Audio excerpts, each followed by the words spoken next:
Welcome, ladies and gentlemen. It's Freaky Fast Broadcasting's favorite time of the year. It's Freaky Fast Broadcasting's third annual JDRF charity race. It's the 6 hours of Daytona for diabetes, where tonight it's all about coming together to donate for a great cause. The Juvenile Diabetes Research Foundation is a charity that Freaky Fast Broadcasting has partnered up for the third year in a row. And tonight we bring it back to endurance racing like we did back in year one. Crazy to think that we've done this for 3 years, but it's an event that we love to bring the community together. Drivers that we don't cover in other leagues come just for this special event. We're happy to have you with us here on Freaky Fast Broadcasting. We're going to have a lot of people hopping in and out of the booth for this 6-hour event, but I want to say thank you so much for those that have already donated and joined with us here on the broadcast. My name is Sam Dyer, and welcome to a great event. Again, endurance racing. We don't do it very often. Last time that we actually did an endurance race was all the way back for our first annual race. So there's gonna be new stuff that we bring out. We're testing out new equipment, so there might be some hiccups here and there, but the drivers are already on track, testing out, getting prepared for this race. They've got practice, qualifying, a little bit of warm-up time for the drivers to just get their jitters in before we take this 6-hour journey to see who's gonna win out tonight. It's kind of a practice for the drivers that are gonna be racing here this evening before they get to the big race in 2 weeks for the actual Rolex 24 hours on iRacing. So why not get a little bit more practice in for some drivers as well? We want to get some practice before next week, where it's the Roar before the 24 on iRacing. But for us, the big thing we're pushing forward is donating. We're going to be pushing the chat, our donation link in the chat all throughout tonight. It's going to be our Tiltify link. And what's incredible about tonight is that this is going to be already starting off the biggest that it's ever been before. In past season, past charity events, the first one we ever did, we got just a little bit over $800 was what we got as a collective group to donate. Then last year for the JDRF second annual, where we raced at the Daytona 500, we started out the night at $900 donated. Tonight, before the broadcast even went live, we already beat that record. We're starting out this evening at $965. A huge kudos to the drivers that all donated. To participate, each team had to donate a minimum of $15. Some went well beyond that, and it is a huge thank you to all the drivers that have helped out just to get us to this point. But our ultimate goal is to help out with a great cause. JDRF, the Juvenile Diabetes Research Foundation, the ultimate goal of JDRF, find a cure to defeat this terrible disease that people have been dealing with, and as well, find ways to help people cope when they're diagnosed with diabetes and type 1. There's so many people that deal with it on a daily basis, and it is something that is terrible for those that are dealing with it, but we want to find ways to help them through their day-to-day lives, and that's what JDRF is all about. Thank you so much to everyone again who's helped out coming to this race. Daytona, the reason why it's so big, well, it's one of the biggest iRacing events of the year, so we wanted to get as many eyes on this great cause.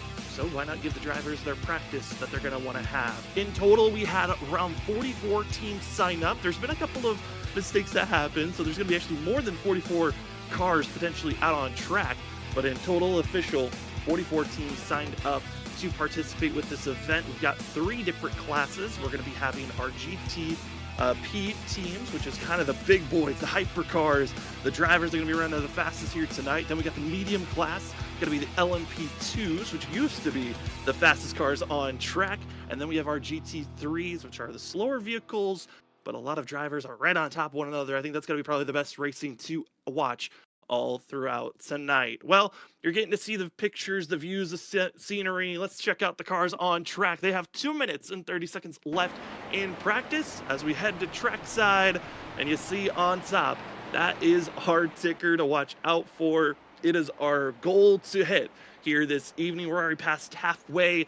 Can we hit $1,500 donated for JDRF, a great cause that we are partnering up with here this evening, as well as you get to see our new ticker boards that we're we're working trying to find any bugs that we might find. It's going to be a long 6 hours. We might have some bugs that pop up, but we're excited to be having this graphics for you. As you can see, our 3 different classes that drivers are going to be running with. And you might be wondering, okay, well, there's different cars and classes that are going to be working here this evening. And the ones that are in yellow, that is going to be your GTPs. That's the Grand Tour prototypes. Those are the fastest cars that are going to be out there on track. We had a total of 25 cars sign up for that group. And then in blue is the LMP2 class. That is just one car. That is the drivers are going to be running in the Dallara P217. It's been one of the fastest, used to be the fastest cars out on track.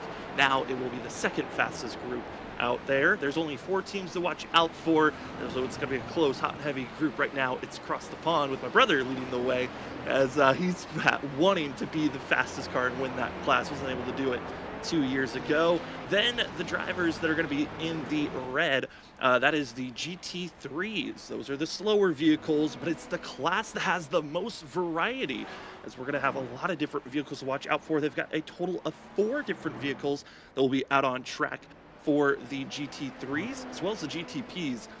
Those 4 vehicles will be the BMW M4, the Lamborghini, as well as the Porsche and a Ferrari will be out there on track. As you see the Ferrari having fun with one of the hyper cars, rocking their way on the outside. And it's such an honor to have, again, everyone joining with us tonight. We're also going to have a lot of fun with you, the chat. We're actually going to be interacting with the chat this evening, as we actually have giveaways to give out throughout the night, which that's another one of the things that we're working on to get prepared for.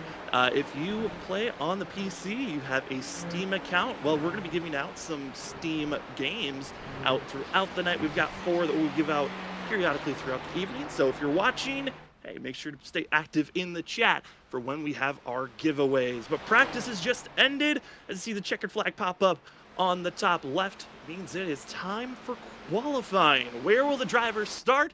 And it's going to be a key thing to watch out for this evening, because where you start could be very helpful, but it may not be the most definitive thing that you're looking for at the end of the night, mainly because it has 6 hours. Anything can happen, and as well for these drivers, we wanted to make sure that everyone could stay out on track as long as they could. You paid for, you got your donation in to help out a great cause, but we want to make sure they're able to stay out on track for the full 6 hours, so drivers were given a fast repair to work with here this evening. So for the drivers, they are getting prepared to tackle the track this evening. As they are hitting the course, we get ourselves prepared for some racing action. To get a sense of what this track is like, these drivers are going to be dealing with a 12-corner course, and they are going to be seeing how well they can put down their fastest times. Now, when these drivers qualify, they are only going to be trying to aim for their fastest lap that they can put down. That's going to be putting them in their own class. Each class will be starting at a different portion of the racetrack, so they will be divvied up, giving each other space to work with, so that they're not running into one another immediately when the race starts. But everyone's got to get a good test of how fast can they put down, and each driver and team, each team I should say, has picked out one driver that will go out on track for their fastest time to qualify as well as they can. Now, that driver that qualifies doesn't have to initially start the race. Each team, initially, we were throwing out, hey, we want a minimum of 2 drivers per team. But as we were progressing into filing out teams, there are some drivers that will be racing by themselves. So a couple of drivers will be trying to run the whole entire 6 hours on their own. But some teams are putting their fast driver out on track who can put down the fast time. Now, these 12 corners, going to be a tough spot to watch out for, but this is going to be probably the toughest place. It's called the bus stop. It is it's a slow down portion of the track when we go on the back stretch of the oval here at Daytona. Now, this course, they use about 90% of the actual oval course here at Daytona, so these drivers are going to be ramping up their speeds very quickly. For the GTPs that are the fast vehicles, they're going to be marching almost up to 200 miles per hour plus when they get to their fastest. Some of the other vehicles are going to be just under 200. The GT3 is going to be around 180 at their fastest. It's going to be a lot of speed that they're hitting. Right now, they're going to be starting up their first laps for some of these drivers, as they have 10 minutes to put down their fastest time. And if you're not able to get your fastest lap on your first lap, it's okay. You got another lap to work, or you about 2 in total to put down their fastest time. 7 minutes left in qualifying for the field, and these drivers going to be seeing how well they can put down these times. I want to say also, if you've been just joining us here on Freaky Fast Broadcasting, it's your first time with us, well, welcome. Thank you so much for joining with us. Down in the chat, we have put it there for if you would like to donate for the great cause of the Juvenile Diabetes Research Foundation. This is the cause that we're pushing forward to. This is the third year partnering up with JDRF. Their ultimate goal is to help find a cure and to stop the disease of type 1 diabetes, and as well help to finance and help out families that are dealing with this terrible disease. So if you'd like to help, go down to our Tiltify link, press that link. You can donate as little as you would want or as much as you want. Also, if you cannot donate, we understand money is not an easy thing to just, give charity to. But another big way to help, share the stream. This is another massive way to help, or just share the Tiltify link if you'd like to be a part of helping out a great cause as drivers are putting down their first lap times. It's going to be a lot of those GTPs. They're the fast vehicles. They're the ones to watch out for as they're getting their first times in, as well as seeing some of that red, the GT3s. Finding some speed. The Mickey Mouse Motorsports team was a real fast group to watch out for. That 99. I was looking at their practice times. They are screaming fast compared to some of the other drivers that are in that group. I think they might be the top dogs that could be dominating here tonight. As well, we have some other drivers that are going to be trying to put down some fast laps, as well as we got some teammates that are top of the board for the GTPs. It's the Armadillo Flying Kermit Motorsports teammates of Logan Brakey as well as Trenton Jump. Now, what's going to be funny about that team is they actually split up into two different teams. One is the junior team with Trenton Jump, and Logan Brakey, who's in second right now, going to be a part of the main group. As the field is getting their first lap times in. Thank you again to everyone that has joined with us. We're starting tonight off at $965. Incredible. Before we even started tonight's broadcast, we hit that number. We are so thankful to everyone that's already donated. As we're seeing these drivers getting on track, putting down their times. How fast can you be? As they are trying to figure out how fast is going to be, who's really looking for that top spot. Is there going to be a driver that is going to be an outlier compared to the rest? Well, I think there might be one in the in the GTP class. Top of the board, it's the Beach Boys being led by Logan Clampett, and Logan Clampett is going to be a threat out there on track. A professional driver in the iRacing world, also a driver that has been very competitive in the college series that iRacing puts on, and he is very quick, about 2 times faster than the next group of drivers that are on top of the board. There are some other drivers that are hoping to maybe match that speed if possible. As the field is going to be close. Got 4 minutes left in qualifying. And this is where you find out where you want to start the race off. Now, qualifying, yes, important to start where you want to be at the beginning of this run, but it's not going to be the most important thing of the night. The most important thing of the night, just survive. It's going to be the key for these drivers. Now, in sim for qualifying, the drivers are racing around 2 p.m. is in race time for these drivers. And we'll see how that's going to change throughout this evening, because they will have to deal with that day to night cycle once they get to racing here this evening. That's going to be a change up that might be a little bit more difficult than what they expected. But qualifying, 3 minutes left. Currently, it's the Beach Boys being led by Logan Clampett on top of the GTP group. Then all the way in the blue side of things is where we find the LMP2 class. It's the second fastest drivers, going to be led by Brian P. Johnson in the 05, with the Wake County group speeding their way in a very good spot. Then in the GT3 class, it's the Mickey Mouse Motorsports.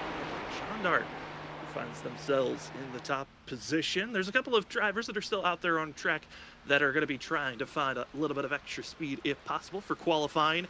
There are drivers out there such as the LOE Team 1 being led by Richard Swaverly, who's still going to be out there qualifying. I know also Category 5 Esports, they're going to be out there on track trying to find that little bit of extra speed, and a couple of other teams that are out there for qualifying. Where will they be placing themselves? Going to be a good question to keep our eyes on as the field continues on their way. Again, we're going to be cycling through, excuse me, we're going to be cycling through trying to find where the drivers are at. There's going to be a lot of drivers out there. We got a total of 45 teams that are going to be out on track this evening. And that is a lot of vehicles to keep your eyes on. We're going to do our best to spotlight each driver in the team. They all donated to help out this great cause, and we hope to be able to help them out as well. We got a minute left in qualifying, a little bit over a minute. We will be ready for racing action.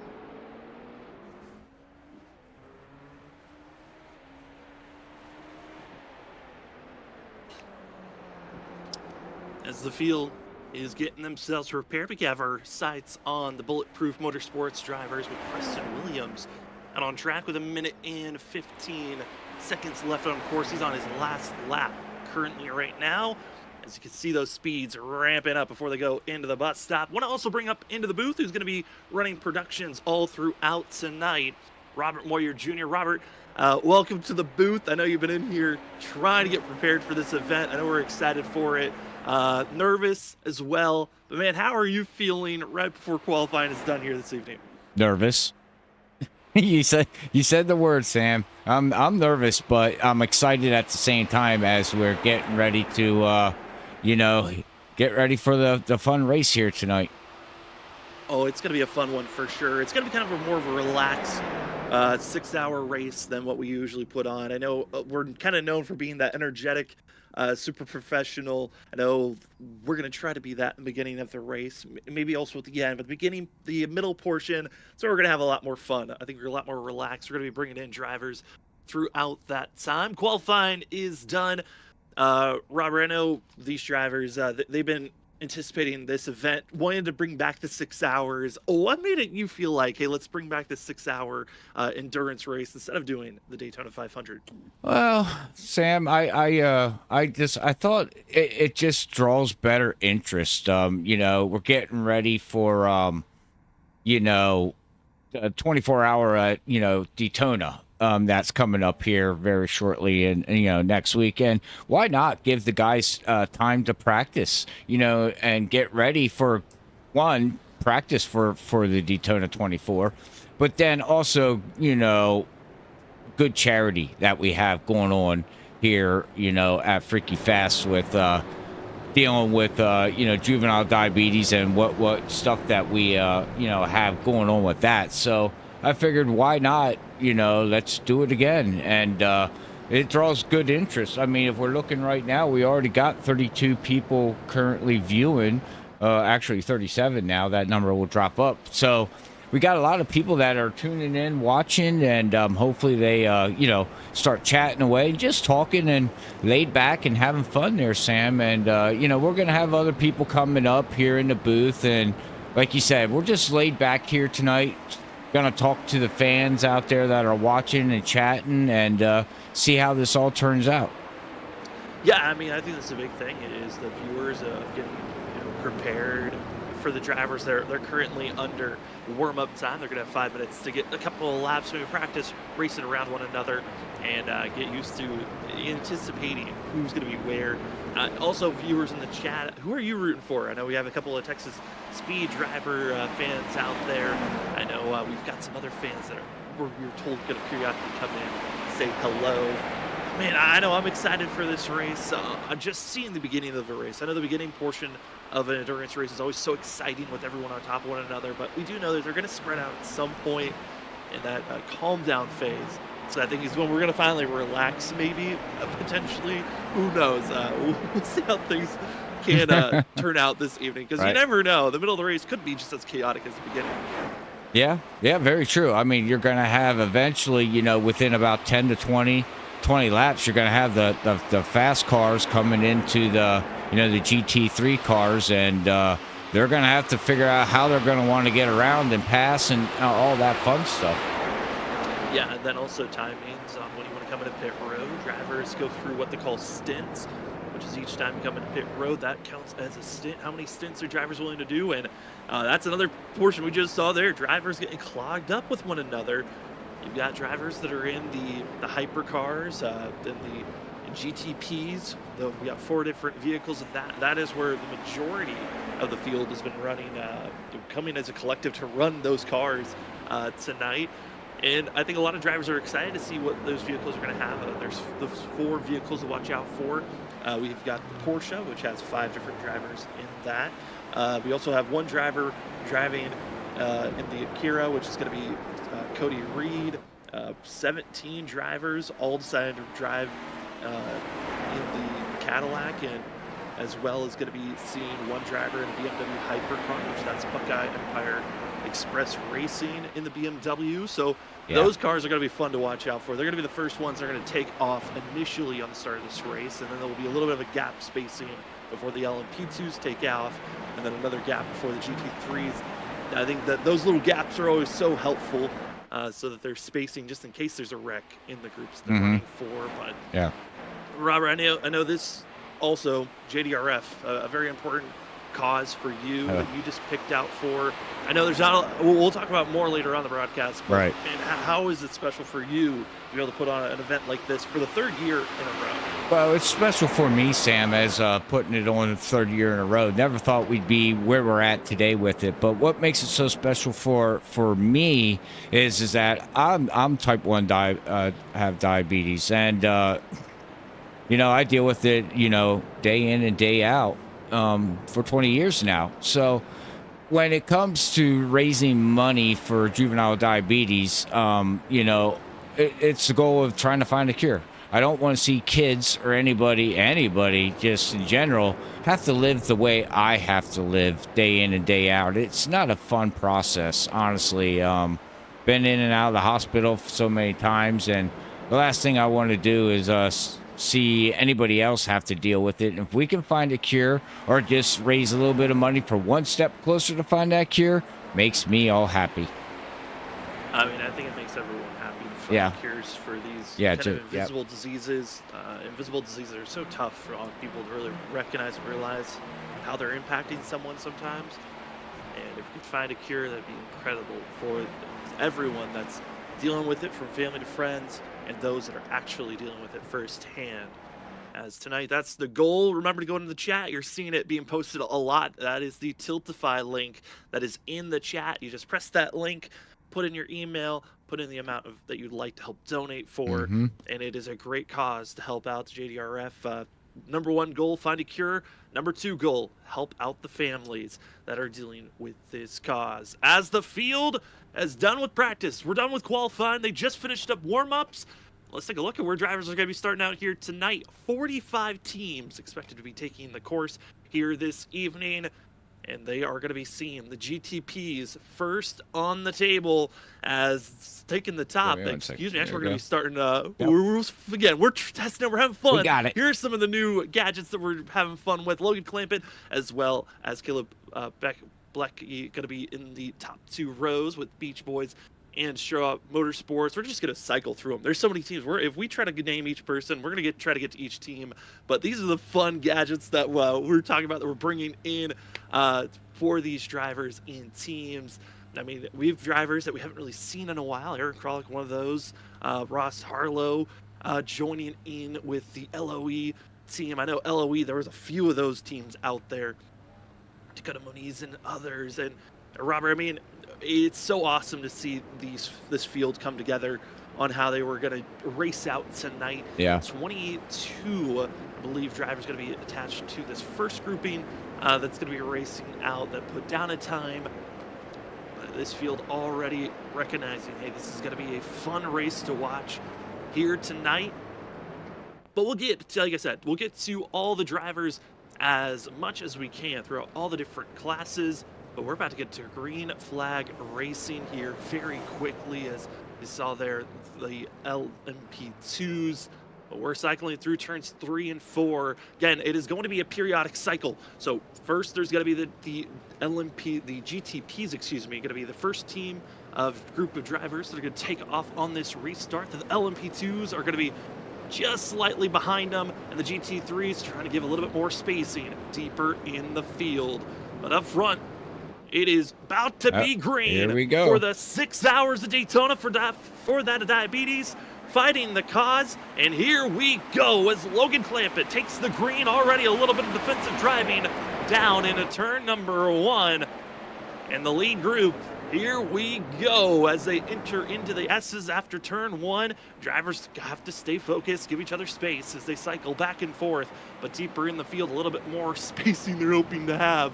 Not a lot, but leading the group is going to be Logan Clampett. LMP2s are as well going to be right on the back bumper of this group, staying attached as the GT3s as well, already on the march as we are to race time. Robert, in 6 hours. Time to get prepared. It's going to be a long one as puff of smoke. Drivers already having some slight issues with one another, trying to get up to speed as middle of the pack. It's going to be chaotic these first couple of laps before everything starts to settle down and everyone's spaced out.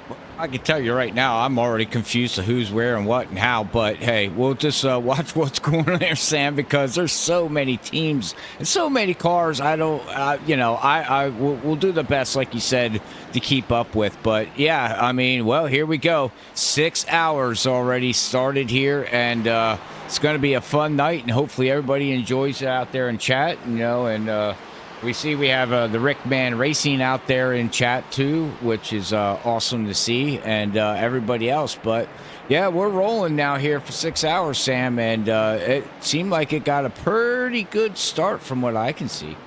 Yeah, pretty clean for the majority of the field. There were a few drivers that had some mistakes in the first half of this first lap, as drivers part of the Highline Motorsports team as well as Luminal Racing having issues. Both those teams are going to have required damage. Again, every driver in team does have a fast repair to work with here this evening, so the race is not completely done. Come into pit road, completely repair the car in an instant using that fast repair, and then you're back out there on track. But once you use that fast repair, get any more damage, you're going to sit in pit road to get that damage repaired as Logan Clampett leads the way up front.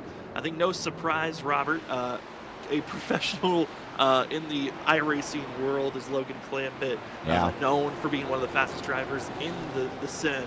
I'm not surprised that he's leading the way with those Beach Boys team. Yeah, Beach Boys team, and I'm happy to see Logan out there. We all know who he is, and if you don't, like you said, he is one of the top names for iRacing, and is a very, very fast driver. So I'm happy to see him out there, and right now he's leading the way over right now.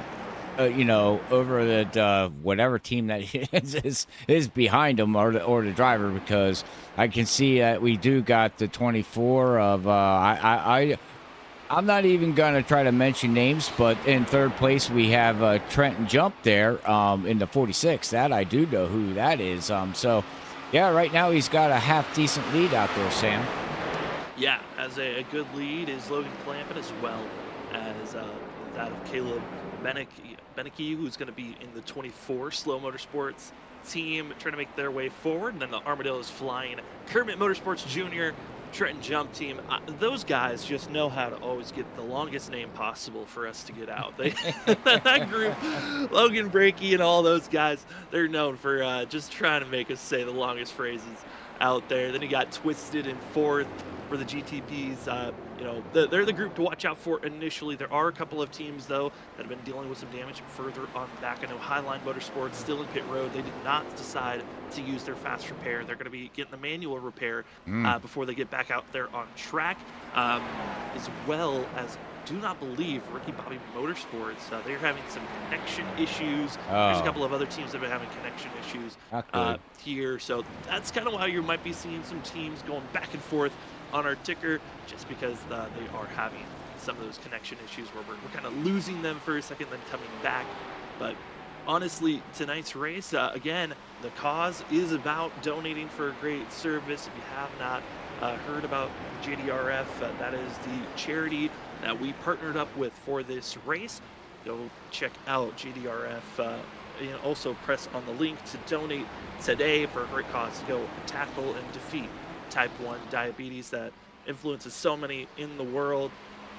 As we take a look here at the GT3's John Dart on the Mickey Mouse Motorsports team, they were the faster group out on track. They found themselves taking that pole award for the GTE, the GT3s. They currently have gotten passed by the BON Racing driver, Travis Stevens, as well. I mean, sorry, that's the BON Racing of Ross, who's going to be in the 514, and then Snowy Desert Racing of Christopher Norris.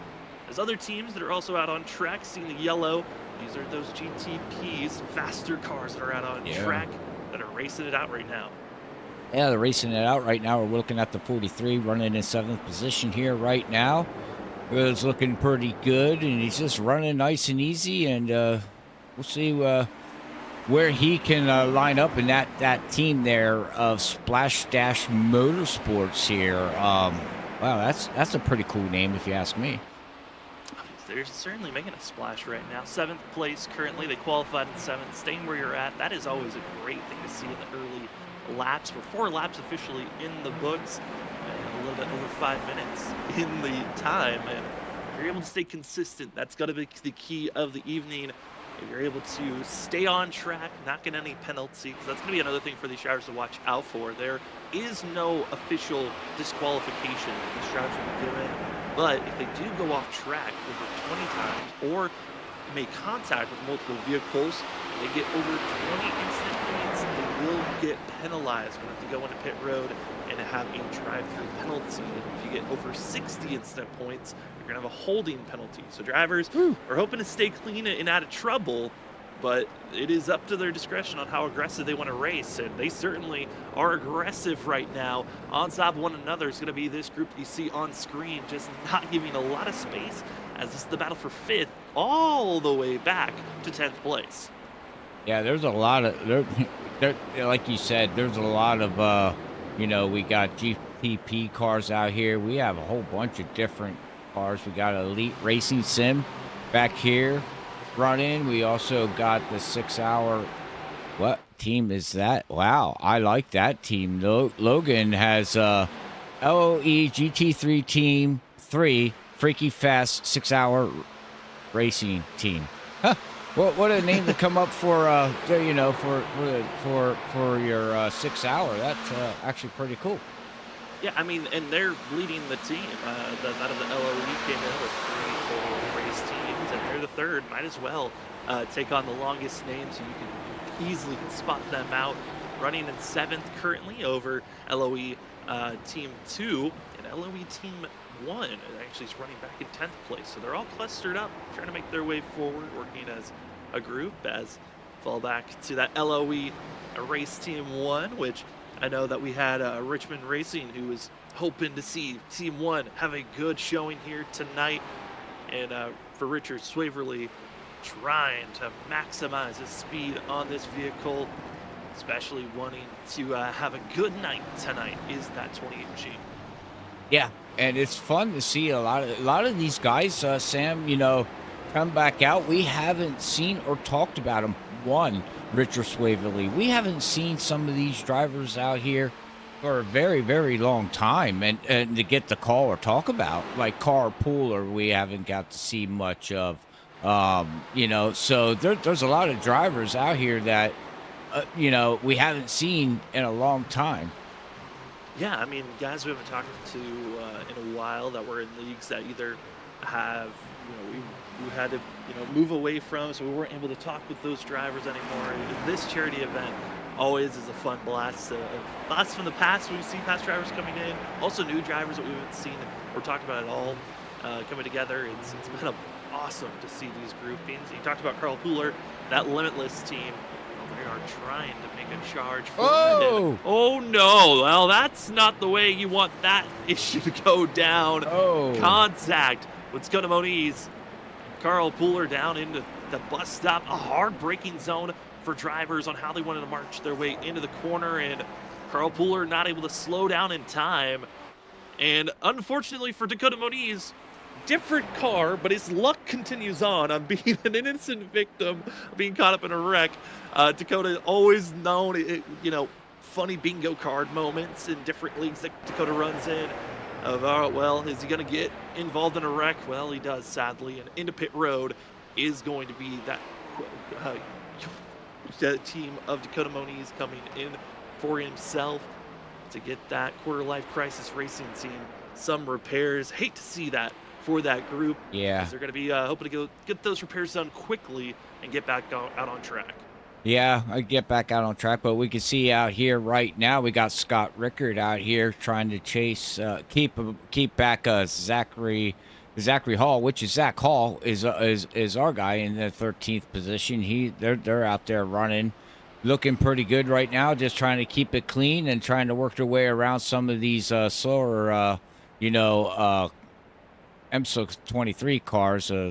Man, I forget what they're even called. Sorry, I do apologize. Yeah, no problem. That is the GT3 cars that are the slowest GT3, vehicles. right? Yeah.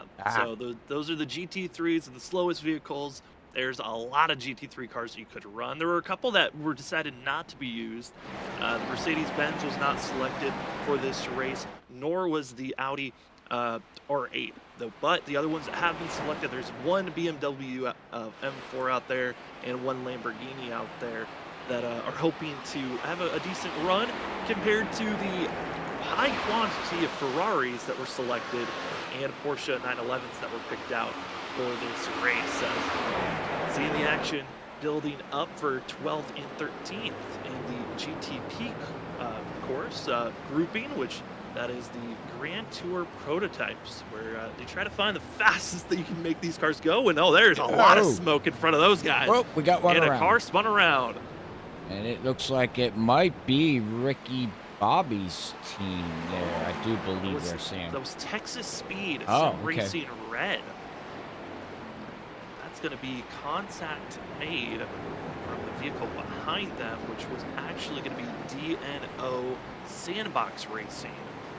Yeah. Just came in a little bit too hot into the first horseshoe corner. There's two horseshoe corners the drivers go into. It's International Horseshoe is the first after you go through the S's. That's going to be where turn 3 is. Then you have the dog leg, and then there's the horseshoe west side of the course. And hard contact for both drivers. There will have to get some repairs for one driver, and that's Ricky Bobby Motorsports. Very slow is that team. They're going to be last in the GT3s currently running. I hate to see that for the lone Lamborghini out on track. He's going to have to go into pit road and most likely use the fast repair. That's why we give one fast repair, right, Sam? I mean, we want all the teams and drivers to get the laps in, and this is, like I said, this is preparation for the Daytona 24-hour coming up here. The big event there for iRacing. So a lot of these guys, that's what they use this for. As we're looking at right now, Christopher Norris out here running in 3rd position, and in 4th position right behind him, he's got a good 6-second lead there over Matt Beast. A good 7-second actually battle right now over that. So he's looking good right now. Yeah, I mean, you don't want to give up at all, and Matt Best is trying his best in that Texas Speed Racing green, trying to move their way forward. But yeah, trying to catch up to Christopher Norris as well, to John Dart, that have been having some good runs. As you're seeing everyone, how do we get through this madness? As Texas Speed Racing green, driver of Matt Best, seeing drivers rocket their way around one another, as some of those drivers that are going by as well. Cody Reed in the 42, who's 18th currently. One of the few drivers, we have a couple of them, deciding to race all on their own. And Cody Reed coming in under the banner of Garage 25. Big fan of the Garage 56 team that raced in the NASCAR vehicle at that of our Le Mans race that happened this past year. As Robert, we got so focused on racing. Did you just notice what happened in the donation? No, I have not. I do apologize. I missed it. We've been so focused on it. I want to give a huge thank you to Carter Chaser, as well as to Patricia. I mean, as well to all the others that have donated. We have just hit $1,000 donated. Woo! It is a clean Yeah. 1,000. We want to say a huge thank you to all those that have donated so far. All the racing teams, I know some of them have donated multiple times, but thank you so much. We have hit $1,000 donated to JDRF. Thank you so much. Again, if you'd like to be a participant in donating, the link is down in the chat. Or if you are not able to donate, money can be tight, just sharing the link to this broadcast or sharing the Tiltify link to help donate, both just as helpful. Sharing is just as great as sending money itself. And Robert, that is crazy that we've hit 1,000 and we still have 5 hours and plus to go. Yeah, 5 hours to go, and again, like you said, I can't say enough for everybody who has donated and has put in, the time and effort to help us get to our goal of 1,500, and we are 500 away from that. So again, thank you for that. And you can see the donations are going to be posted up there. You can actually see it on screen who has posted. So that's something new that we added in this year too, and hopefully everybody enjoys that be able to see, and be able to in chat then throw out a big say, hey, thank you. Yeah, a huge thank you to everyone who's donated. It has been amazing. We've had some high donators, some that have donated minimum amounts, and any little bit is so helpful. Thank you to everyone who's donated so far. And we still have 5 hours and 43 minutes to go on this journey. And it's crazy to see how this race has progressed so far. I think no surprise, Logan Clampett leading the way. A little bit of showing a battle for the lead, but it's more of a battle for second place in other positions, where we're going to see kind of how can you stay close to the drivers around you, but also stay on track. We've already have multiple drivers that are dealing with some heavy damage that are back out on track. Luckily, Highline Motorsports, they were in pit road for over basically 12 minutes, almost the whole entire first part of this race, trying to get repairs done. That team is far now 8 laps down, but you can still recover even if you're this far out of this race. As take a look at the weather conditions for tonight's race, it certainly is a nice day for these drivers to be running. Ambient temperature to be 79 degrees. Track temp is 87. Now that's going to change throughout this race. We are coming up to 3 hours in sim time. We are going to see that day to night cycle and see the sun set. The driver's going to have to deal with that nighttime condition at the second half of this race. So right now for these drivers, it's kind of just survive, because once the nighttime comes around, that's when you're going to have that extra grip to work with and put down some of the fastest laps of the evening. And you can see also too, it's January 6th, and it's at 2:50 p.m. Right now in sim time. So we'll keep an eye on that. And what's really nice and cool with this is pop this up here, Sam. You can actually see the history of the time. So right now you can see the history of now and when it started 20 minutes ago. You can see what the temperature is. So again, right now the temperature is 79 degrees, track temperature is 87, and we'll be able to see if it goes up and down in history, in due time. So that is something cool that we'll keep an eye out, later on throughout the race, maybe 3 hours into it. We'll see where that sets at. But yeah, like you said, right now we got a lot of drivers just out there trying to get, just the laps in, and it's looking good right now. Yes, we got Logan Clampett, unfortunately he's out, not unfortunately, but he's out there leading pretty good. He's got a 3-second lead, over the second place team there of Motorsports, this team. Yes. No, you got it. You got it. Got it. Seeing that 24 team doing a great job with Caleb, then drop back way further back is where just that Trent Jumps running with that Armadillo flying Kermit Motorsports junior team. And I'm watching some of the battles that have been going on with the GTPs on who is the closest battle. A lot of it is circled around 5th place still. That's where Brett Jump's teammate Logan Reiki under a lot of fire from Justin Campbell, who runs just behind this 29 machine, and it's a grouping of drivers from 5th all the way down to 8th place. They're just staying very close to one another. These 4 or 5 drivers, I got a feeling that it is good now, but we'll see what that fatigue kicks in later on here tonight. Let's get a sense of what it's like for these drivers on the gyro cam. The amount of banking these drivers are dealing with. Yeah, huge banking. Degrees of banking through 3 and 4 and 1 and 2. Then it slopes back down and keeping that speed high. Right now, these drivers, when they cross the line, going almost 200 miles per hour. It's 197 miles per hour, almost 200 before they slam on the brakes down into turn number 1. Set up for the S's. Foot under and a little bit of issues sliding up behind this group as pass was made for 7th and 8th position as LOE Team 1 and Ross Harlow going to be moving up to 7th place, but getting through the International Horseshoe, the dog leg, that's a scary place for the drivers, but here's another close grouping of battling going on for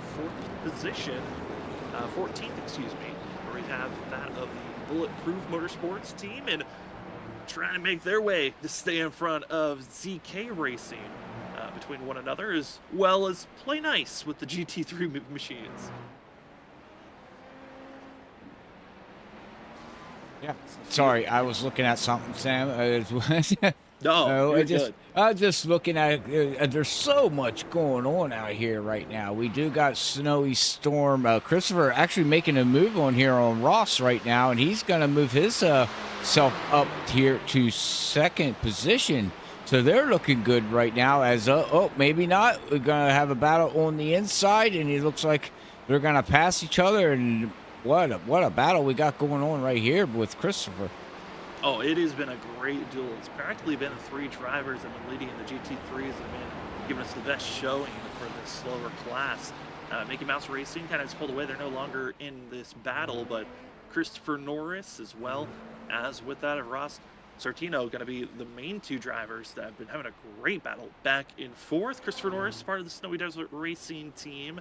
He sticks with that racing team and all the series that he runs in, and trying to continue on with his way forward as the battling again for 2nd place in the GTEs. That's the red grouping that you see, and you might be wondering, well, what's going on with the blue in the middle? Why are there only 4 drivers shown while the other classes you can see a lot more cycling through? Well, there's only 4 teams that signed up for the LMP2s. I would say the black sheep of the bunch, where everyone was thinking maybe we'll run it. They tested out which vehicles they wanted to run, and the LMP2 felt like the most difficult car of all 3 classes. And the drivers that decided to pick with it, for some, it was because they were like, well, there's only so many drivers, we might as well pick what we might have the best chance to win in.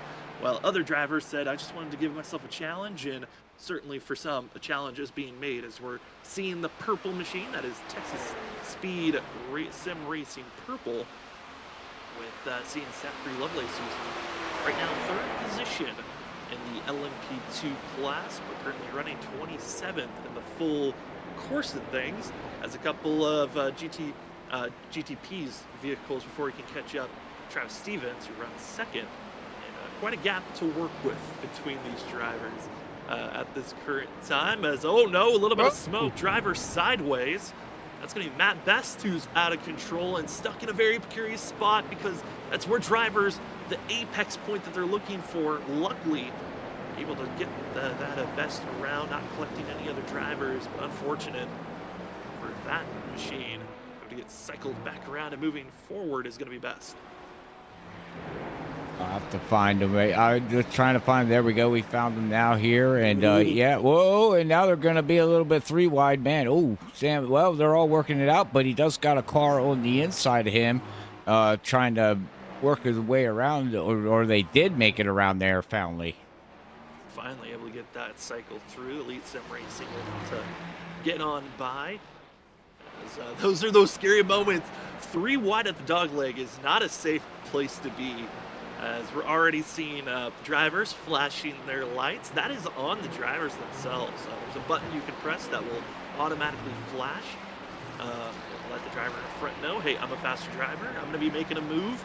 Or informing the driver, hey, get out of my way. Those are the two reasons that you would use the flash. Usually it's at nighttime when you decide to flash drivers, but obviously some already trying to get a little bit of fun out there. As we cycle through some of the other drivers that are out there on track, this is the Shake and Bake racing team. Shake and Bake originally was thinking about signing up in the BMW M4. Looks like they decided to change it up, go to the Porsche, which I'm not surprised. A lot of drivers and teams were thinking the Porsche might be the better call. Porsche or the Ferrari were the favorites in a lot of drivers' eyes. And currently, with that of the GTEs, the Porsche is leading the race in the Mickey Mouse Motorsports, but then it's just a long spree of Ferraris that are in the positions behind them. As we're seeing Chris Stewart having his fun. Somebody else is off track though, and that looks like Trenton Jump, who may have had some issues for himself. May have the back and see, and it was Trenton Jump. Got some contact made by a driver behind him, and that was going to be from Twisted, who's running in fourth at the moment. A little bit of contact made and got Trent Jump spun around, and from running in third, now falling all the way down to 10th place is the 46 machine, and you saw there the contact spin. He got lucky. Those small little mistakes. Yeah, I mean, if he got into that tire barrier wall, that would have been a lot more heavy damage. Yeah, or that blue fence right there. He literally just missed it by spinning out, as we'll go back live here. Yeah, he got lucky there, Sam, because that could have turned into something that he didn't want to. But we're going to go right here to the 11th place position of Aaron Kralik, man, somebody we haven't seen out in track for a long time right now. Running here in, looks like in 11th position right now in the GTP class. And we can see him slowing down and looking pretty good right now.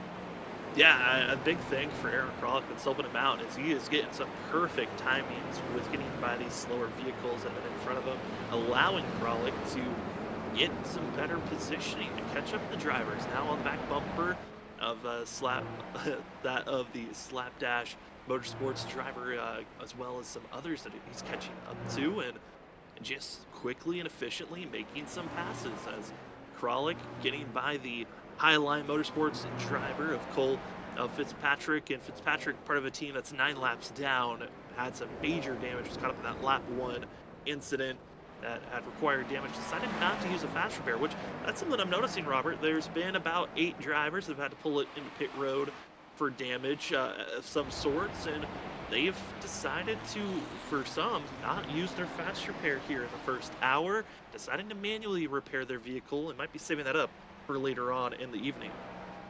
Well, yeah, that's what I would do. I mean, if you got a little bit of damage and you know you're going to have a driver change, coming up, I would just save it myself too, Sam. I mean, there's no point. You still got 5.5 hours left to go yet here, on this race. So if you can save it and the damage is not too bad, that's what I would do. Yeah. I think that'd be the best for themselves. Right. It has some people in the chat curious about changing drivers. Well, that is something that we're expecting to have for some teams, to make some driver changes. It's going to be a little bit difficult. We're going to try our best to keep on track on when teams make driver changes. But again, there are 45 teams out there on track. I think there's maybe 3 drivers that are racing just by themselves solo. We'll do our best to keep on track. There hasn't been a mass pit stop. We're expecting to have the GTPs, which are the faster vehicles in yellow, be the first grouping of drivers to hit pit road as a collective group before we see the LMP2s and then the GT3s, which the GT3s, we're not expecting them to pit until maybe the hour marker. They're going to be probably about an hour each time that they come into pit road. The GTPs, I wasn't given the exact number on when we're expecting those drivers to hit pit road, but I'm expecting anywhere from 30 minutes into this race to about 45 minutes into this race. You might be seeing those drivers hit pit road and a few more laps. And then the LMP2s, which are the drivers in blue, they're a big question mark as well. We don't really cover endurance racing. We'll see how they go on these changes, as fourth place, last in the LMP4s, but at least having a good time out there racing all these drivers. You got Brian P. Johnson, the Wake County boys, having some fun and testing out different lanes on how you want to make some passes. Yeah, but you don't want to hit the wall. Hey, sometimes you're always searching for an advantage. Could be a disadvantage to the wall. Okay, if you say so. There's some tracks where hitting the wall is an advantage, so you never know. You could have found us something. That is very, very true, and it looks like on the ticker right there, we got a battle for fourth position going on right now in the GTPs. So that's what the ticker's saying. So I don't know if that's true or not. Again, this is a new program that we're testing out. I know the closest battle I'm seeing on my information says the battle for 6th is where it's at. Those are the closest battles that are going on in the GTPs. Battling for drivers in the GT3s would be the battle for first place, actually. Talked about how it's been a cycle of drivers. B&N-O Racing and Mickey Mouse Motorsports. Those drivers have been having a very close battle. They're 28th and 29th on the official board, first and second in their class. They've been having a good battle, and then also for fourth, there's been dueling back and forth in the GTPs, and for 7th to 6th, it's been battles. So everywhere on track, there are some battles going on. It's hard to keep track of all of them at all moments, but that's not going to happen. It's difficult. We're trying our best. Yeah. Everybody that's tuning in and all the new viewers that are tuning in, because we got, let's see here, 41 people tuning in here right now. We're a NASCAR-based broadcasting team, so when it comes to endurance racing, we're like, okay, we'll give it a shot, and we'll just keep up. But that's not what it's about. It's about showing off the drivers' talent. They get practice in, and again, this is for drivers to get the practice and help for a good cause, juvenile diabetes. I mean, that's what it's about. So. I think. I'm chuckling because I just read what was posted on chat of no wrecks. Collie's not racing tonight. No, there's been wrecks. It's the fact that Collie hasn't been involved with the wrecks. That's the big thing. Right. There have been some wrecks. There have been multiple drivers sitting in pit road. There's been about 3 drivers that have decided to use their fast repair already. Ricky Bobby Motorsports has already used their fast repair, as well as Quarter Life Crisis. Racing Green has decided to use the fast repair, and Luminal Racing, who is in the GTPs in 21st position, they have decided to use their fast repair after being involved with some wrecks. A majority of the drivers, though, that have been caught up in incidences have decided to pull it into pit road and manually repair it. So going multiple laps down, but saving that fast repair, I think, for once they know they're in critical damage of you are forced into pit road, and it's too much damage to really even think about staying in pit road for over 20 to 30 minutes. Very true. So yeah, well, it's a shame that some drivers had to, teams had to drop out, but again, we do appreciate the donation of giving it a go. And sometimes the internet doesn't work, or and it just decides to crap out, because we do got a big northeaster storm out there too, Sam, that people don't talk about, that can affect what we're seeing. Oh, absolutely. That is a big thing that could be influencing, a lot of these drivers. I know for my side, I was nervous for how my day was starting. I was having a little bit of storms over here in California, which is rare. Usually when we talk about California, we just talk about sunshine, but it was raining pretty hard. Luckily it stopped. It's now sunny over here, but what is these drivers going to deal with? Luckily no rain. I know rain is something that iRacing has coming. I'm excited for that, Robert. Yeah. Whenever we get to actually see that come into fruition. It's been a talking point that iRacing has been working on the rain system coming into iRacing for years now. They've been showing more and more renders of potentially it's coming, but the question is it when? This year, next year, or in 5 years? well, they always say soon. So, soon could be tomorrow, maybe. No, but you know what I mean. But yeah, they use that favorite clock soon, but it is coming. So hopefully we'll get to see that, very soon.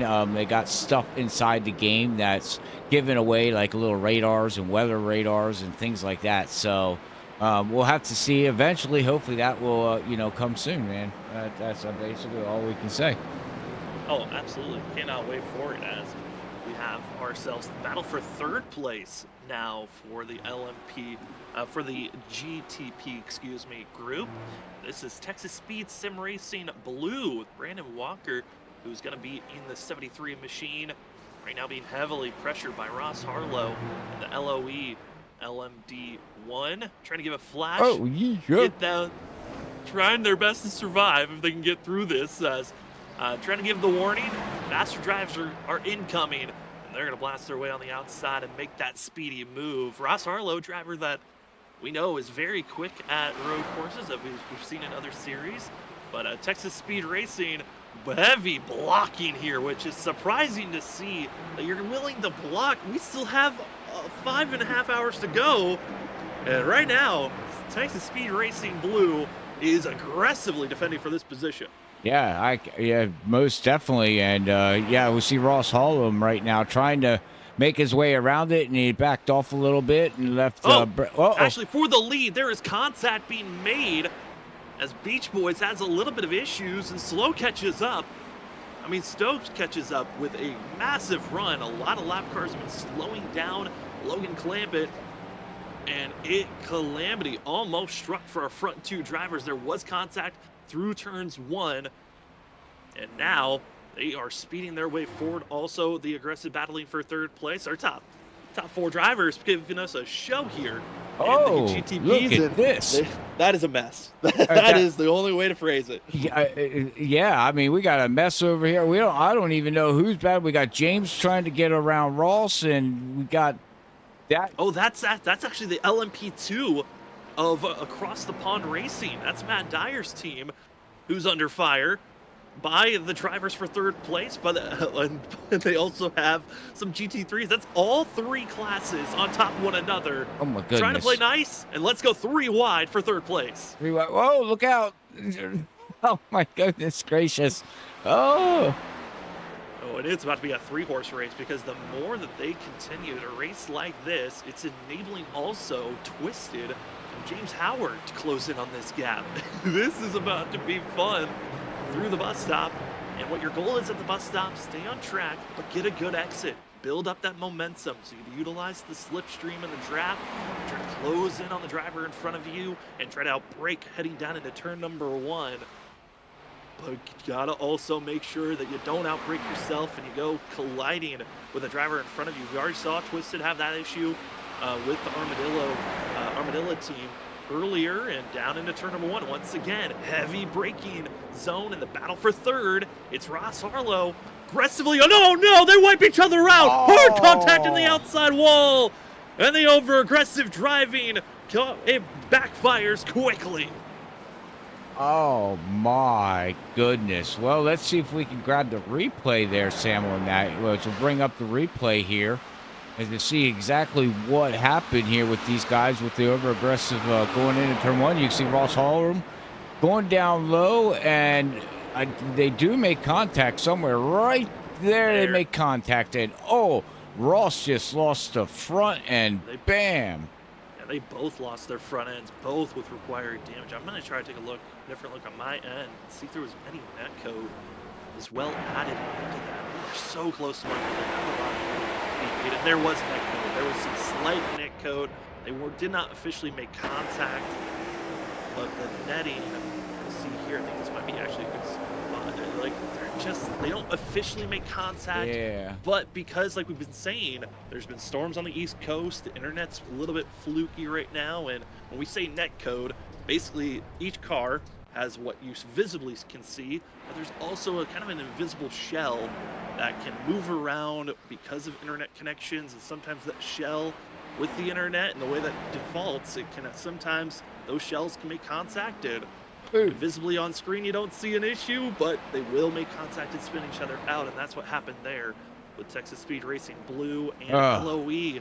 And from running for third and fourth, they're now in pit road, taking a tow and getting repairs done. We'll see if they're going to use their fast repair or manually repair, but it allows the driver that's actually been on the move, making the biggest moves. That is Category 5 esports driver of Zach Hall, 4th place runner in the GTP class, up 20 spots. Did not qualify at all that well, and has been on the move quietly, now up to 4th. Yeah, that's true. Oh, I just seen smoke there from somebody, but yeah, they're just quietly moving their way up through the field here too. So, yeah, I mean, we got battling going on all over the place here. We still got back here. We got, you know, Matt Best trying to recover from what he has done. He's got Richard Swaverly right in front of him. We also got, you know, the team here of also LOE.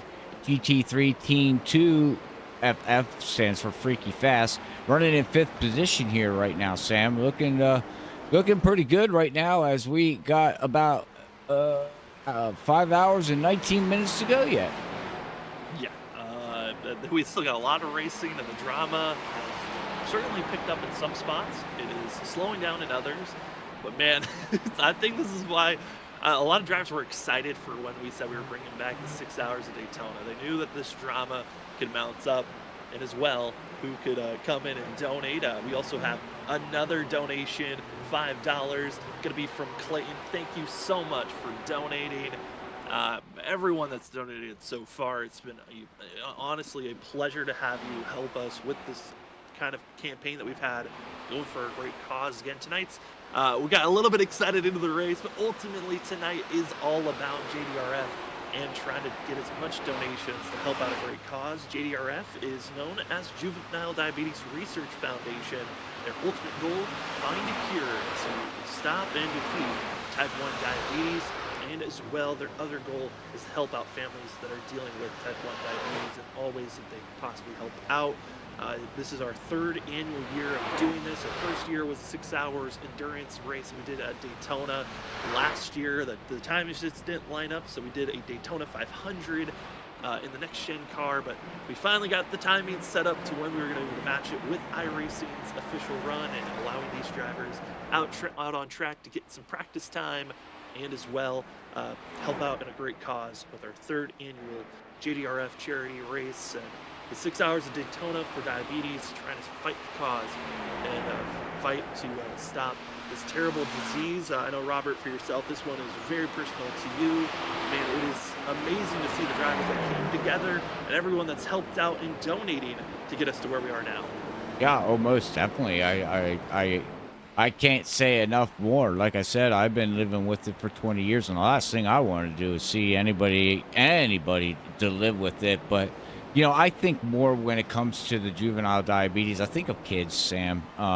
If we can come up with a cure so these kids don't have to grow up with it, that's a win in my books. But again, it's coming up with a cure for anybody. I mean, it would be amazing that you know, come up with a cure that I don't have to deal with it. But we have a vehicle out here with no nose on it, and I'm not sure who it is, but they're out there still doing their thing with no front end, saving their fast repair, it looks like here, Sam. I'm trying to remember exactly what vehicle that was, because I was keeping track.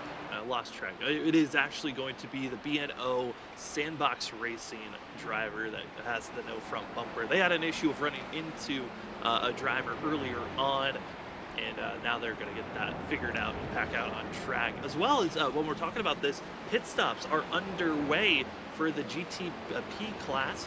As Logan claimed, it's now going to enter pit road. Other drivers are testing out their strategies of pitting sooner, which we call that an undercut when you're pitting in front of the driver, pitting earlier than the driver in front of you.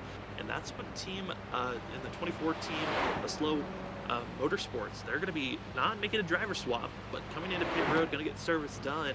And Robert, a little bit of a longer stop than what we're kind of used to covering, you know, that of like Gen 4 Cup car, the trucks, that next gen, where it's kind of 14 to 15 seconds when you get 4 tires and fuel and you're back out there.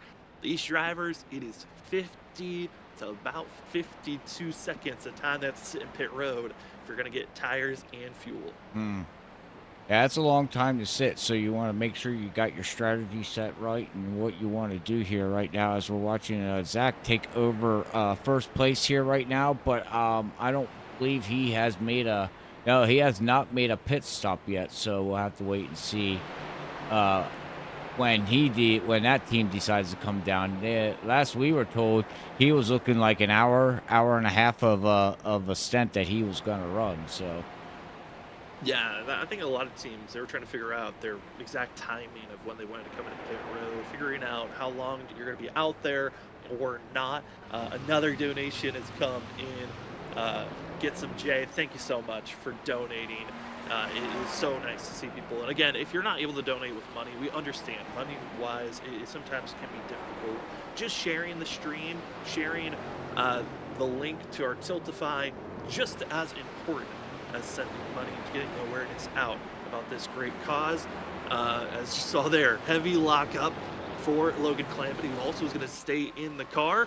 And the big thing for these drivers, that heavy lockup on full tires, that's our braking zone. Sometimes those tires just do not want to make that connection to the ground as cleanly when you first initially take off. Oh, most definitely. Oh, check out that pit stop. Whoever that is, not in completely the way you need to be, but everybody's starting to make their pit stop coming out as we are looking at Andrew Little.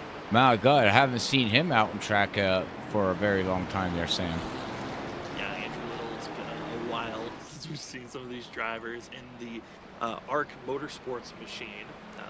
Going to be the 41, and with these drivers trying to stay out of trouble as much as they can.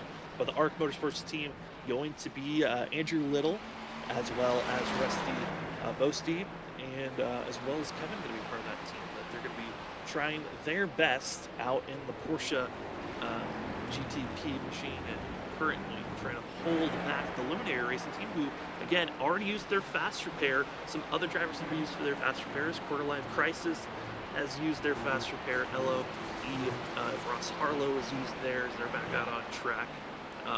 And also Texas Speed Racing Blue have used their fast repairs. That's the GTP class. The LMP2 class, which is the second fastest driver. So there's only 4 teams that are in that class. But it's Matt Dyer leading the way. They've made their pit stop 5 laps ago, and those drivers all just trying to hit their marks, stay out of trouble the best that they can.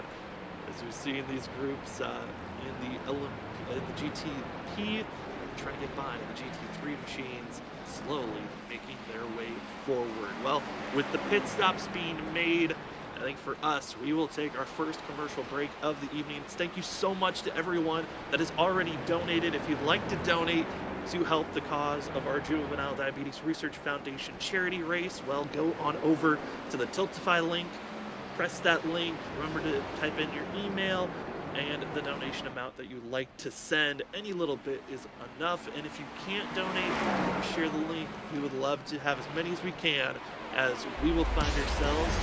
Currently, we're seeing the Beach Boys leading the way in the GTP, in the LMP, it's across the pond, and Mickey Mouse Racing leading the GT3. So for us, we will step away for a quick moment. We'll be back in just a few moments for more racing for the 6 hours in Daytona.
Oh, and you just saw it there. More issues for Dakota Moniz. Gets clipped just slightly.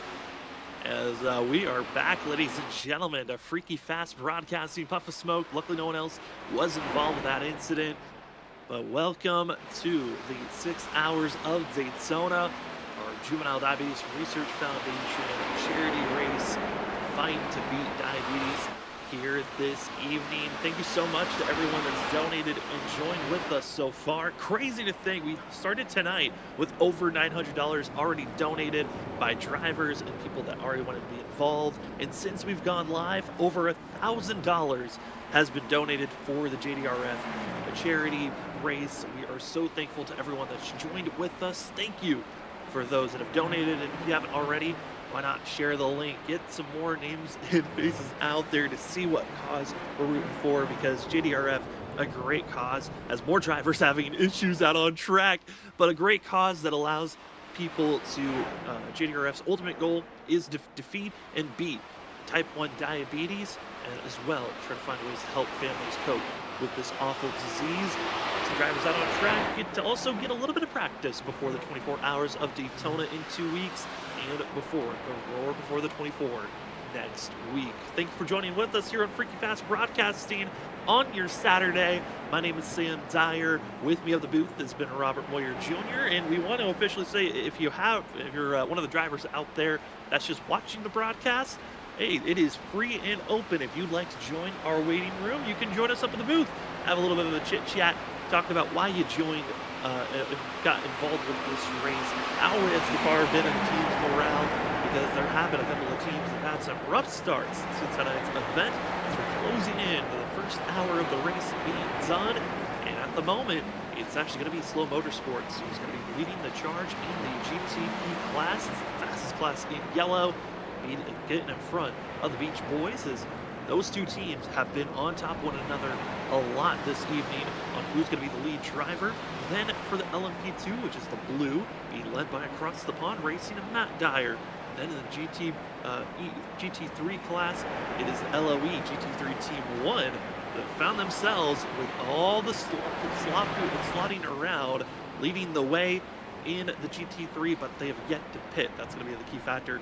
A lot of drivers expecting pit stops to be made here quickly, as there is Richard Swaverly hoping for a great run for himself here this evening. A driver that's putting in a time, and it's like we've said a lot here this evening, was wanting to have, it's exciting to see some of these drivers that we haven't talked about or seen in a while on Freaky Fast Broadcasting, and getting to see them out on track. It's a pleasure to watch them on course. But I know for Richard Swaverly, really running for a heavy heart, you could say. One a good friend of his passing away due to type 1, and this race dedicated for them here this evening. And I know, Robert, that's a tough thing for people, is type 1 diabetes, a terrible disease that you lose people to, and something that with JDRF trying to find ways to cure and battle this awful disease. Ain't that the truth? But yeah, you're correctly right on that there, Sam. But as we're watching Richard Swaverly right now trying to hold off, looks like he's trying to hold off. Behind him would be, who is that? Texas Motorsports, I do. They're trying to know. Who is it? No, that is the Elite Sim Racing team. That's such. They've been dealing with a lot, as now Swaverly actually is going to go into pit road. There we find trying to survive these races has been basically the goal for the majority of these teams here tonight, as Dave McConnell going to be now in the Texas Speed Racing White team, who as well is going to be hitting pit road. Looking at some drivers that are on the recovery run, Texas Sim Racing Blue, after their fun back and forth that went down between themselves and LOE 1's team with Ross Harlow, seeing how a new driver could be implemented into blue, as Elliot Lang going to be setting up for a pass to try to get by to some of these drivers around him. That's going to be the battle Moniz, the Quarter Life Crisis Racing Green team. And on the outside, I'm going to say, I think this is the most impressive Texas Speed Racing team so far. I've been loving the aggression. It's unfortunate that there's been complications that have popped up with the contact between, TSSR's blue team and LOE, but besides that, it's been awesome to see some of these drivers that uh, are having way better races than we expected to see. Oh yeah. Well, again, we'll have to see. And this is also, so the viewers know too. This is open setup, correct? That is correct. Yeah. All drivers were told, hey, you can make a setup. I know some teams, they went out, purchased what they felt like was going to be the best setup for their vehicle. Others started from the baseline setup that each car that iRacing kind of gives them and then worked from there. Others just went with whatever the fixed setup was and said, well, we'll hope for the best.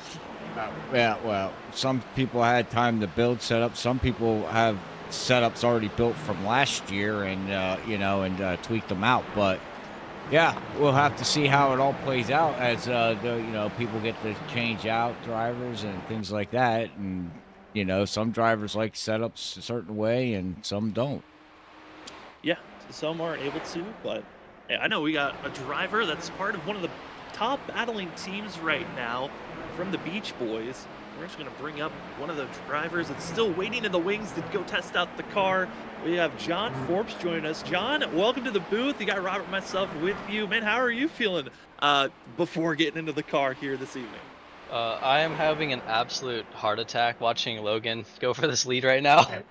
But yeah, it's been a pretty good start. I'm really excited to get in the car and see how this goes. Just gonna get into it slowly. Logan's he had a bit of difficulty getting the cars up to the temperature there, some lockups, but yeah, now we just need to keep the 1Xs away because they're piling up quick. Yeah, that's something that I've seen drivers talking about, the penalties, 1Xs going off track, making contact.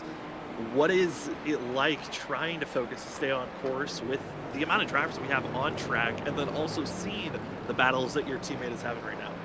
Yeah, it's definitely a battle against the other cars, and then just keeping the car on the racetrack. For the bus stop for us has been so frustrating. We kept getting all these GT3s and slow cars just right in front of us right before the entry, so we have lost probably 5 to 10 seconds of time over the course of the race so far, just having to slow down for cars there. And yeah, it's not great. The 1Xs are just piling up because of that, just trying to get through. And we got some good competition out here tonight, though. It's keeping us on our toes. We don't even have the lead right now, so it's a matter of keeping the car on track for the rest of this. I'm gonna plan to keep it in one shape for Logan to hopefully clutch this up at the end here.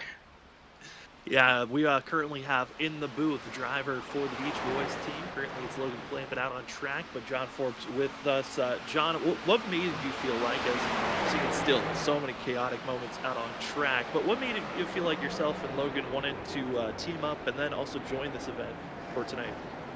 Yeah, I did this one, I think it was last year, or the year before that, and that was just a blast. It's just great preparation for the real 24-hour race, and we do plan to get a team together with Logan and Danny Cochran and probably Cody Reed, some of the other guys, Ollie Fonseca. So we're trying to get something together. So figured it'd be great practice for all of us.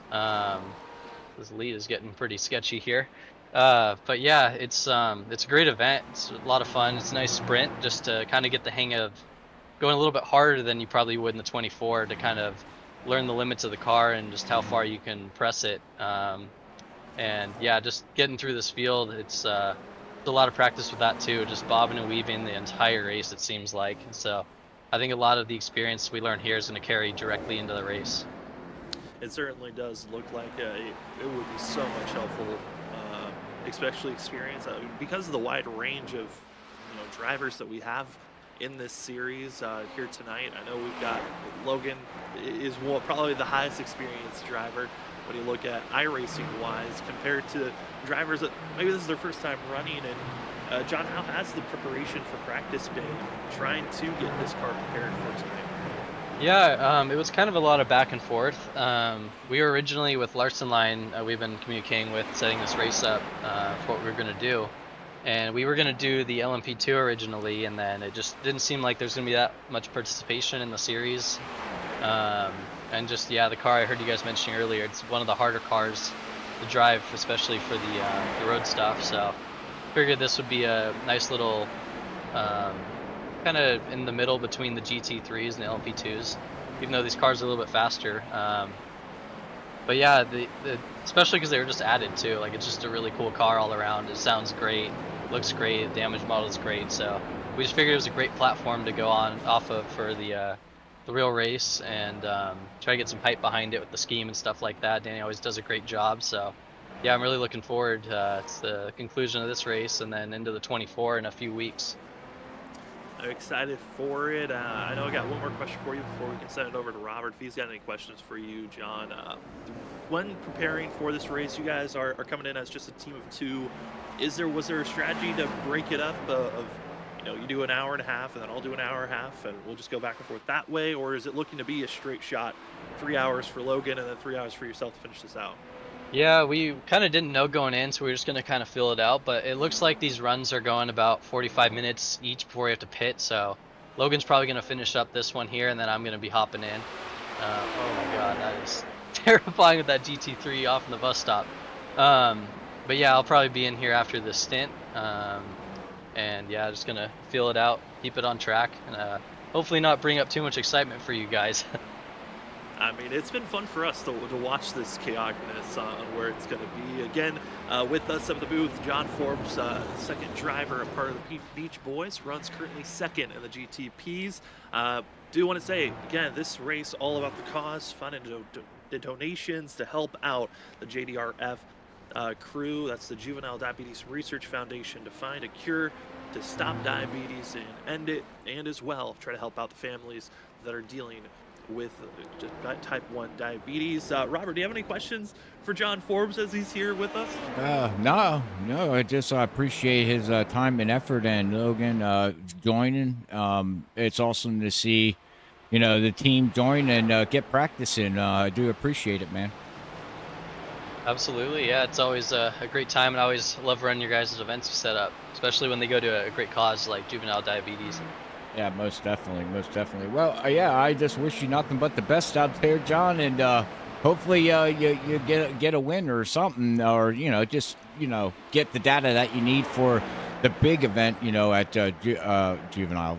iRacing's Daytona 24 is what I'm trying to say. Absolutely, yeah. I'm gonna head back to the team now. All right. But yeah, I love being up here with you guys. Nice little addition for the broadcast. So yeah, we'll keep it in touch here. Hopefully end up with a win at the end of the night. We're hoping for it. Well, that is going to be John Forbes. Good luck, John, as he goes back to his team and hoping that his team's going to continue doing well. And right when he leaves, Issue going to strike for what was the leader of the GTPs. Slow Motorsports goes a little bit too high off the exit of the oval turn 4, giving up the lead. It's going to be Logan Clement back to leading position for himself, as we've had our camera on Matt Dyer in the Across the Pond racing team. Hilariously enough, Robert, yeah. So originally, back when we first did this, yeah, Matt was a part of a team with a different driver that actually was in the UK, so it made sense why the team was called Across the Pond Racing. Right. No one on the team tonight is across the pond. They're all in North America, so I don't know why they kept the team name. They thought I will just keep it. Oh. So they just thought, well, why not? We'll just keep the name for themselves. Well, we know your brother, Matt Dyer, which is your brother. We know he's on the West Coast. Where's the other guys at? In Eastern? I'm trying to remember where Evan Coleman's from. I can't remember where Coleman's from. Bronson Stafford's in Niagara Falls, so he's on the East Coast. So, okay, well, maybe that's why. Across the time zone. Maybe across the pond is, they go over the lakes and him, maybe? Hey, that is a great way to think about it. I like it. I mean, across the United States, but why keep across the pond? I don't know, but yeah, who knows? I actually like the fact that you brought up the lakes. That works. yeah, across the pond, across the lakes. I would just call myself across the lakes, but hey, what do I know? It works out, I guess, if you really stretch it as far as you can. But currently, Across the Pond Racing is leading the way for the LMP2s. That is the blue group currently. Other battles that have been going on track, a lot of it has been in the GTPs of drivers that are still close to one another.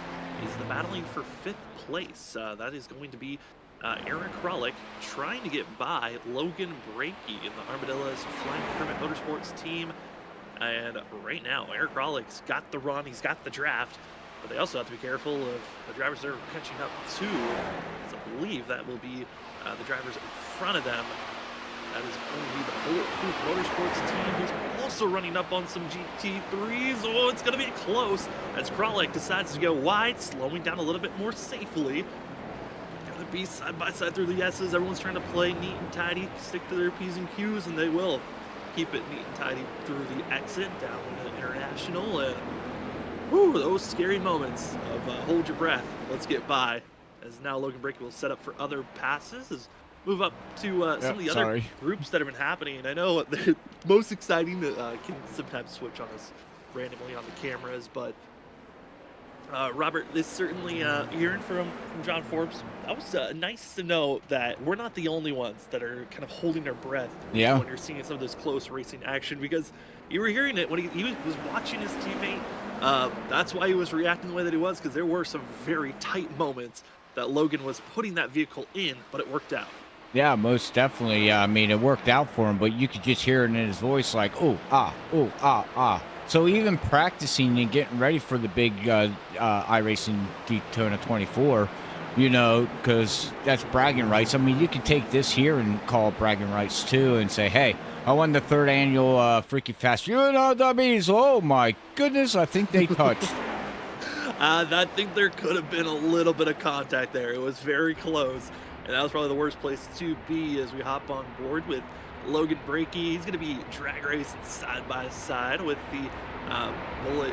That is going to be the Bulletproof Motorsports driver who's ridden to 19. That's 1 lap down.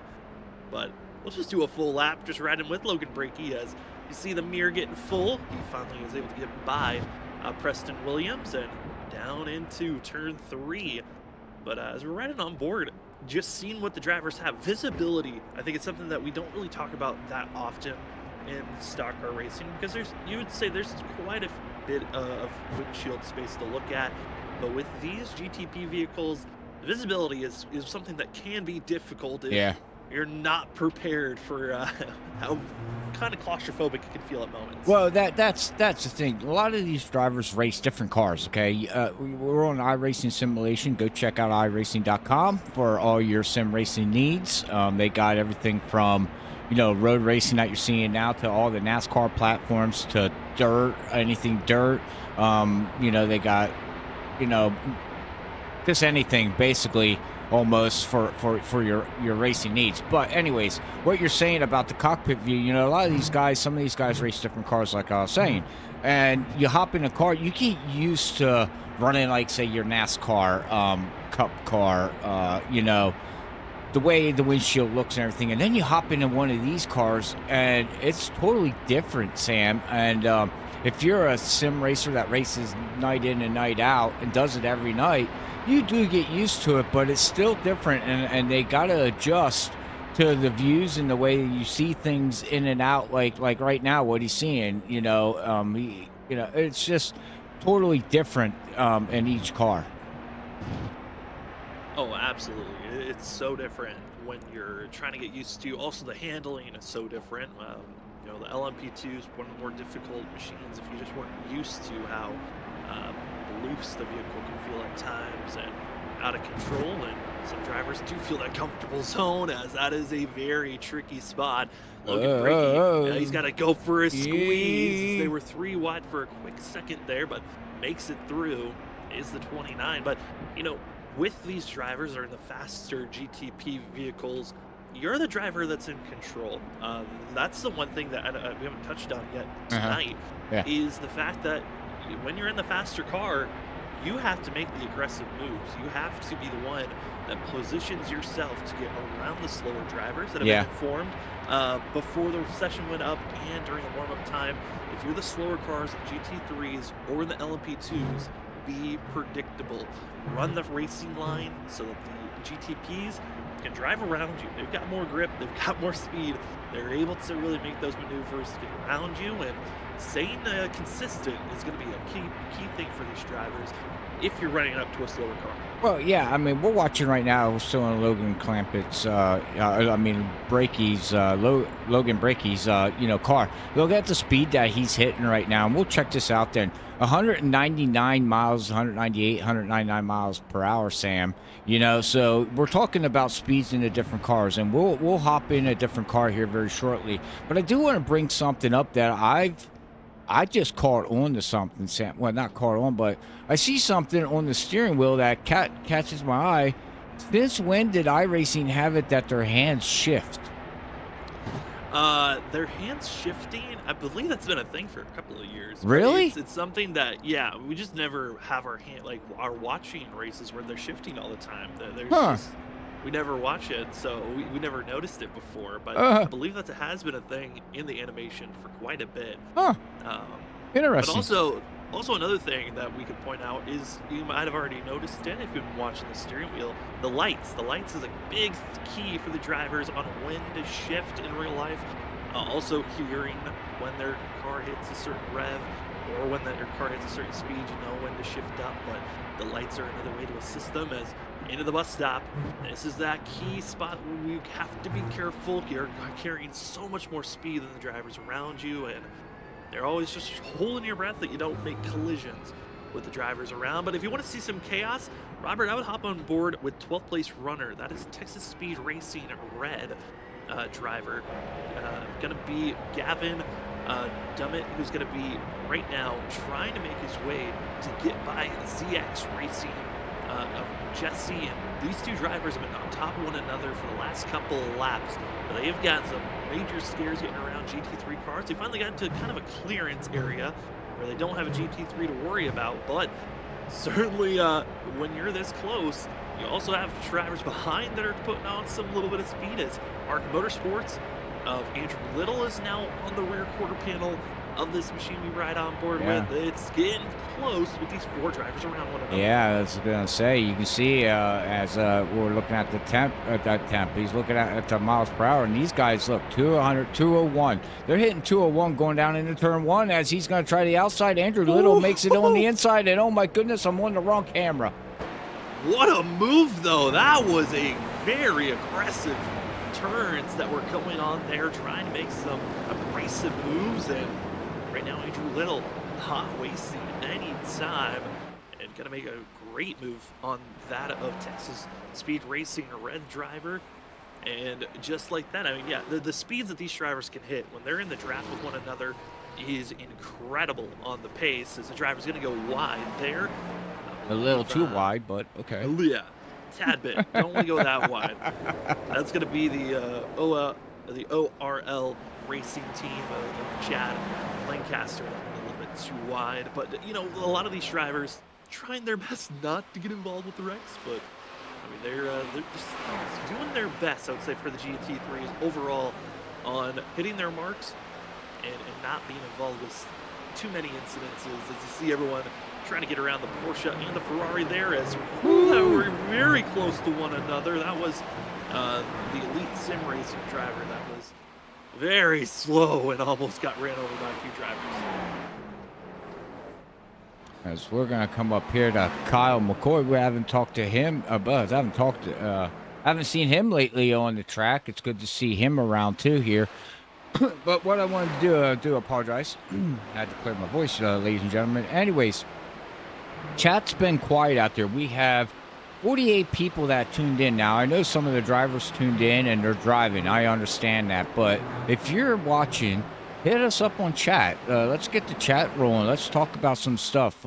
It can, you know, about the upcoming 24-hour event in iRacing, or talk about your team, your drivers. What do you like or expecting? Paint schemes? I don't care. Just get chat rolling, ladies and gentlemen. What is a team that we have not shown that you'd like for us to see? Yeah. I know there's a lot of teams that we like. We said Kyle McCoy. We haven't really talked about this team. That's the Bronze Horse Garage team that's out there. But if there's someone else that you'd like for us to talk about, Bronze Horse, since we have him on screen. It's going to be the driver of Kyle McCoy. Scott Rickard actually started the race. They made a driver swap between those drivers, and Kyle Bowling would be the other driver of those. The crew we've seen running on our Thursday and Tuesday night series in the past, and excited to see the way that those drivers are going to take off. We weren't able to continue on covering their series, but we're excited to see what they're going to have in the future for those drivers and other crew members that are out on track. Here's the LMP2 machines, and this is going to be the TS Racing of Travis Stevens, who runs third of the 4 drivers and currently 26th of the field at this moment, trying to catch up and maybe put some pressure on the GTP driver limitless of Carl Pooler. But Stevens, part of the LMP2 team. LMP2s have been searching, but Travis Stevens, one of the 3 drivers, deciding to go with racing solo for the whole 6 hours. That is a feat to go after. I couldn't do it. My arms would fall off. I'm looking in chat here right now, Sam. We got LMP2, PSSR. They just rejoined. Okay. What else we got going on here in chat? All right. Good to see TSSR in all 3 classes. Yeah, it's nice to see them all in classes. You know, you got your drivers, like we said earlier. Got your favorite. Some drivers like driving a certain car. Other people like, other ones. Me personally, Sam, I like the Ferrari. I like the Ferrari for the sound, and when I do drive it, that's my favorite car to drive in the GP3 cars, whatever they're called. But that's my favorite, one too. So. Yeah, I would say the Ferrari has kind of been known as the all-around vehicle for the longest time. It's kind of been the safe bet to take whenever you want to run the GT3s. Not a bad choice when you look at those vehicles. I just like the sound. Oh, absolutely. Let's, in chat, because they brought up the Texas Speed Sim Racing Purple team, they're second in the LMP2, and they're trying to catch up to Matt Dyer. Might as well, let's take a look at that team. And we saw just overall for that group trying to run in. They've got Zachary Lovelace, who started out racing. They also have on track currently is Tyler Thomas, Jonathan Burt, going to be their 3rd driver. 3-car man show, trying to cycle their way through. I know that they're in the middle of a pit cycle, is the LMP2s, as Matt Dyer leads. The LMP2s is just taking off of pit road. I gotta find your name. Who are we looking for? We are looking for Tyler Thomas, who is second right now. And the LMP2's 24th overall. I'll eventually find him because my ticker is all over the place. we're testing out a new program. That's why things look a little bit different. We're getting it. We can figure it out. What color is he in? Oh, I found him. Purple. Yeah. Oh, purple. He's in the blue class. Oh, okay. And he's second in the 71 car. I found him. Sorry, ladies and gentlemen. You should see my ticker. Every time somebody passes somebody, my ticker goes, adjusts like for a second, whatever. And yeah, it doesn't work out so well. Whoa! Whoa! Well, almost got tapped. Twisted. They might be going for the medal of the most taps on someone's bumper. They have been the closest. They've given a couple of taps. But here is your Texas Speed Sim Racing Purple crew. Had some complications. Tyler Thomas getting disconnected, which then put Zachary Lovelace in the machine to start things off, made that transition. And right now, 71 runs second overall in the LMP2s, currently a minute back from Matt Dyer, which now has actually been transferred over to Evan Coleman, who will now be piloting the 61 across the pond racing team. And the one thing that I love about the Texas Speed Sim Racing guys is the fact that they are always clean with their schemes. And they're almost keeping it to where the color schemes, they keep the colors there, but always, I think they've got some of the nicer paint schemes of any of the race teams when they come as a collective group. Oh yeah. Racing events. Oh yeah. Yeah, that I agree. They post stuff on our Discords, and yeah, some of their paint schemes are like, woo, wow, amazing, you know. And they do a great job. They're whoever they have painting. But like you said, you can see this car right here, Sam, and it's nice and shiny. I mean, it's actually, you know, you don't got to go overboard sometimes with these cars or any cars. Just a nice just base, you know, and a couple logos, and there you go. Yeah, I mean, keeping it with the Texas, star always has to be there, and it's so good to be looking at this of when these drivers are able to get these schemes looking nice. I know coming into this event, some drivers were talking about, hey, I like this car, but I've never painted the schemes before, and I don't know if I'm going to be able to get the scheme looking right or the way that I imagine that I want it to look.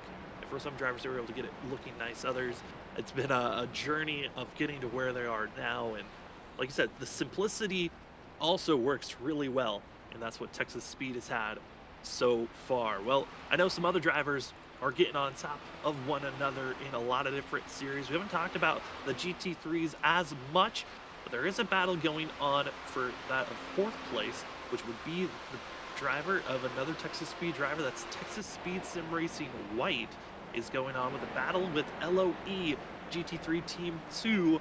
We find that of David McConnell in their Stars and Stripes machine, trying to run down the LOE Team 2 being ran by Stephen Harlow.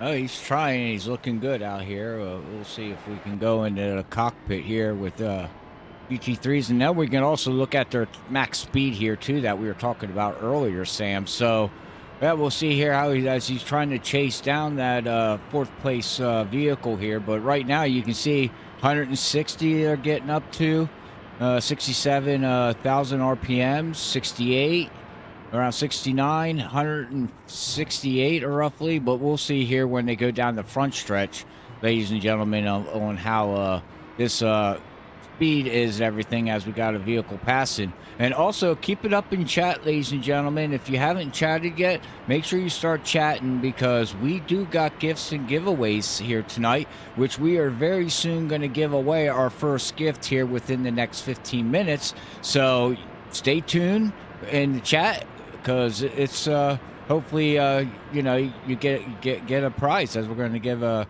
giveaway of Madden 24 on Steam. So and all you have to do is hit in chat JDRF when we say, Sam, and you will be entered into the giveaway, and then we will do a random drawing, and whoever that name comes up with, you would have to contact me by email or on Facebook or on Discord to get your stream key to play Madden 24. Yeah, Madden 24, one of the 4 games. Each game going to be different that we give away here this evening. We're excited to have the giveaways that were greatly given to us to give to you from JDRF, the partnership that continues to grow. We're so thankful to have an incredible charity to work with.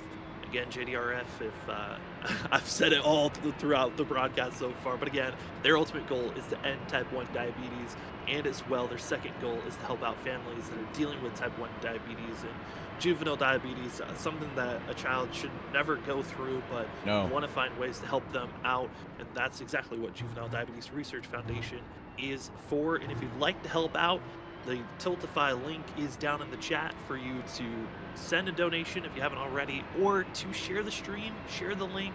We'd love to have as many donations and to help out this great cause. I know we had another donation of $10 coming in. Thank you so much. Thank to you. Everyone that has helped out at this moment as the field gets themselves prepared. More pit stops for some of these drivers as they're cycling through. And like we heard, some drivers are thinking about pit stops, either the first one, the second one, to make driver swaps. And we're starting to hear and see a couple of drivers making some moves, as you have the 35, a Chad Lancaster, trying his best to stay on course. I know it's been a tough one for that team, but they continue to stay out on track the best that they can at this moment. Currently 14th on the board, but honestly, it's not about the race, it's about the cause for tonight's event.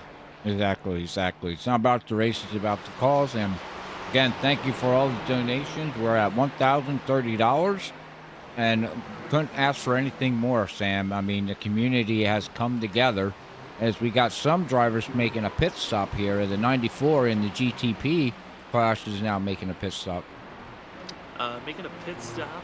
Also, 24 making his pit stop. There's been a couple of other drivers that have had issues after making a driver swap.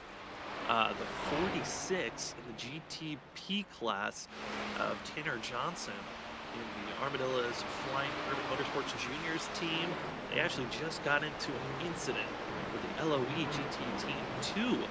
They were just coming out of pit road, those cold tires. Not a friend, as Tanner Johnson's making the swap and just trying to survive. That team has been struggling. We saw issue earlier with Tanner Johnson being hit from behind, and now having this incident. That team, they're in salvage mode, but luckily the vehicle doesn't look to be too damaged, but sadly they've already used some fast repair, so if they grab any more terminal damage, they will have to just sit in pit road and get it repaired.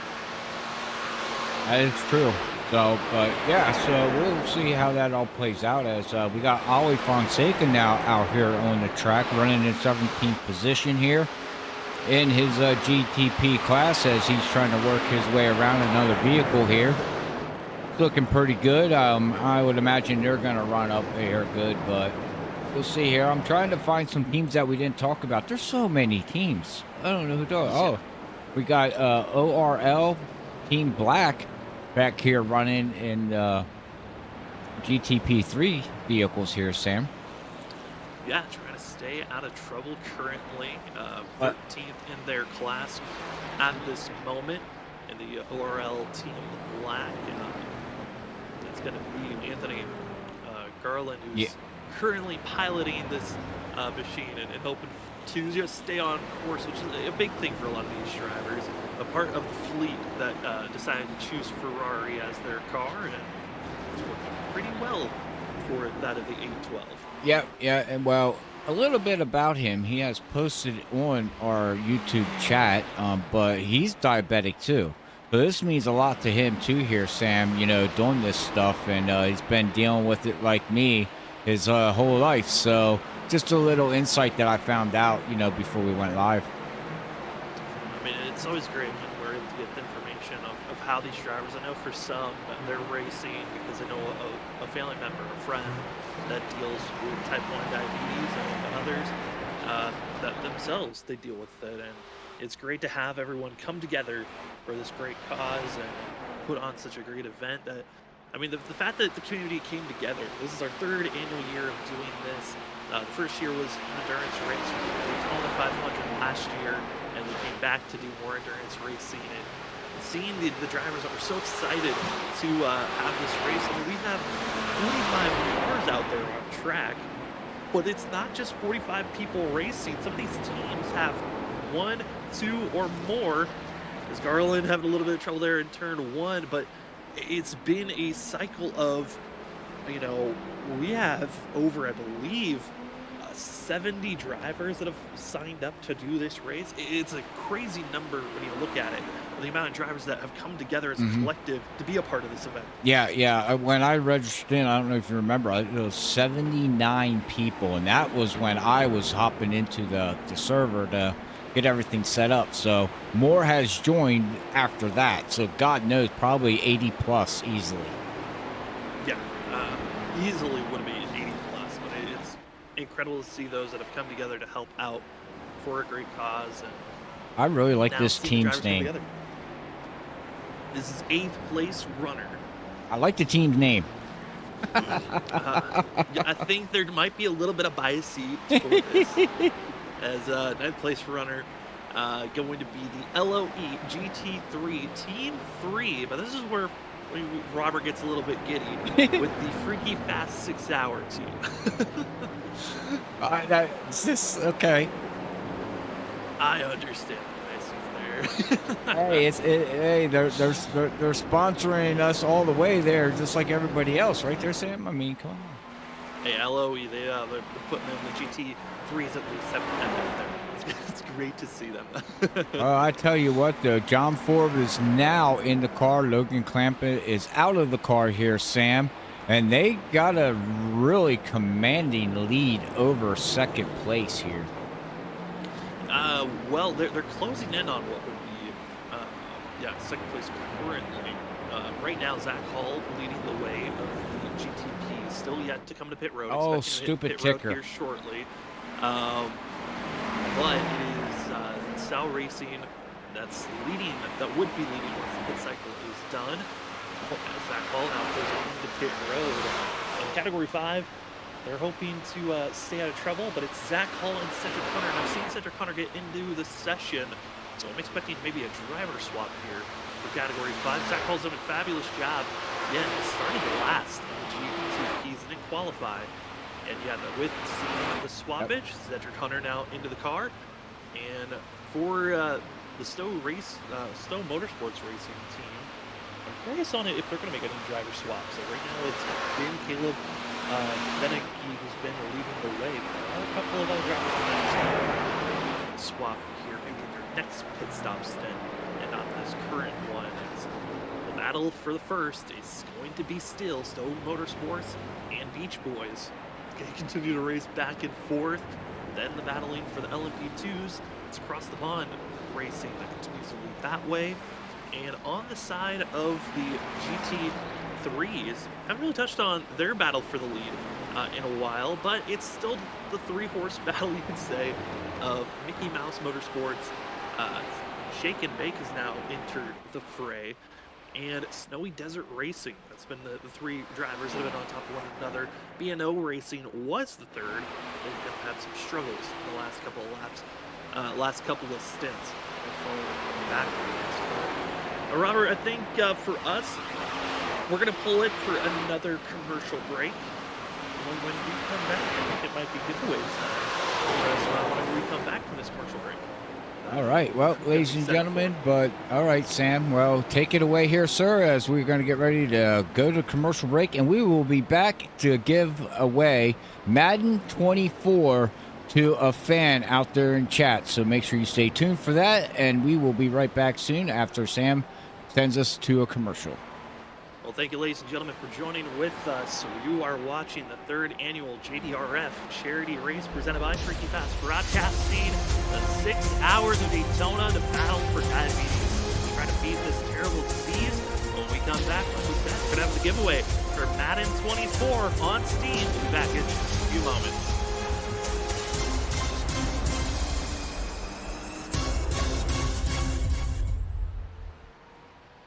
Racing isn't easy, but experiencing it is. iRacing puts you in the driver's seat with the industry's leading sim racing game. Drive on laser scan replicas of the greatest racing circuits from around the world. Go head-to-head against other drivers chosen by skill-based matchmaking to ensure competitive racing at every level. Compete across all your favorite series.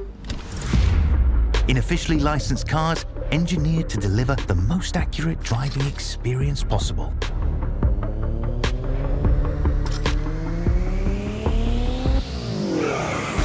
Join a race or host your own with players from across the globe. Race against the computer or in a league with friends. Feel the thrill behind the wheel. Visit iRacing.com.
Maske can't defend. He's got the outside line for the second part, and he can't hold on. Going the long way around. We're going to be 3 wide for the lead as they all come to the line. Who is going to take it in the end? And here comes Lockwood. He's going to make the move to the outside. Quinn tries to force him off a little bit, but there he goes.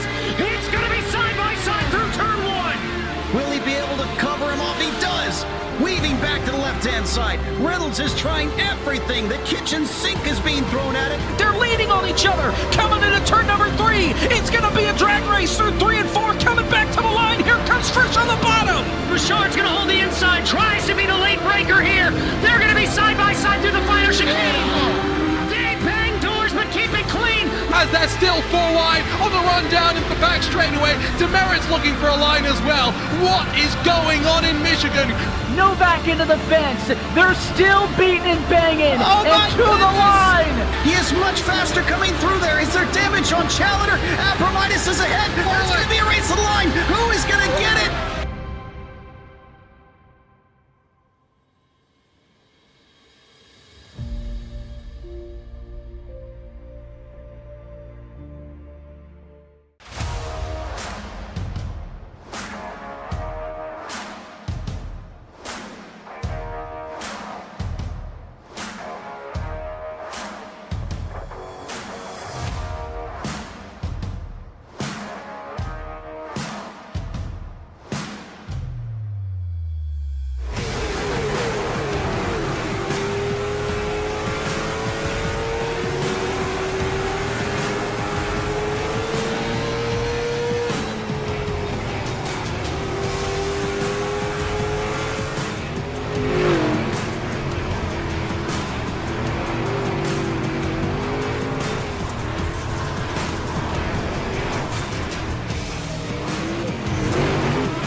Welcome back, ladies and gentlemen, to the 3rd annual JDRF charity race presented by Freaky Fast Broadcasting.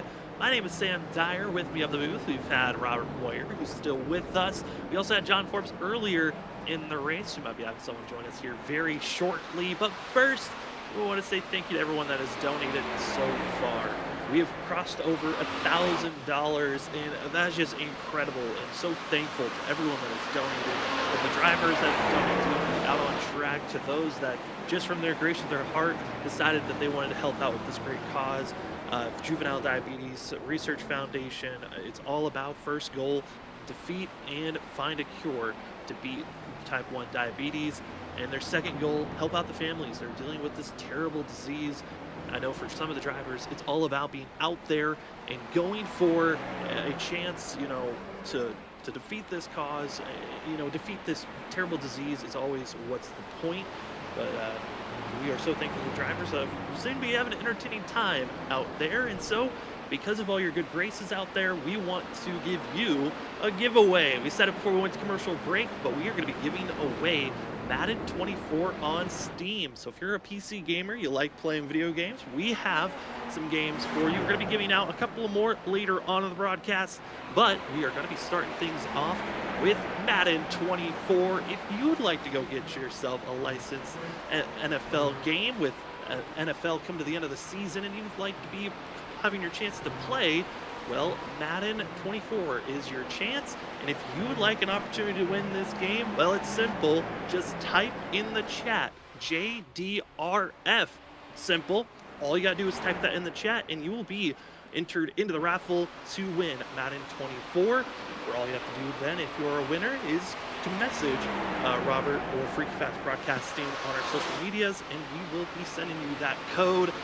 Again, type in JDRF in the chat if you'd like to be part of the code. We'll have this running for a little bit. We said, hey, we might be adding someone on into the booth with us. Well, we have Zach Hall with us. Zach, congratulations, you survived. But man, it certainly looked like it was a war out there for you.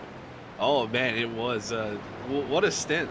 I had some issues in qualifying. I think someone put it in the chat, but unfortunately, my dog unplugged my monitor. So as I was qualifying, the monitor switched from triple screens to a solo single screen, and yeah, I couldn't complete the lap. So unfortunately, there I had to get back in the server, fix the INI files and all the stuff. You have to make those things work, but.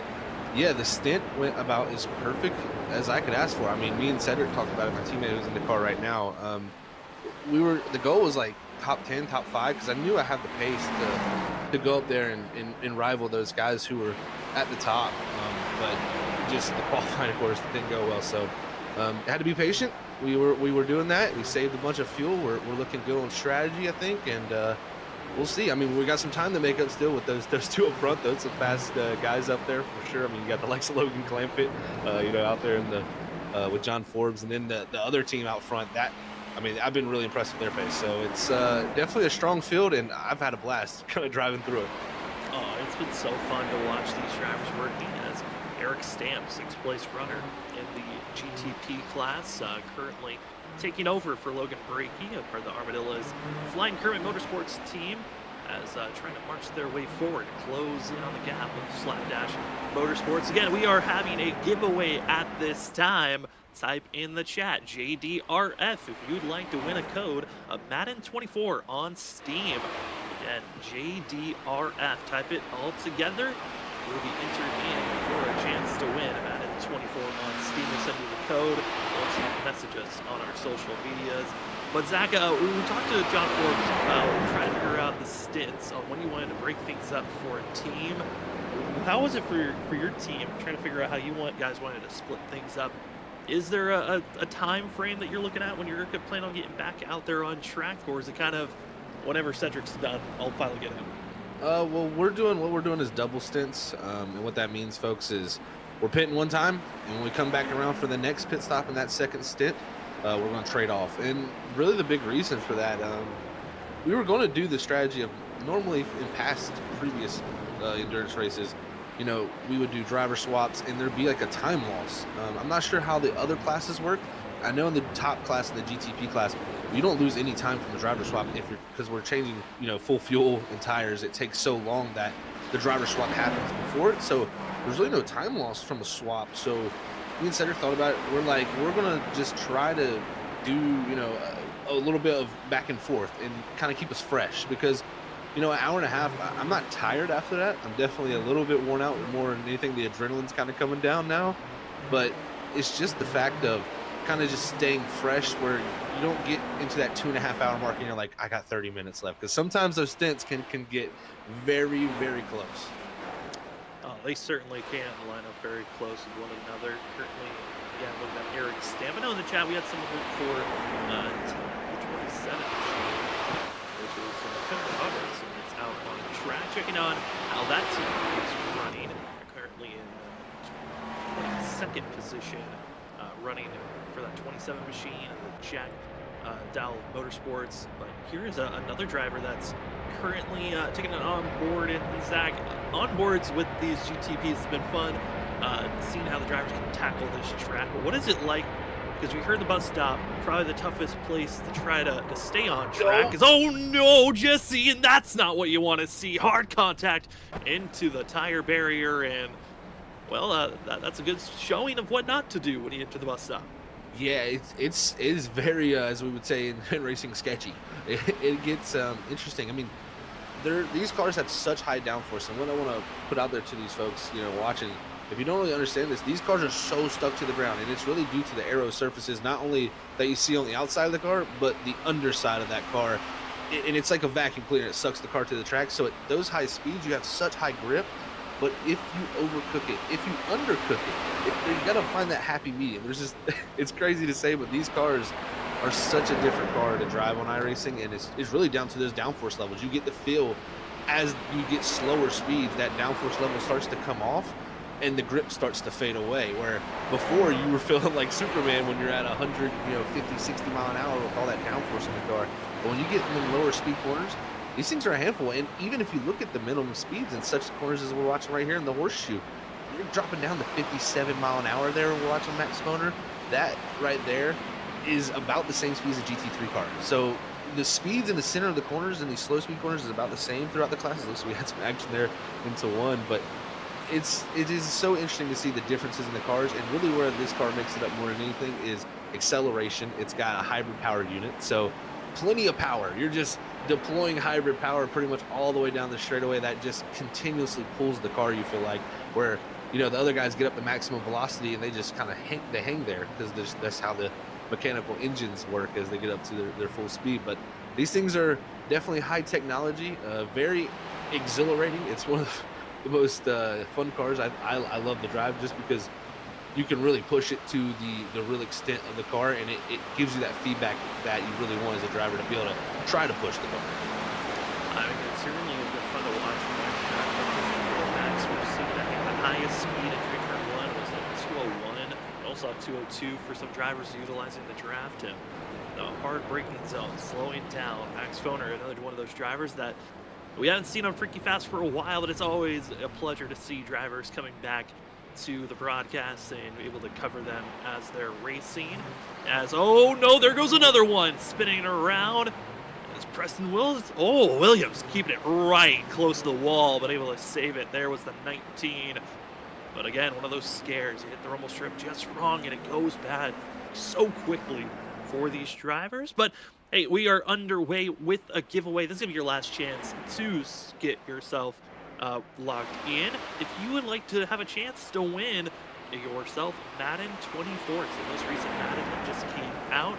Let's test your skills on the sticks or on the keyboard, because it's going to be on Steam. Go type in the chat JDRF to find yourself with a chance to be logged in on our giveaway. We'll give you a couple of more minutes to try to get yourself if you'd like to win Madden 24. Again, we've got 3 other games after this one that we'll be giving away throughout the night. But thank you so much to everyone that has already donated. We're at $1,030 that has been raised so far.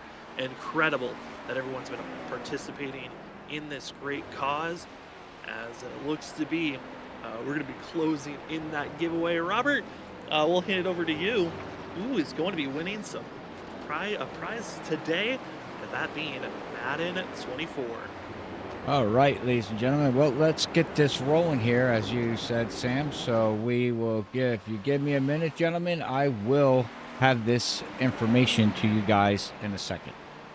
All right. Well, as Robert is searching for it, I mean, Zach, anything that you've noticed so far with being out on track, what is it like when you're closing in on these GT3 cars? Because we've seen some pretty aggressive moves by some drivers, others trying to stay patient. How is it trying to make that decision when you're out there on track?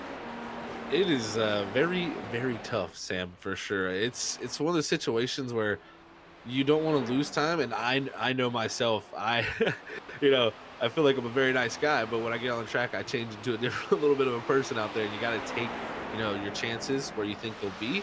But for the most time, I don't feel like I risk too much. I'm more on the safer side, I'd say, of things, especially with GT cars, just because they're doing their best. I mean, they don't have the car to go faster, so I can't really expect them. And it's really the only spot that you catch them and you're really just like, that is the worst timing, is the bus stop. You catch a GT car on the bus stop in a GTP car, or even the LMP2 car for that class. If you catch that car right there, you're losing upwards of a second and a half to 2 seconds right there, just having to do that. And there's methods to get through that traffic better, like you can lift and coast, save the fuel if you're going to be catching the car in the bus stop, and then get back in the gas when you can actually accelerate with a little bit of a gap. So it takes some racecraft, but man, I've actually been really impressed. The GT cars, I don't think I had really one scare from a GT car all night. Really, it was actually more of the GTPs that I had more of a little bit of scare with here tonight. So it's definitely interesting battling. It's been one of those things where we've seen some incidents happen, but we have got ourselves a winner for the Madden 24 Steam Key. Congratulations to Johnny Castle, that of K-Spear, excuse me. Johnny, congratulations on being the Madden 24 winner. If you would like to go collect yourself Madden 24, go on over to Freaky Fast Broadcasting on Facebook or on Twitter /X. and message us in the DMs, letting us know, hey, I won myself Madden 24, and we will get you that code as quickly as we can. Most likely it's going to be after this broadcast. We'll be able to give you your code, but thank you so much for helping in the cause by just being a viewer here, or if you've donated already, thank you so much for being a part of this journey. One game down, we got 3 more still waiting in the wings, and we'll figure out what game that's going to be in the next hour or so. But we're closing in on the 4-hour marker. Still a lot of racing to go for the field. Currently, your winners at this time in the GTP class, we got that of Stowe Motorsports and the 24 machine. They have been having a great duel with Beach Boys. Caleb has been just cruising away from John Forbes, who they've made their driver swap. Then in third place for GTPs, it's Cedric Hunter, who we have the starter driver for Category 5 Esports, being Zach Hall with us up at the booth. Then in the LMP2 side of things, across the pond racing, initially had Matt Dyer racing, who took the lead for that team. Currently it's Evan Coleman racing in that crew, with Wake County in second place in the LMP2s. It was Brian P. Johnson who was leading that group. It's currently Benjamin Nelson in the machine, trying to get that 05 catch up to 61. And Texas Speed Racing Purple is in third for that group. And the GT3s, haven't talked about them much because it's been dominated by Mickey Mouse Motorsports. John Dart leading that charge. Second place is Shake and Bake Racing with Chris Stewart currently in that catbird seat, and Christopher Norris in third for Snowy Desert Racing. Well, Zach, we're happy to have you with us.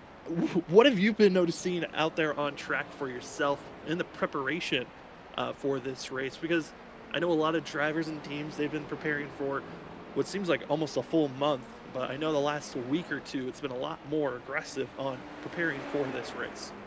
Yeah, actually pretty aggressive with the preparation for a lot of guys, I've noticed. I didn't, unfortunately, myself get the most preparation, but this race, the big thing behind this race, first off, we're raising money for a great cause.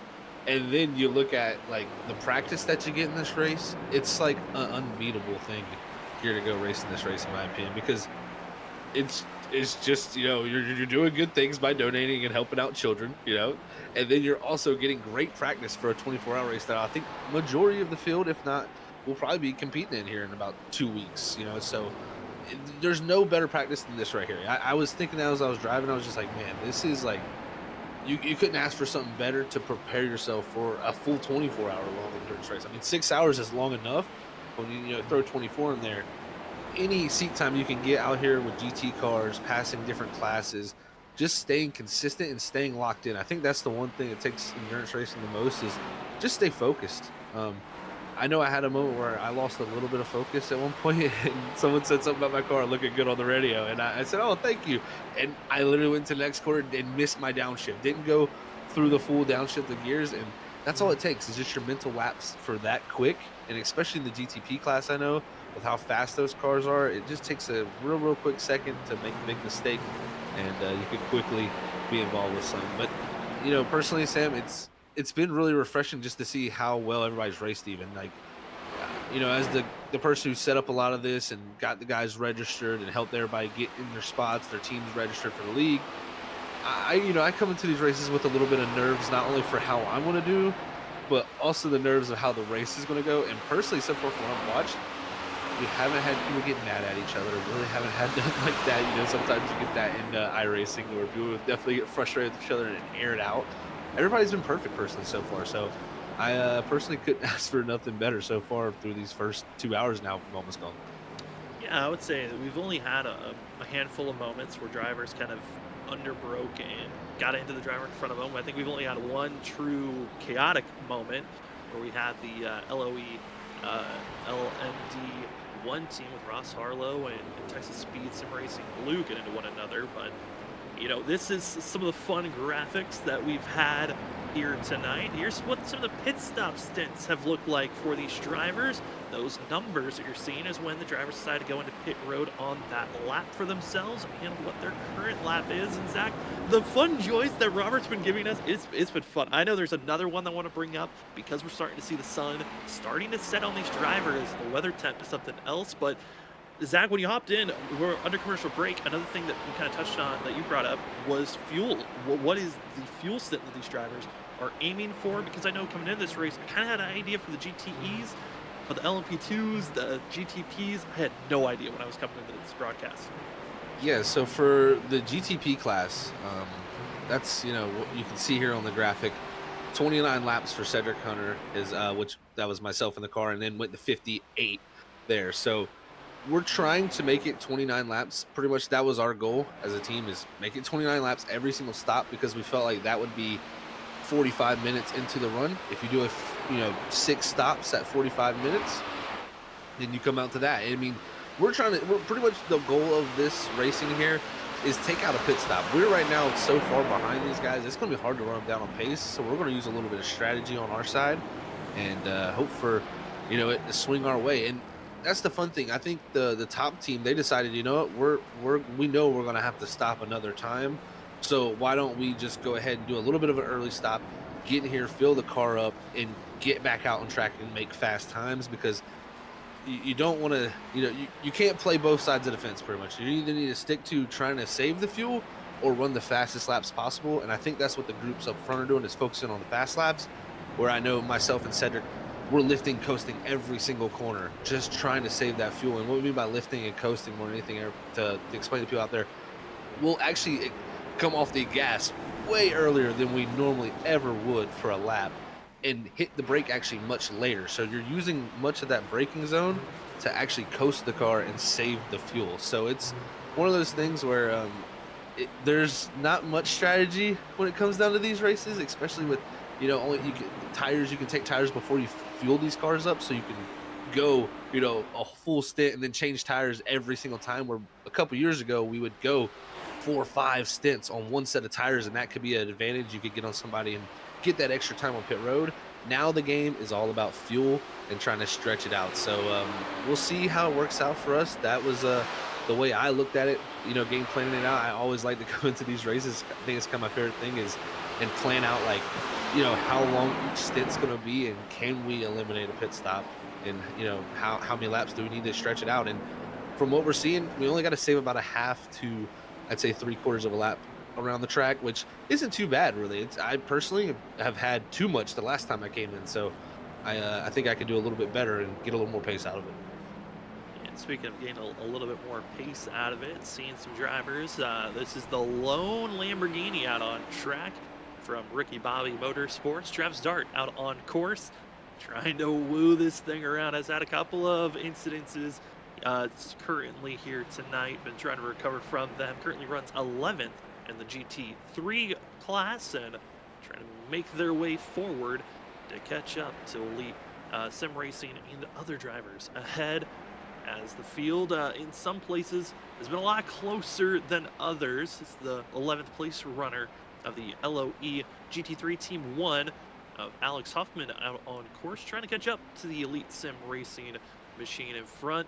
But currently, the driver right directly ahead is actually going to be the LOE GT3 team. It's going to be Robert's favorite team that we're expecting to see be passed here shortly by Huffman. Is that your favorite team out there, Robert? So you like the paint scheme, I imagine. Oh no, it's the team name. That's it's the team name. Why. Okay. Yeah, it's the LOE. There's been some good ones. It's the LOE GT3 Team 3 Freaky Fast 6 Hour team. I like it. See, that's the thing, folks. I know there actually was some registration problems for a few guys out there. They made some mistakes and registered the wrong guys on a certain few teams, and that's unfortunate for them. And I think a few guys didn't get their team names right either on there. But at the end of the day, we're doing this for charity. We're having a good time out here racing, having a blast around this track, and trying to spread the awareness for type 1 diabetes. It's a great cause to have around, for sure. Really, really is. You know, Tell you chat what, doesn't these, have to be quiet, guys. Yeah, start talking. Come on, hit us up. We had. Oh no! Whoa! Co-contact. They were going 2 wide, then 3 wide, and the GTPs a little bit too close and antsy with it. And contact going to be made. Or And Isaac drivers Muck. trying to survive. Muck. I tell you what, Oh. these guys are doing a great job of surviving and having these little moments. It's hard to, when you get in the grass. I'll tell you that. I'll tell you that much, folks. The grass does not have a lot of grip in iRacing. It is like ice. You step on the brake, it just slides. So it's very difficult once you get off track like that. And they did a great job to bring it back on there. Isaac did. So these GT3 guys definitely having a handful even. And that's the thing. Those cars are not easy to drive. You know, they might be the slowest class out there, but still very, very difficult to drive. As you see that GTP just flying off the bus stop compared to the speed that the GT3 can carry.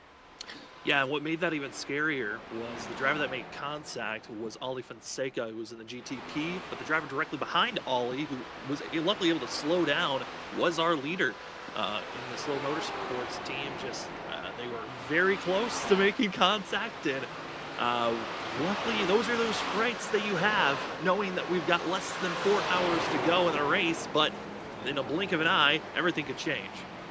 It really could, man.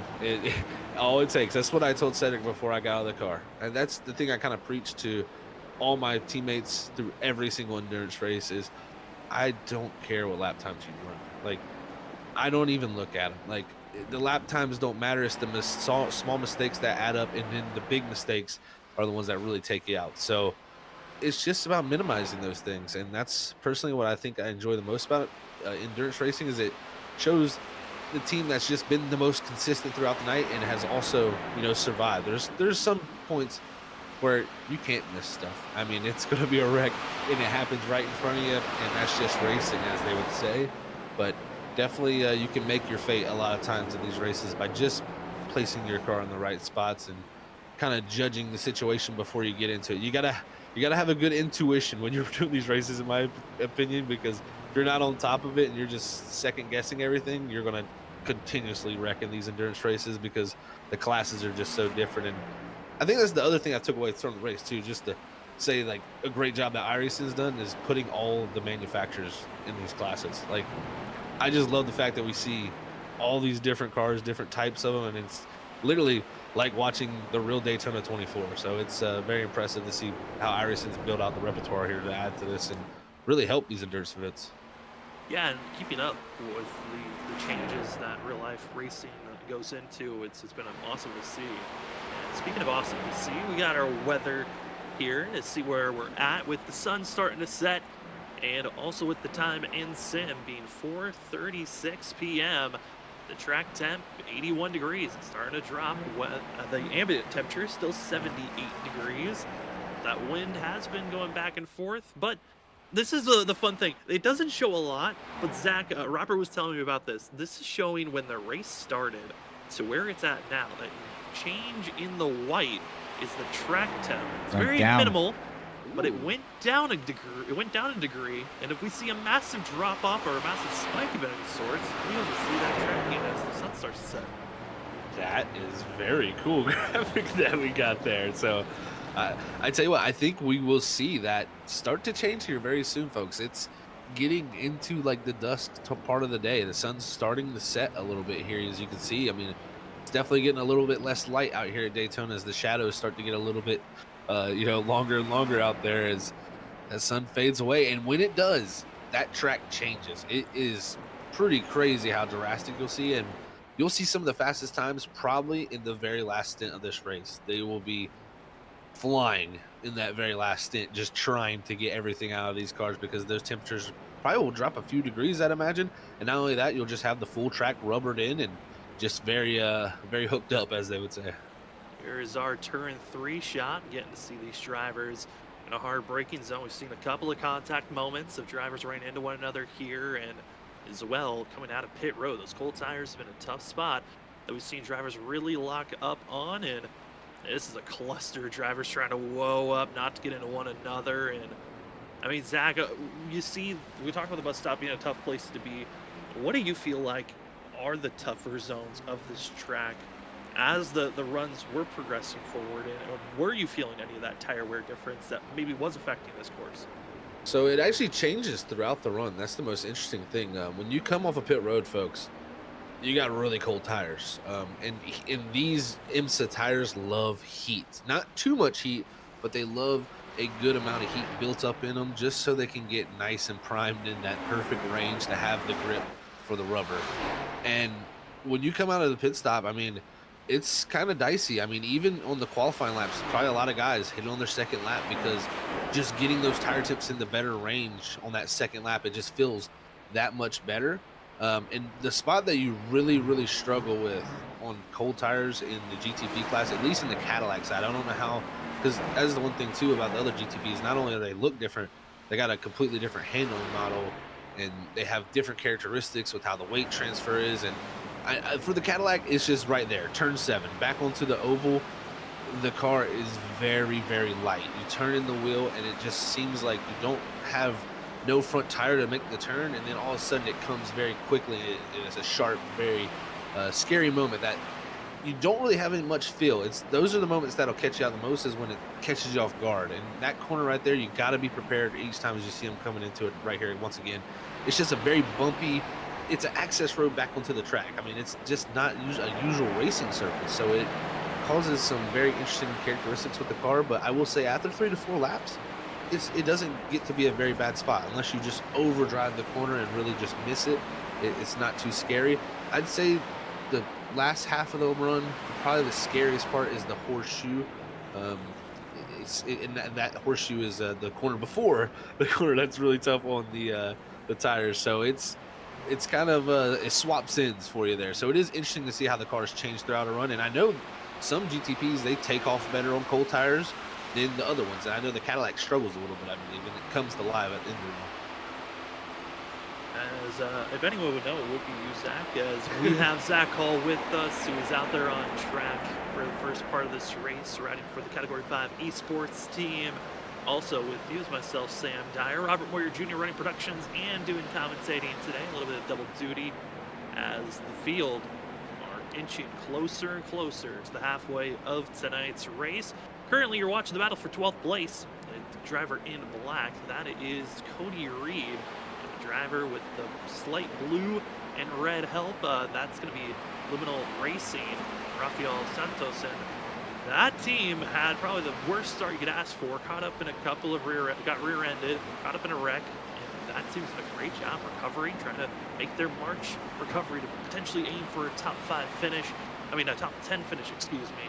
Right now, battling with Cody Reed. And Zach, you touched on the fact that you were feeling a little bit tired and sore after just running your stint. Cody Reed, one of 2 drivers deciding to do a full 6 hours by themselves. The other driver, Travis Stevens, who's on the LMP2. And Cody Reed trying a very tough task right now in that 42 machine.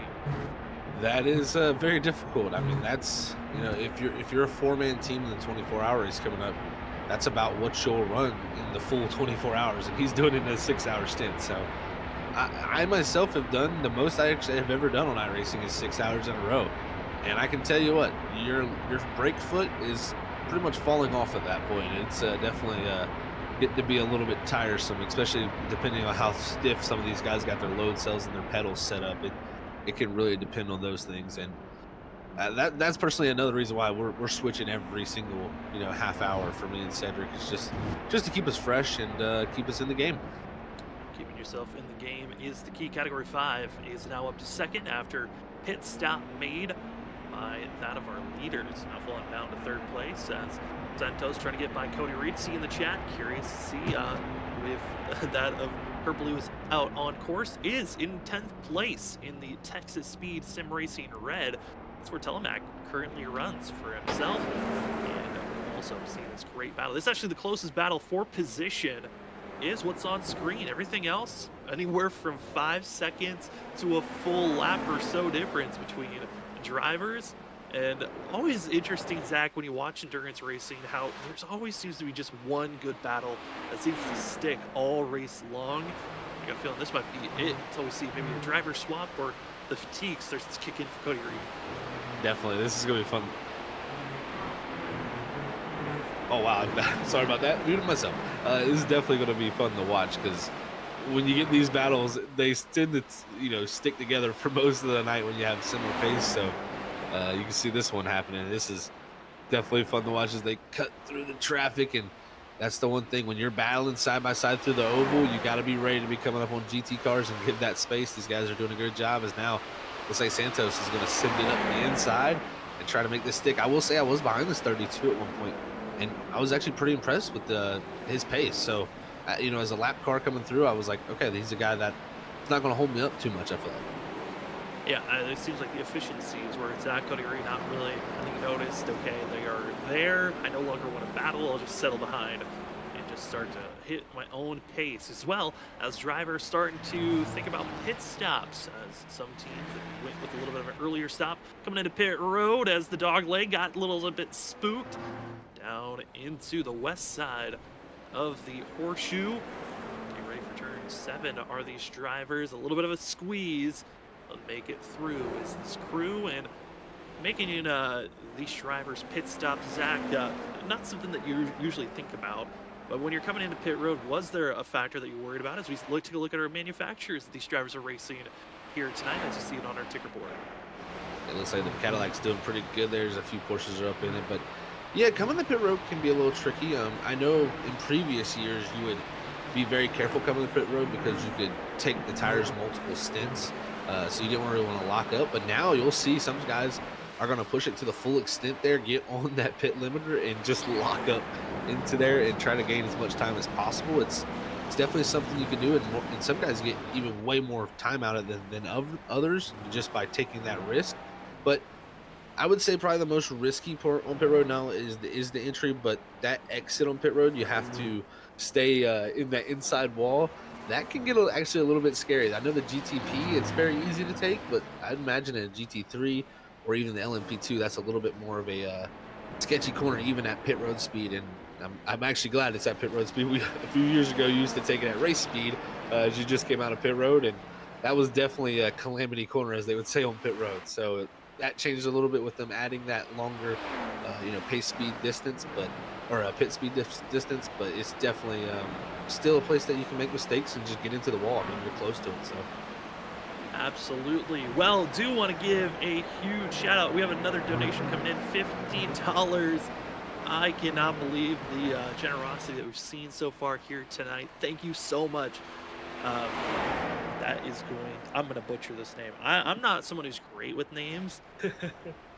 Lacinio, big thank you for sending in $50 to push us up to now $1,080 for our total that has been donated so far. Our ultimate goal, we were hoping to maybe hit $1,500 if possible. That'd be an incredible goal to hit. I know last year we hit $1,200 and I believe $30 was the ultimate number that we landed on. The first year that we had this charity event, we had, I think, around $800 was around the number that we hit. So it has been incredible to see how much the generosity has been there each and every year that we come around for the Juvenile Diabetes Research Foundation charity race.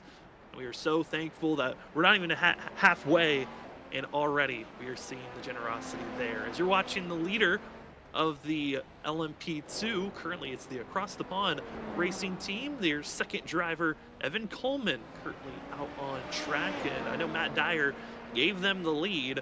But this group's got to be careful because in second place is a driver that's very quick and we know can be fast.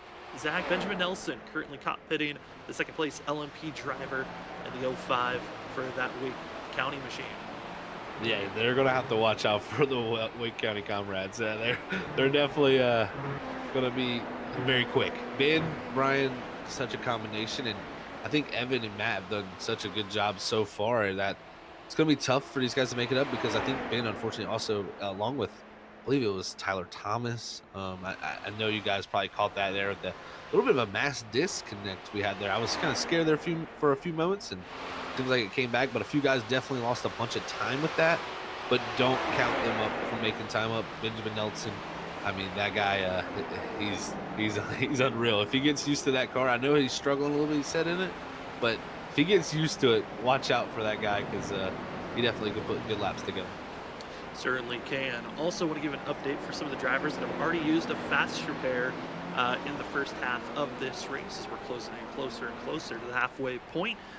Drivers that have used their fast repairs, team Justin Millark. I know Justin was supposed to be with his team, accidentally registered. He's actually one of our, he's the third solo driver out there. He's already used his fast repair. ORL Racing team also has used the fast repair. Ricky Bobby Motorsports. These are all drivers that are in the GT3s currently that we're listing down. First driver in the GTP class is Highline Motorsports, have used their fast repair. Then there's another cluster of GT3s that have used their fast repair, being LOE GT3 Team 2. BMO Racing have used their fast repair. Snowy Desert Racing has used their fast repair. Shake and Bake and Mickey Mouse Motorsports. So all of the top 5 GT3 classes have used their fast repairs, Zach, this early on. Then if you look at the LMP2s, no one in the LMP2s have used their fast repairs. Inside of our top 20, it's going to be Texas Speed Racing Blue have used their fast repair. Extreme Power League with William Mann Jr. Used their fast repair. The Jake Bowell Motorsports have used their fast repair, as well as Carson Line, Quarter Life Crisis Racing, as well as the junior team of Armadillo Flying. Kermit Motorsports have used their fast repair, and the last 3 to use their fast repair being KZ Racing, LOE LMD1, Texas Speed Racing, Sim Racing Red, and the last one being that of Luminal Racing. So a lot of teams have used their fast repairs, but I think the shocker has to be the GT3s. The fact that their top 5 teams have all used their fast repairs is wild to see how that has changed around, on how they've kind of gone wild there for themselves. As it's certainly interesting to see how that's going to develop into the second half of this race, because you never know how these races can develop. We've already seen a couple of big scares from drivers that we've had our cameras on, but currently everyone's just trying to settle in, and hopefully all of you have enjoyed settling in to this broadcast. A huge shout out to everyone that's donated. Again, we have hit $1,080 donated so far. If you'd like to donate, we have our Tiltify link that allows you to donate. If it's just a small margin, if it's just $1, if it's just sharing the link, massively would help in the cause. Sharing is just as important as donating. Getting the eyes out there, and even know that the Juvenile Diabetes Research Foundation is there for people that want to donate, and also for people that are looking for help. Those are 2 massive things that can help out with JDRF and people that are dealing with type 1 diabetes, and especially juveniles that are dealing with this. It's something that we hate to see kids dealing with, such a cruel disease, but that's what JDRF is here for. One, to defeat and find a way to stop this terrible disease from being here, finding that cure, as well as helping and supporting families. Massive helps all around. As currently our leaders for the GTPs, as pit stops have kind of concluded so far, a couple of drivers still need to make another pit stop here, being their 3rd pit stop of the night. Leader being Stool Motorsports with a change in the drivers. Caleb no longer in the car. Instead, it's going to be Logan Speth who's going to be in the car. John Forbes is in with Beach Boys and Cedric Hunter. So there has been a full cycle of switching up drivers as we're closing into the 3.5 hours left marker. 2.5 of this race is done. Then on the LMP side, it's still the Crossing the Pond racing driver with Evan Coleman, Benjamin Nelson in the Wake County Conrads at the 05, and 2nd at TS Racing, and 3rd, that's the LMP class in blue. In the GT3 course, Mickey Mouse Motorsports, Ron Dart leads the way. Shake and Bake Racing with Chris Stewart driving, going to be in 2nd for the GT3s, and 3rd it is Christopher Norris still in the car. No swappage for Snowy Desert Racing just yet. In 3rd place in the GT3s. Currently on screen, it's Thomas Walter in the 69 machine. I haven't seen them in a while. Also, I was just talking about this driver, William Mann Jr. out on course. One of the drivers that have used their fast repair, John Forbes, trying to find a way to get through. Cameras are swapping quickly. We're on most exciting for the camera view, so we're seeing all the close action, trying to see the battles when they're happening, as Jonathan Burt going to be side by side with one another, trying to find a way to get by the LMP of Texas Sim Racing Purple. And Kyle Moyer getting by in the 43 machine, currently 5th place in the Slapdash Motorsports team, another one of those driver swaps. The chaos continues to ramp up. Zach, certainly a crazy race in trying to stay fresh. Like you've said, that's the goal for your team. But if you're not able to stay fresh, I mean, what are some of the ways that you as a driver usually would try to stay awake and alert if this was the actual 24 hours? You know what's really key, and this is something I had to learn the hard way, folks, is you gotta take a nap.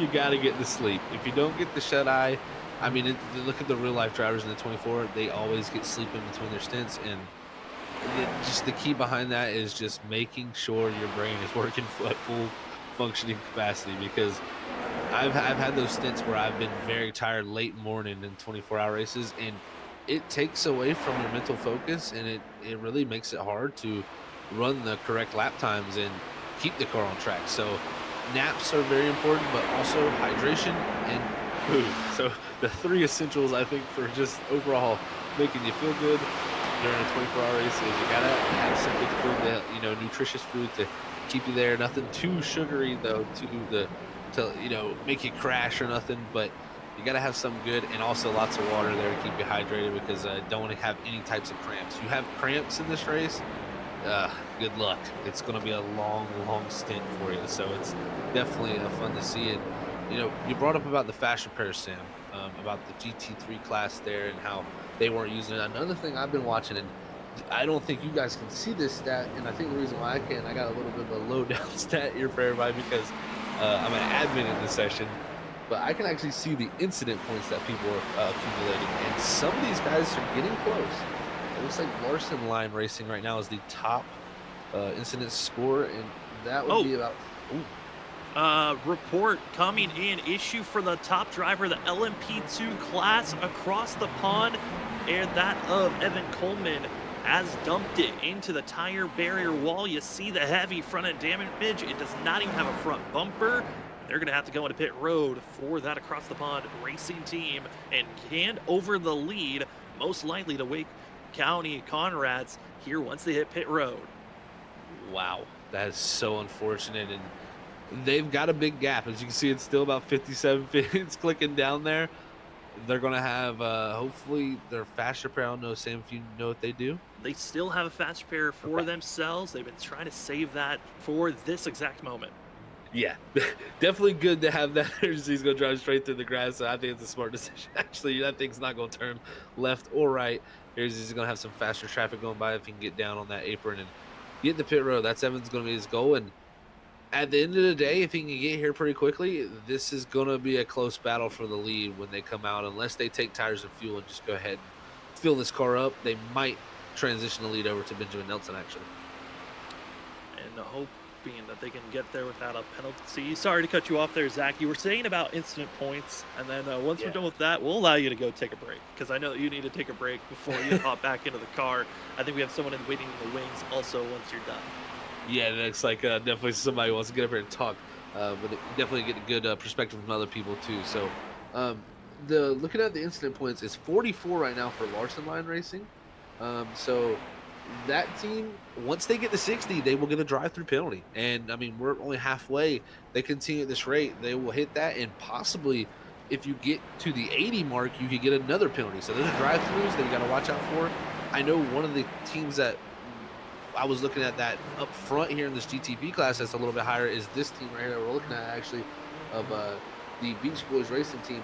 I believe they're at 24 right now. So on pace to make it throughout the race without it, but if something goes a little sideways and you get those off tracks in the bus stop and you don't have many of those to use later in the race, because that is worth lap time, you could see it become an issue for a few of these teams up front.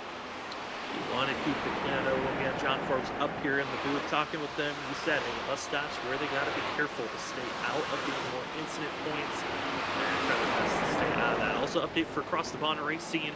Matt Dyer now has taken the reins of that across the pond racing team, but they have fallen all the way down to 3rd place. They're going to help at least move up to 2nd and maybe tackle to go after a chance for Wake County Conrads. But Zach, thanks for joining with us. We'll let you go rest up, get ready for your stint to take over for Cedric Hunter later on. But thanks for being with us. Most likely we'll hear from you later on the broadcast. Yeah, you guys will hear me later, and thanks, guys. Good luck to y'all up here.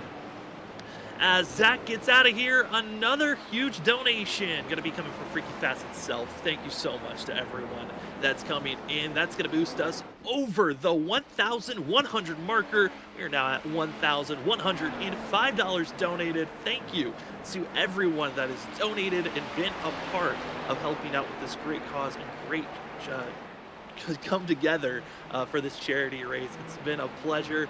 As we bring up into the booth another one of the drivers that's been out there on track. We have Logan Brakey with us. Logan, are you there? Hey, how's it going, guys? Oh, it's great to hear you, Logan. It's been a while since we've been able to talk with you up in the booth. But man, how are you feeling? You got to be out there in track, test out the vehicles in that of the Armadillo Flying Kermit Motorsports machine. How are you feeling? Yeah, pretty good.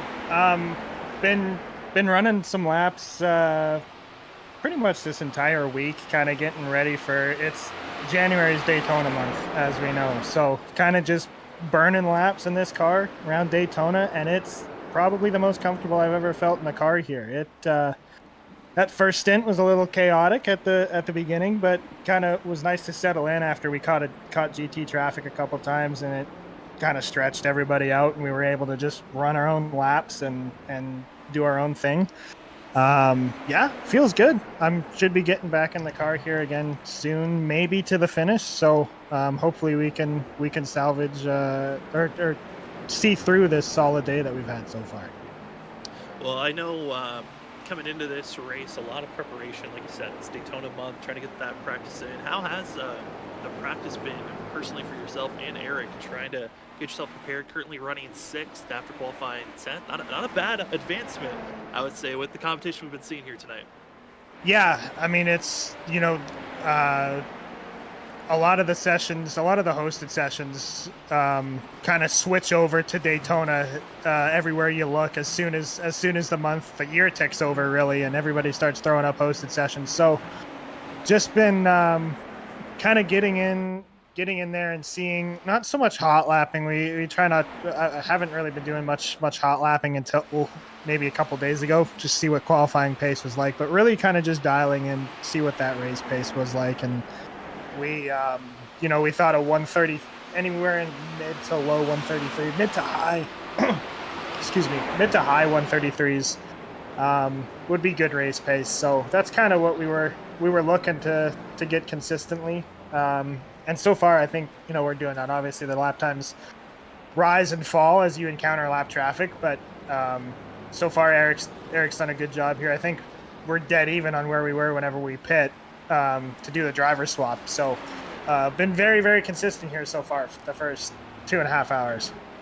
Yeah, when we're talking to Zach, that seemed to be kind of the cue that he also was kind of giving off of. Consistency is the key. We also see on screen your vehicle. You guys decided to choose the Porsche. What made you guys make that decision? Because we saw the majority of the GTP class is Cadillacs. So what was the decision to switch to the Porsches?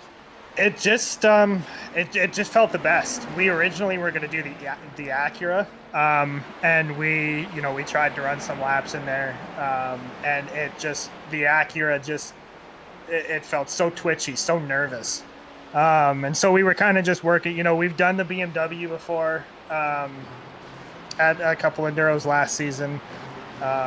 And yeah, the Porsche came out, we tried that, and we're like, oh my God, this thing is glued to the surface. It feels great. So we just, we chose it based on how the handling felt. I think the Cadillac came out after the Porsche. So we were like, you know what, we've already decided on the Porsche. Let's just stick with it. We don't want to learn a new car.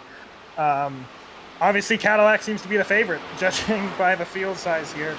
We'll see if that gets changed going into the actual 24. I don't know if any BOP is going to come in from iRacing or anything like that. So But yeah, it feels really, really good. Like I said, it's the most comfortable I've ever felt in a car around here. And I love Daytona. I'm always comfortable here, but it feels so nice to drive.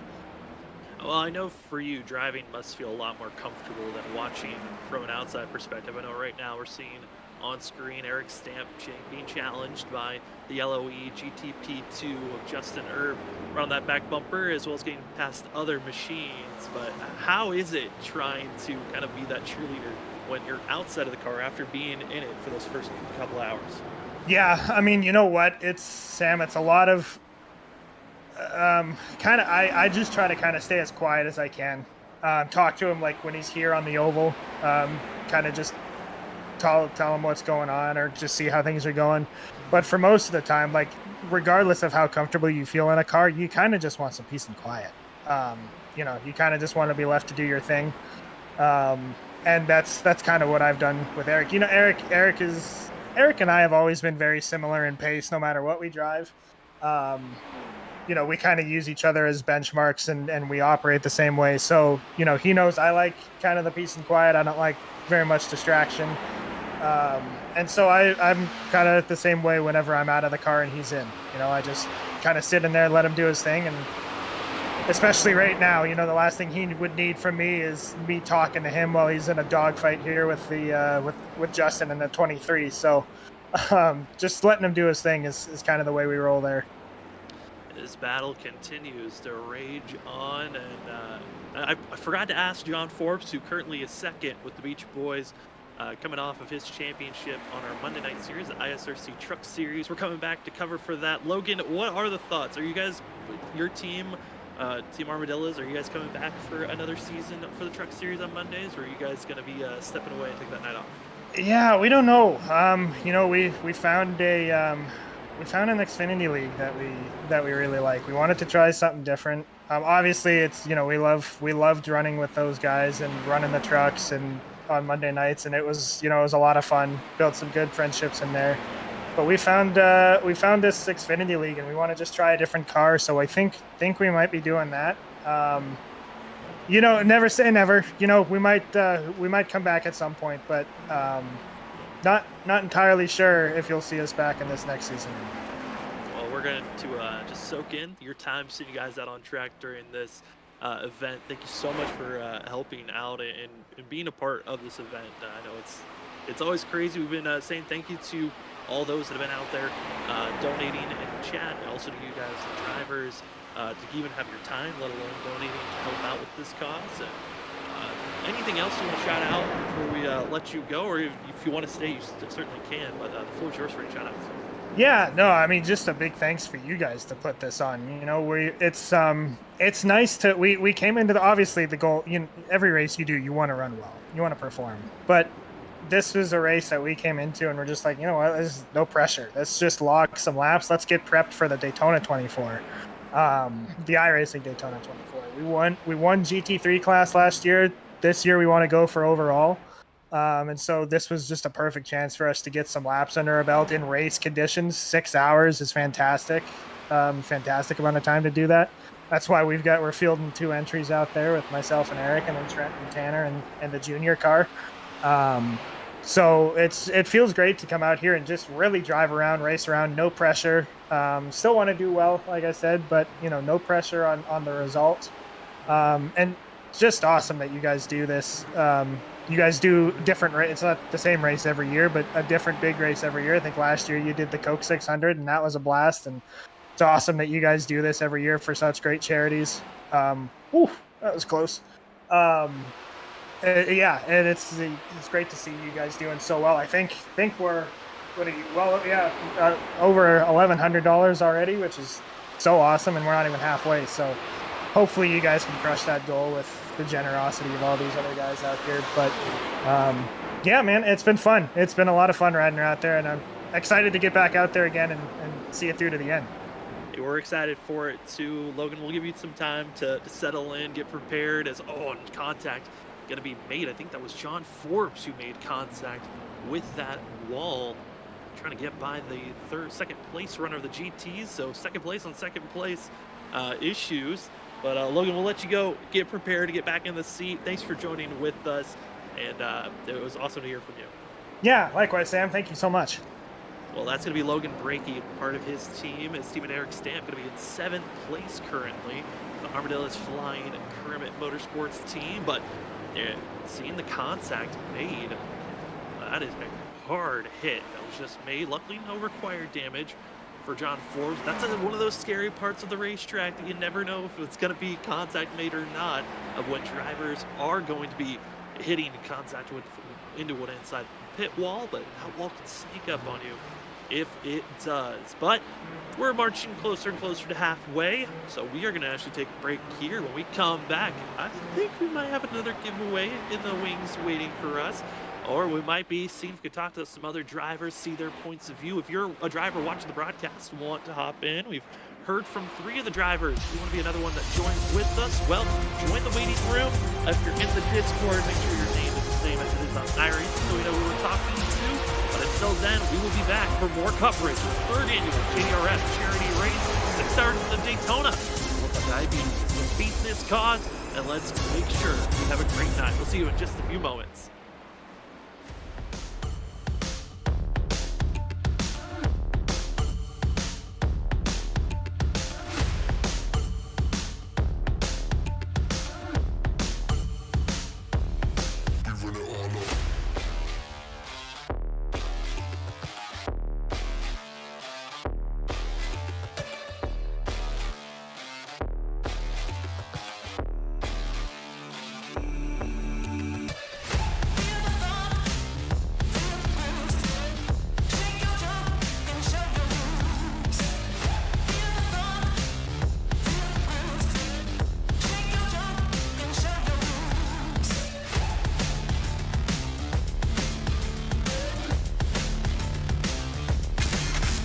They're 5 wide behind her pit.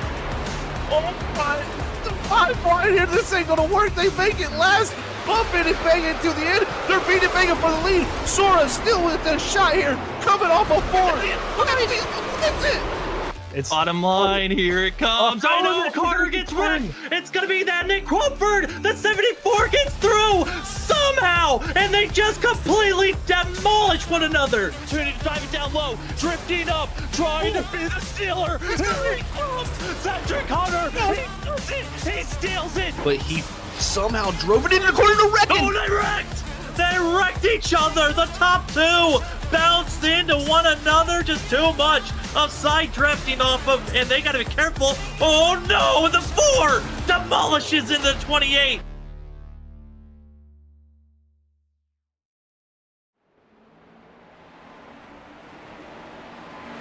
All right, ladies and gentlemen, we are back. Sam stepped away here for a little bit, so it's just going to be me, Robert Moyer, up here in the booth, ladies and gentlemen, here at Freaky Fast Broadcasting for our 3rd annual Juvenile Diabetes fundraiser. And we want to say thank you to everybody who has tuned in and is tuned in and stayed tuned in here tonight in this event. But we're going to go trackside here and look at a couple cars. And right now we got Ryan. Whoa! And he just missed turn number 1. Something you don't want to do, but we're going to see the ZK racing machine here of Ryan running in 15th position right now, and just trying to log some laps, get it in, but there's a lot of battling going on. So what we're going to do is we're going to put it on most exciting here as I talk to you, ladies and gentlemen out there tuning in on YouTube. So hit me up on chat. What do you want to talk about? We can talk about the race a little bit. We can talk about life. We can talk about football. We can talk about the upcoming Daytona 24 hours. If you're looking for that in real life, looking forward to that. Or are you looking forward to the Daytona 500? And that's coming up here in February. So NASCAR season is basically right here, and we're going to get ready for a lot of racing in 2024. In general on Freaky Fast Broadcasting, and also in general in real life.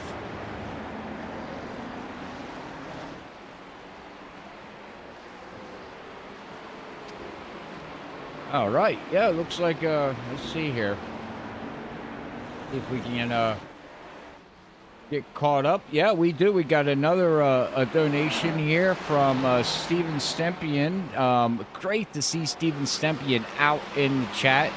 What's up, man? Yeah, I miss you too, and your son. But hey, thank you for that $25 donation here for the Juvenile Diabetes. I do much appreciate it. And that will put us up to $1,130 of our goal of 15K. So we're pretty close, getting really close to it as we're looking at vehicles coming around here on track as we're looking at Texas Speed right there. And we got McCall, we got, let's see here, we got Logan and Texas Speed Blue running here in 20th position. So there's a battle going on here right now as we're watching these guys go around the track. Texas Speed Blue right here, looking good. Got a little bit of lap cars in front of him, but he's got to figure out how to get around them, and he made it. He made it around. And look at that sunlight going down there, coming out of going into turn one of NASCAR oval side of things. The sun is going down as we're watching McConnell go down the backstretch here. As and downshift, running fourth gear through there, and you can see it in the RPMs. Now he's up to fifth gear. He's up to sixth gear. And he should be hitting seventh here very shortly, I do believe. Or no, he's going to keep it in sixth. He got the sun a little bit there, and coming out. Oh, now he hits seventh. Okay.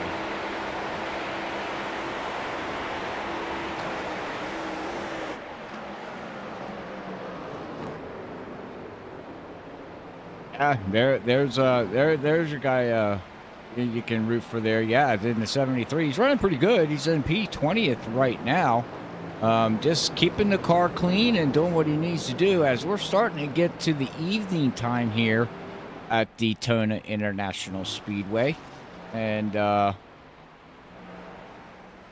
yes, I'm doing well, and the wife is doing well. I hope everybody had a great holiday. Let me know, did you get any sim rig stuff if you race, or did you get what you wanted for Christmas? Was Santa Claus nice to you, or were you on the naughty list?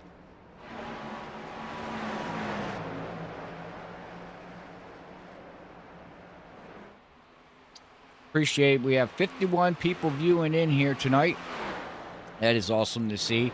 And if you want to, you can hit the donation there on the chat in YouTube, or if you're watching on your TV, there's a QR code there on your screen.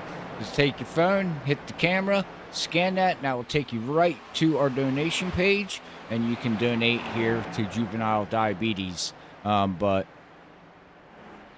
let's see what we got going on out here in the track right now. We still got Cedric Hunter here in the Freaky Fast Category 5 machine. I do like that paint scheme. That is a pretty sick paint scheme, probably done by Zach Hall. And you can see nice looking Category 5 with the Freaky Fast logo on it.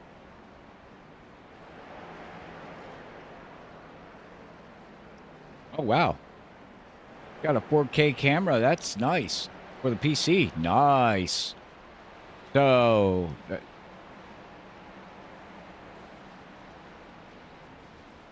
what do you use the camera for? Do you stream, Steve, or for video calls work?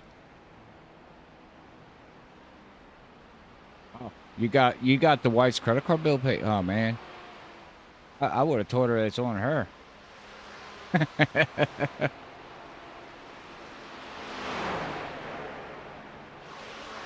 Got Collie out there. How you doing, Brandon? You're not racing? You're not racing tonight, Brandon, or you're not in any car here tonight?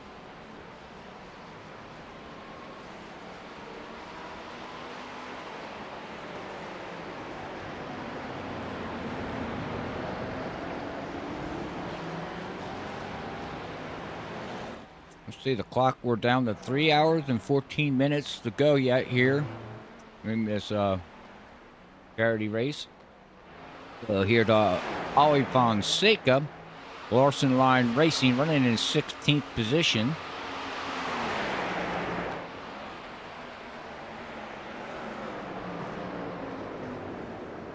Ah, got ya.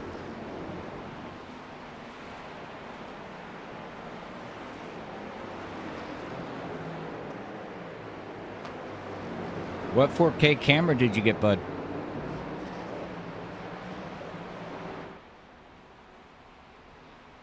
There you go, Collie. Yeah, get on Texas speed.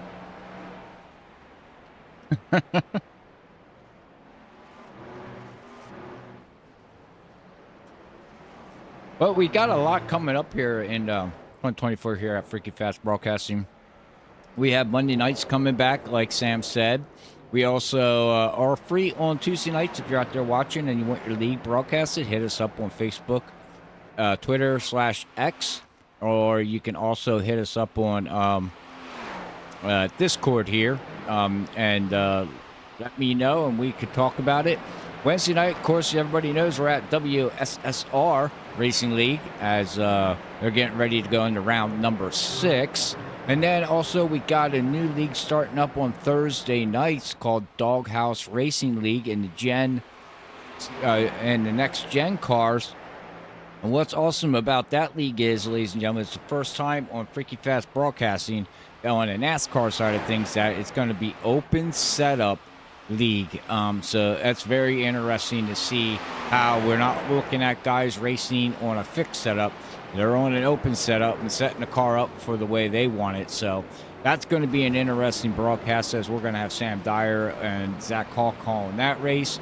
Monday night will be Sam Dyer and also Zach Hall calling the race. And then, of course, Wednesday night, we got Justin Malarkey and Sam Dyer calling all the action here on Freaky Fast Broadcasting. So there's a lot of things being changed and moved around here in Freaky Fast Broadcasting. So make sure you hit that subscribe button. You also hit the likes of these streams and also share them to get, us out there, because the more people see us, the more better off it is for the league and everybody else. But right now we're looking here, as I was just looking at the scoring pylon here, and I got Benjamin right now leading over Matt Dyer, made him back up to second position here against get across the ponds. He's got that team back up to at least second position, but he is looks like he's 19 seconds off right now, but also he's chopping down on that lead right now.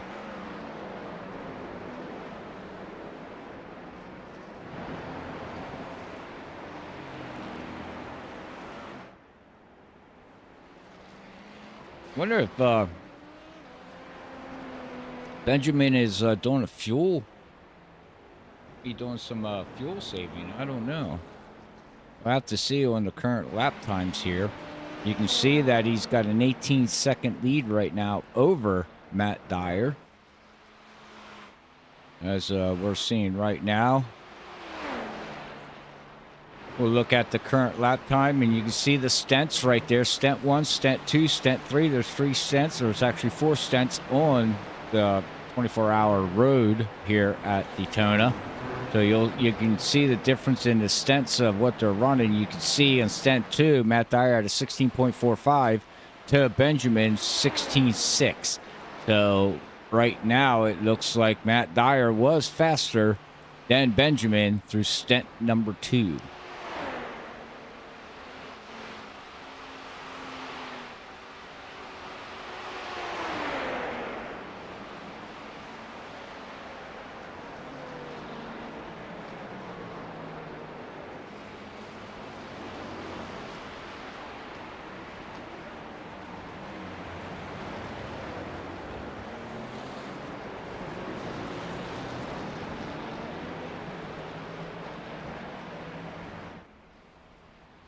No, we actually only got like an inch of snow, and then it started a little bit of freezing rain, and now it's just downpouring rain out there.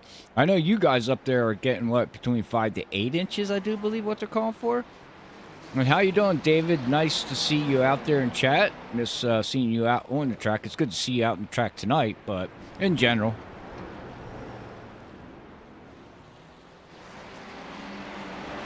Oh, and we have another donation that came through here. And I want to say, I cannot say that name, but I do. Oh, we got Brandon Walker with the $25 donation. Thank you very much, sir. I do much appreciate it. And I can't say, but thank you for the $20 donation, which will put us now at $1,175. Thank you, ladies and gentlemen, for donating. We do much appreciate it. And again, hit that share button on your phone. If you're on TV, you can't, but your phone or your PC, and shoot it out to your Facebook and all your Twitter accounts and X accounts, whatever you want to call it, Instagram, and show them what's going on here, and have them come in and watch. As right now, we got around 49 to 50 people tuning in. 8 to 10.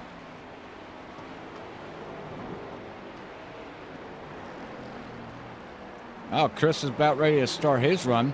We'll have to see once he hops in the car how he's doing right now. And we're going to look back here at the Mickey Mouse Motorsports here.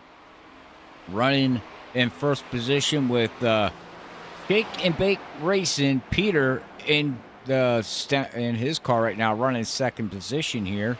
And you can actually see the battle for first place right now over there. He's got a 4.8 second lead over John Dart has a lead over Peter.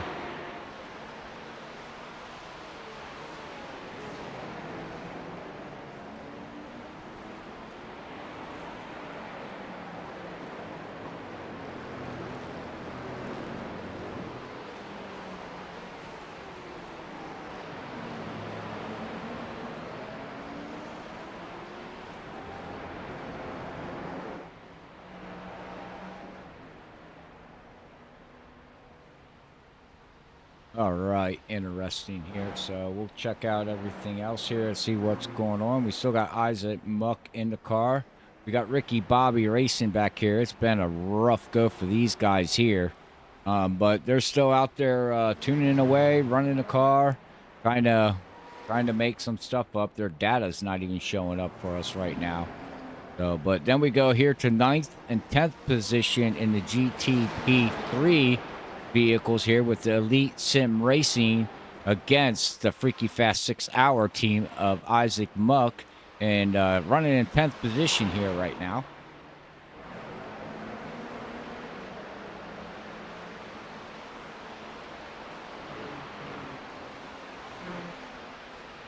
Oh, we got somebody in the rating room.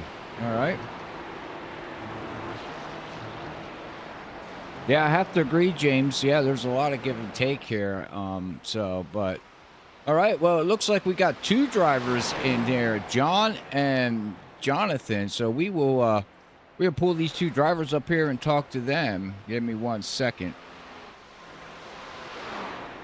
Hey, John and Jonathan, you here, guys? Yes, sir. I gotcha. All right. Hey, welcome, guys. Thank you for tuning in and watching and joining in here at Freaky Fast Broadcasting. How's the race going out there for you guys? Well, we had a bit of a rough start this evening. At the beginning, got a little bit of some help off the track, and had to use the fast repair early. But we're trying to recover, and this is our first endurance race to Jackdown Motorsports, so okay. We're just trying to learn and get prepared, get the the feel and the flow of things. You're getting ready for the 24-hour, but since the one little hiccup we had in the beginning, it's been a pretty smooth run. That's good. That's good. But all right, and Jonathan, how's the race going for you guys? Oh, yeah, a little bit of a rough start for my guys at Highline Motorsports. We're sitting, looks like 25th and last in the GTP class, a couple laps down. But my guys Dalton and Fitzpatrick have been out there just trying to grind back and gain some positions. I'm getting ready to go in the car here in the next, I think, 20-ish minutes. Okay. So I'm hoping we can dig back and get some positions and just have a solid finish. So have you did a stint yet? I myself have not. I'm getting ready for my first stint here, roughly 9:30, 9:40. Okay. I actually just got out of the car a little bit, cut my stint a little bit short.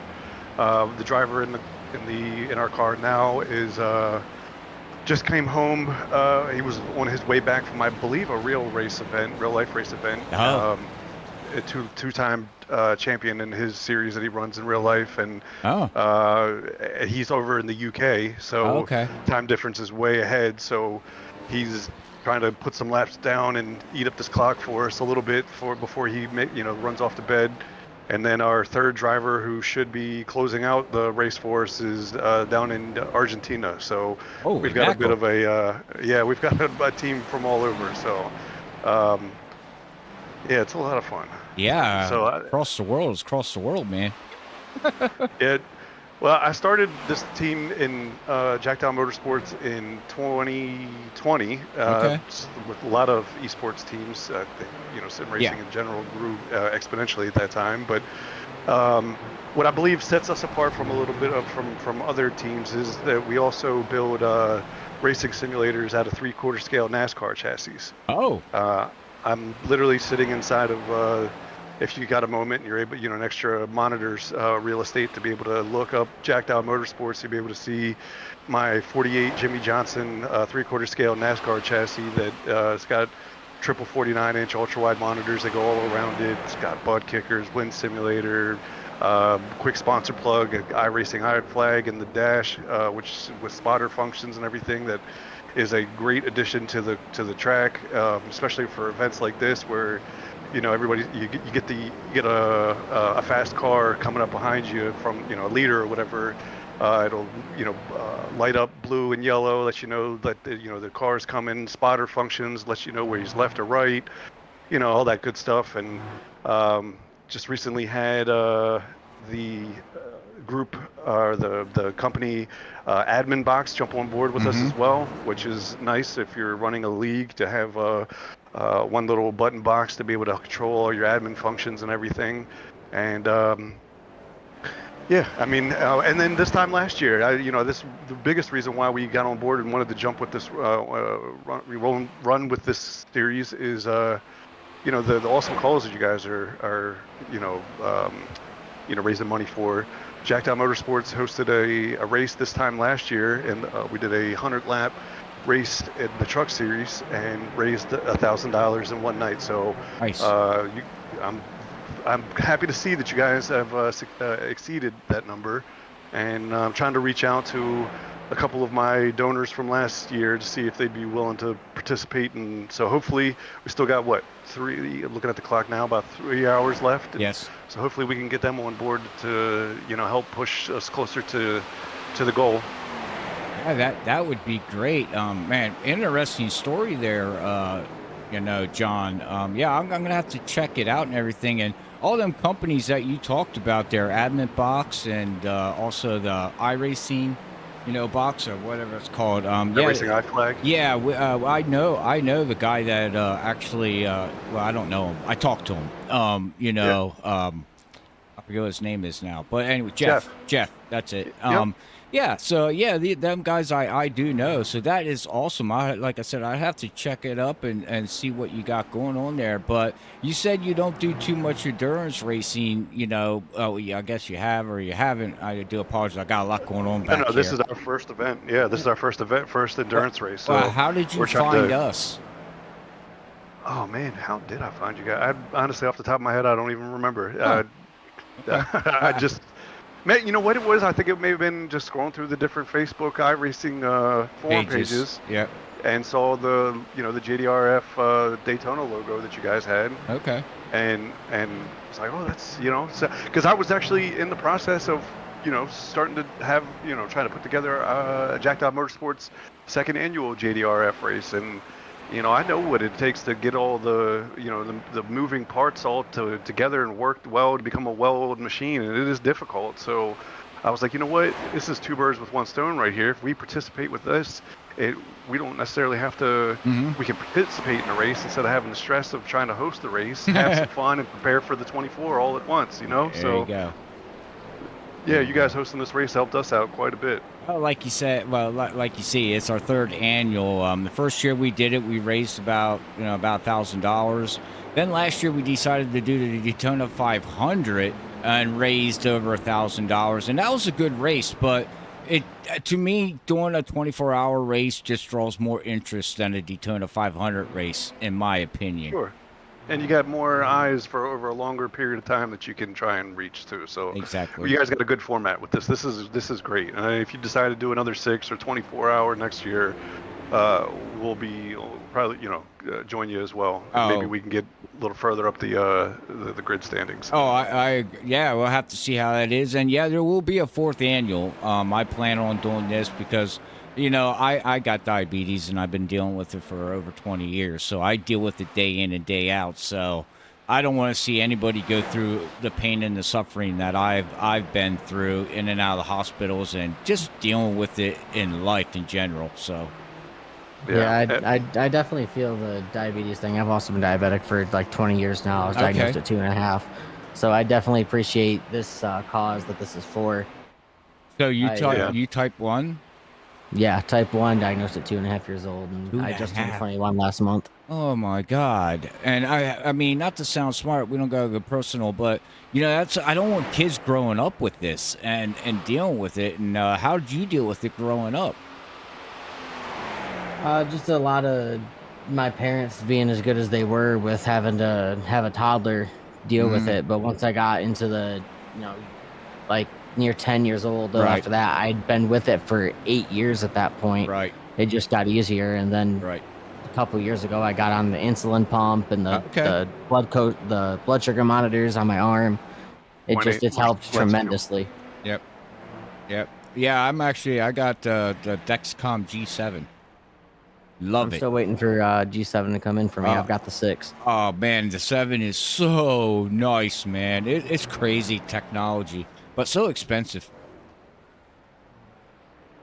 But yeah, anyways, I appreciate you guys having me here. I'm gonna jump over to my chat. Get ready for my stint. I'll probably catch you guys later. Oh, most definitely. Good luck, man, with your stint, and I wish you nothing but the best. And we'll talk later, there, Jonathan. Appreciate it. Thank you. Yep, and John, I mean, if you still want to hang out, you're more than welcome to. Sam Dyer stepped away to eat dinner, do his stuff, or take a little break. I'll keep you company for a little while if you'll have me. Oh, sure. What do you want to talk about? Racing. Well, yeah, I mean, to go into a little bit more detail about myself and what Jack Down Motorsports does is, if you wouldn't mind. I mean, go for it. So I was I don't have diabetes, but one of my drivers actually, he's or teammates, whatever, he has diabetes. So I know that he was unable to make it tonight, and I know that he wishes he was able to be here. But with all the weather and everything that you mentioned, he does some community weather program. I wish I was more educated on the topic, but he's a little indisposed at the moment. But and back in. I'm a veteran, and in 2019, my time with the Army was starting to come to a close. I was a helicopter mechanic in the Army for 10 years, and they were, ended up being medically retired out of the Army, and I was aviation, and so I was all over the place working on helicopters and stuff, and they were like, oh, you probably ought to find a hobby because you're going to be home a lot more. And I've always liked cars, grew up watching racing, had a couple race cars myself. And, it's a hard sell to the wife trying to get her to understand that you want a race car after, coming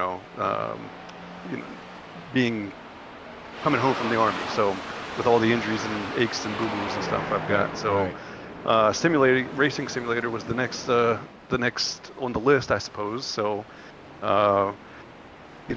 did some research and everything, found out about iRacing and started building a simulator, and I had a very once I've learned about all the capabilities and everything that PC sim racing is able to do, not just like console where you just get one single monitor, I decided that I wanted screens that would go all the way around me, 180 degrees. So when I look out left and right, I'm looking out the windows of the car, just like you would in a real car. And it's like VR. So I can't wear a VR headset. It makes me too sick. And, oh, me too. You know, yeah. So I mean, I've had a few bumps on the head for my time in service, so I can't really handle all of that. So just went a certain route, bought the monitors and all this stuff, and made a video on YouTube and everything about the video, like kind of introducing my setup. And next thing I know, iRacing, got a message on iRacing saying, hey, I wanted to ask you some questions about your simulator. And then I looked to see who it's from. William Byron personally messaged me to ask me about my monitors, because he saw my video on YouTube and ended up going with the same monitor configuration. Wow. So that was a bit of a, so the monitors, that was first, and then I'm scrolling through the different Facebook pages and forums and stuff, and I see a guy selling a 3/4 scale Jeff Gordon chassis, and I was like, oh man, I gotta have that, and so I messaged. He had like 200 comments on the post, and I was like, there's no way this thing is still around. So I messaged him just to let him know I was serious. Right. And he was like, he got back to me about an hour later, was like, man, get this thing from me as soon as possible if you want it, because my phone's been going off nonstop. Long story short, I ended up buying all 3 of them from him that he had. And in the middle of COVID quarantine, I'm like one of the only vehicles on the road with a 26-foot box truck and a pull-along trailer, towing 3 racing simulators, home to start tearing apart. And actually, the attached garage is at my house has been turned into an additional living space, and I pulled off the sliding glass doors of the garage, or the room now it is, and brought this race car in the house and put the monitors around it, and slowly built it back up, and bought a trailer, formed a LLC, and this past season was our first Jacked Out Motorsports first season actually going to events, and we took the simulator to Darlington Raceway for the 75th anniversary. I see Get Some, thank you for your service, I appreciate that. Darlington Raceway for their NASCAR 75th anniversary celebration, and we took it to Pocono Raceway for the 4-day NASCAR weekend, and it was a huge success. So, Army helicopter mechanic to simulator business owner is kind of what the last few years of my life have been like. Well, congratulations on all your success, and thank you for your service too. I do much appreciate that, but you catch my attention because I'm from PA, so I'm only 4 hours away from Pocono, and I go to Pocono's race, once a year. So maybe we can meet up sometime. Yeah, I'm in the Philadelphia area, Willow Grove Jesus. to be more specific. So yeah, if you're in the area, feel free to shoot me a message, stop by, check it out. Maybe we'll set you up with some lap time, or check it out, check the simulator out itself. Yeah, I'm only an hour away from Philadelphia. Just hop the turnpike. I'm out here in Lancaster County near Hershey. Oh, okay. Wow. Yep. So Hershey's only 30 minutes away from me, Hershey Park. So yeah, I'll hit you up on Discord here, and maybe we can set up a time or something, and meet up and have lunch or something. Who knows? Yeah, bring your camera, take some pictures, videos. If you add it to your broadcast and stuff, you can be like, hey, check out what it is I saw, and yeah, it's a pretty wild spectacle to see. I mean, everybody's got a simulator that we're racing with and everything, but not everybody's got an actual NASCAR chassis or a race car chassis that you get to sit inside. So it's it's got real life autometer, pro comp gauges on the dash and stuff like that. It is a very, very immersive experience. You start the engine of the car, and the whole thing vibrates and shakes and everything from the 4 butt kickers, and you start to build up speed, and then the wind simulator blows air on you, and it's a wild time. Wow, that yeah. I mean, you got my attention like instantly, bud. Honestly, I totally forgot to pay attention to what's going on in the race. I've just been fascinated listening to you. Well, it is a great race, and you guys are doing a great job with the broadcast. I must say, this your broadcast clarity and picture quality is phenomenal. Really? I've watched a lot of broadcasts and sim racing stuff and everything. You guys, this is a quality product that you guys are showing these the audience, and thank you. I appreciate that. Yeah. So let me get down here and check on my team and stuff, and maybe I can come back up here and chit chat with you a little bit more later. Sure. Anytime, just hop in the waiting room, and we'd be more than willing to pull you up. But everybody, that is going to be. How do you say your last name? I don't want to butcher it. Well, in Discord, it's not the same. My actual last name is Buwalda, John Buwalda. Okay, well that's okay. All right. I just wanted to make sure it was you said it. So, anyways, ladies and gentlemen, that is John.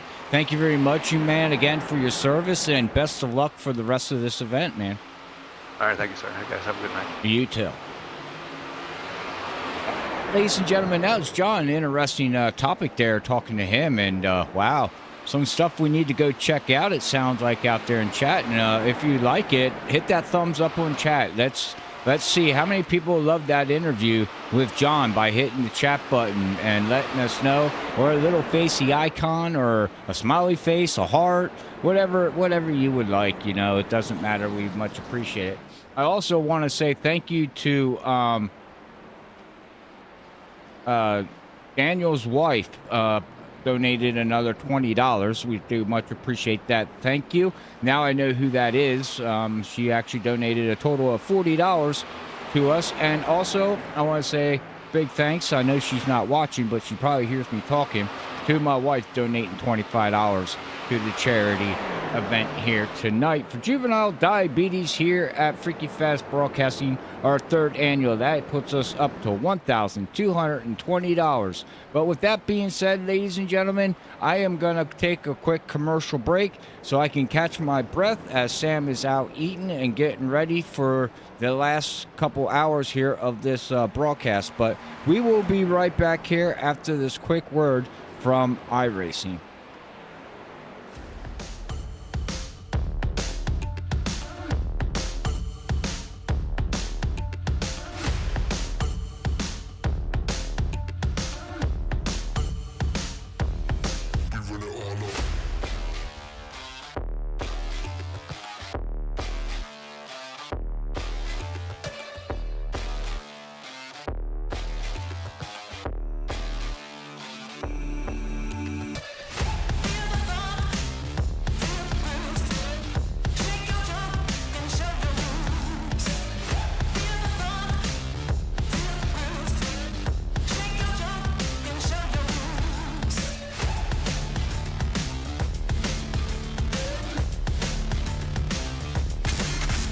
They're 5 wide behind for fifth.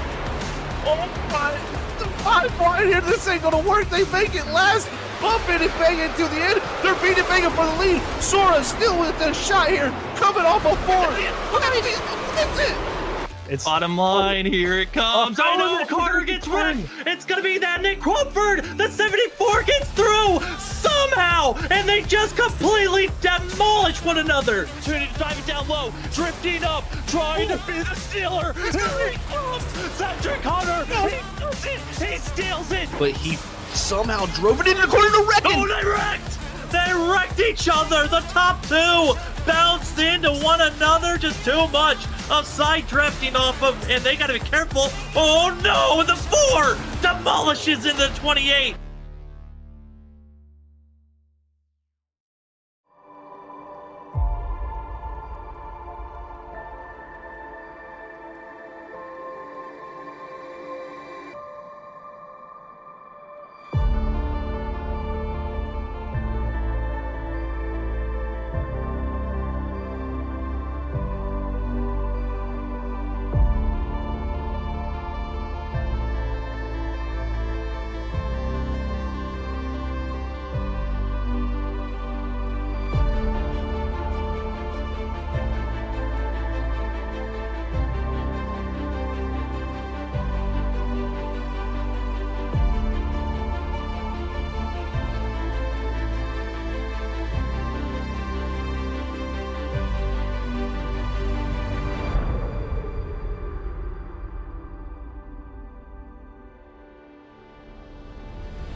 live ticket. Welcome back, ladies and gentlemen, to Freaky Fast Broadcasting. I'm back after getting a snack and taking a quick break, but hopefully you enjoyed the conversation that Robert just had with John Buwalda, as well as having that with Johnny Casebeer. As the drivers currently 2 hours and 43 minutes still left in the race, we are officially into the second half of tonight's event, and I want to give a huge thank you to all those that donated. Especially we have Robert's wife that donated $25, Sabrina donating $40 in total, Brandon Walker with $25, Steven Stimpian as well with his $25, and with all of those donations coming together, we are officially at $1,220 donated, and we were going back checking out on where that donation lands. We are $10 away from the amount that we had total back at last year's second annual JDRF charity race. Robert, crazy to think that we are this close to breaking our record of money raised for JDRF, and the way that this has grown from year 1 to year 2 to now year 3 of doing this charity event. And a huge thank you to all the generosity that those have been here, and crazy to see where we're at, and we'll see if we can beat our record of $1,230. I'm expecting probably it will be broken now that we've said that that's the record that we're at, but thank you to the drivers as well that have been out on course. As while we were having that interview with John Buwalda, there was a lot of calamity that went down on the backstretch that we missed out on, where we've had drivers now in pit road. We've had a shakeup going on with the GT3 machines. Mickey Mouse Motorsports, who had been leading and dominating most of this race, they are wrecked out and in pit road getting damage repaired, as it is a poor race for themselves, and officially they have backed out. No one's in the car. It looks like they're going to be calling it a night for that machine, as well as Justin Malarkey, who accidentally signed up on a different team by himself. He's called it a night, and Limitless Esports have all called it an evening, as everyone else is still out on track. But you hate to see that for a team that was dominating, but just like endurance racing in real life, anything can happen, especially when we still have 2 hours and 40 minutes left in the race. Oh, most definitely, Sam. All right, welcome back, though. Hopefully you got your snack and drinks and rested up a little bit for, your next hour stint here at the broadcast, or however long you want to stay. But yeah, I mean, like you said, wow, but again, it's endurance racing, and this is the toughness when you got GTPs, you got the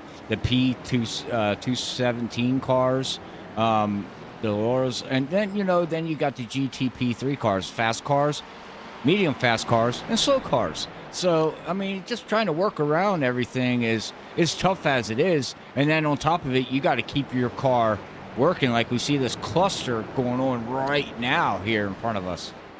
Yeah, and building up these clusters is something that's very difficult, because it kind of turns into, you have these mini packs that the GTPs that you're seeing kind of navigating their way through have to be careful with, as you have the 23 Chris Progrard trying to make his way through, part of the LOE GP2 team.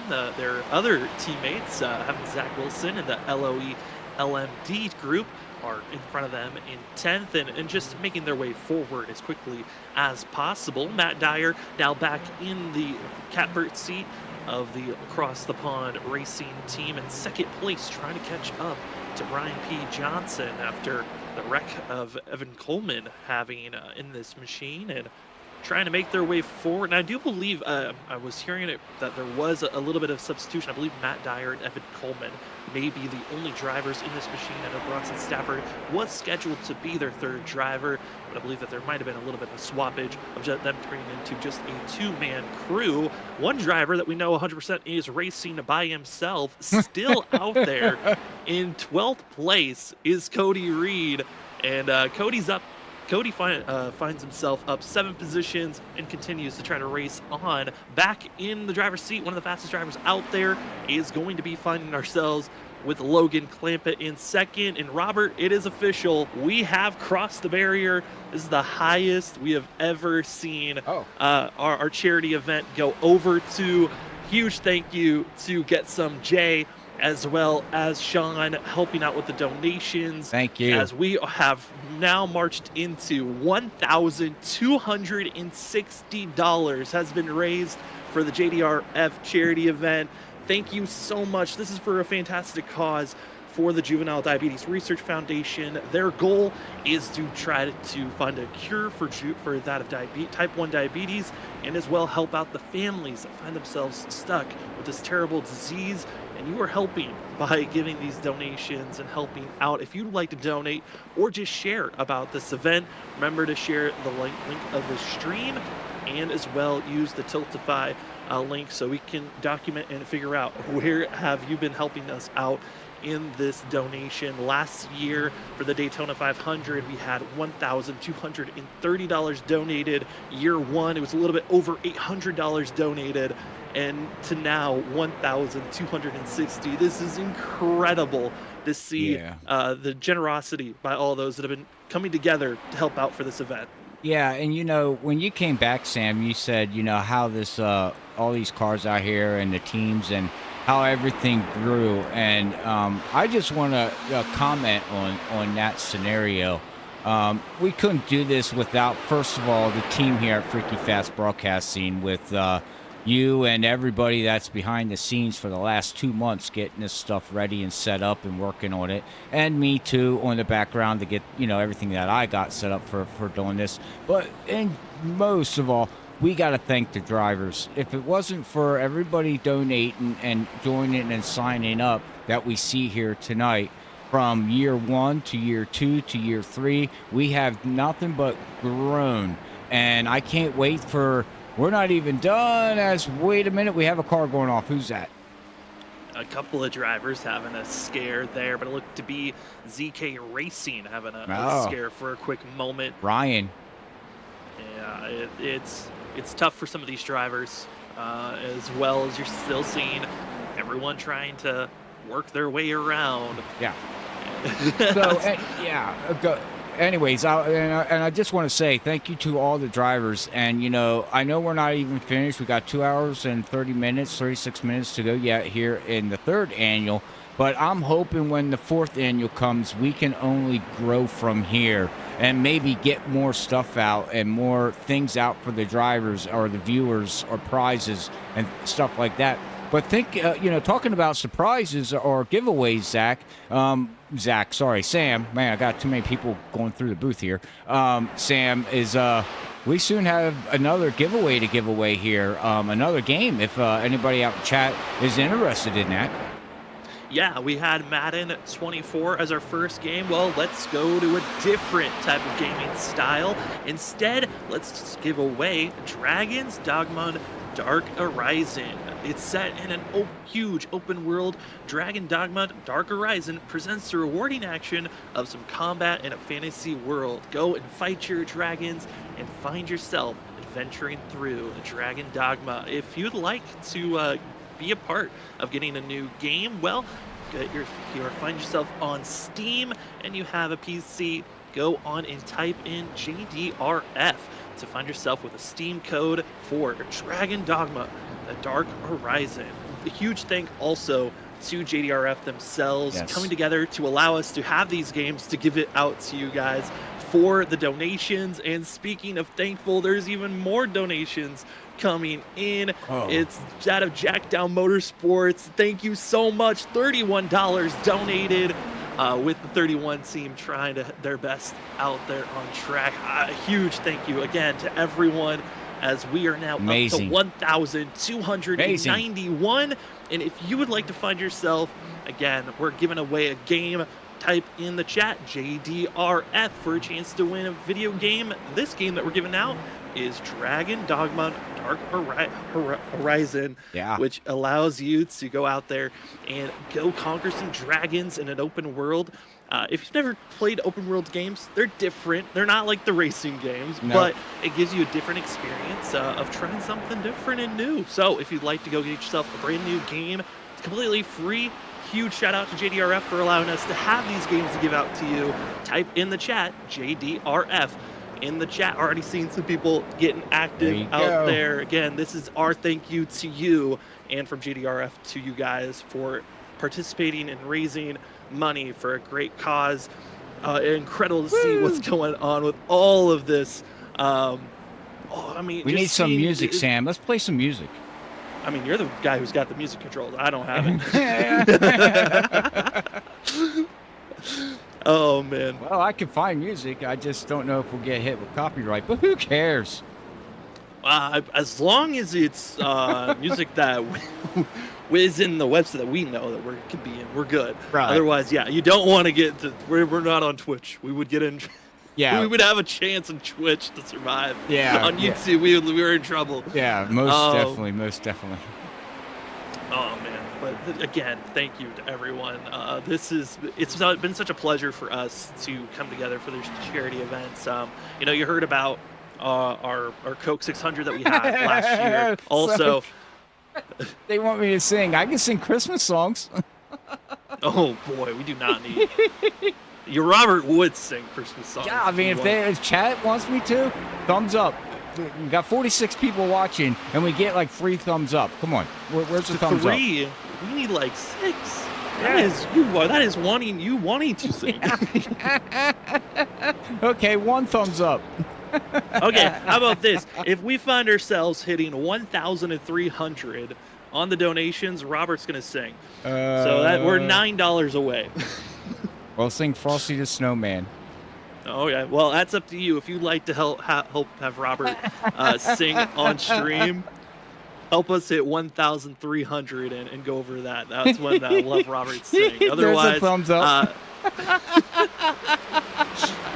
And if you'd like to help with donating to get Robert to sing, there is your Tiltify link that allows you to get Robert to sing on stream. Also going on right now, if you'd like to be a part of it, type in chat JDRF for a chance to win a free game off of Steam called Dragon Dogma Dark Horizon. It actually looks like a pretty cool game. Huge open world with Dragon Dogma Dark Horizon. It rewards you with some action combat experience as you try to go conquer the realm and destroy some dragons. Yeah, so it if looks you'd like cool. to join, and also we'll just let it go run now. Man. You got a couple of minutes for Robert to figure out his song, and we just got Sing Baby Sing from Jack Down Motorsports. You're gonna be singing, Robert. Congratulations.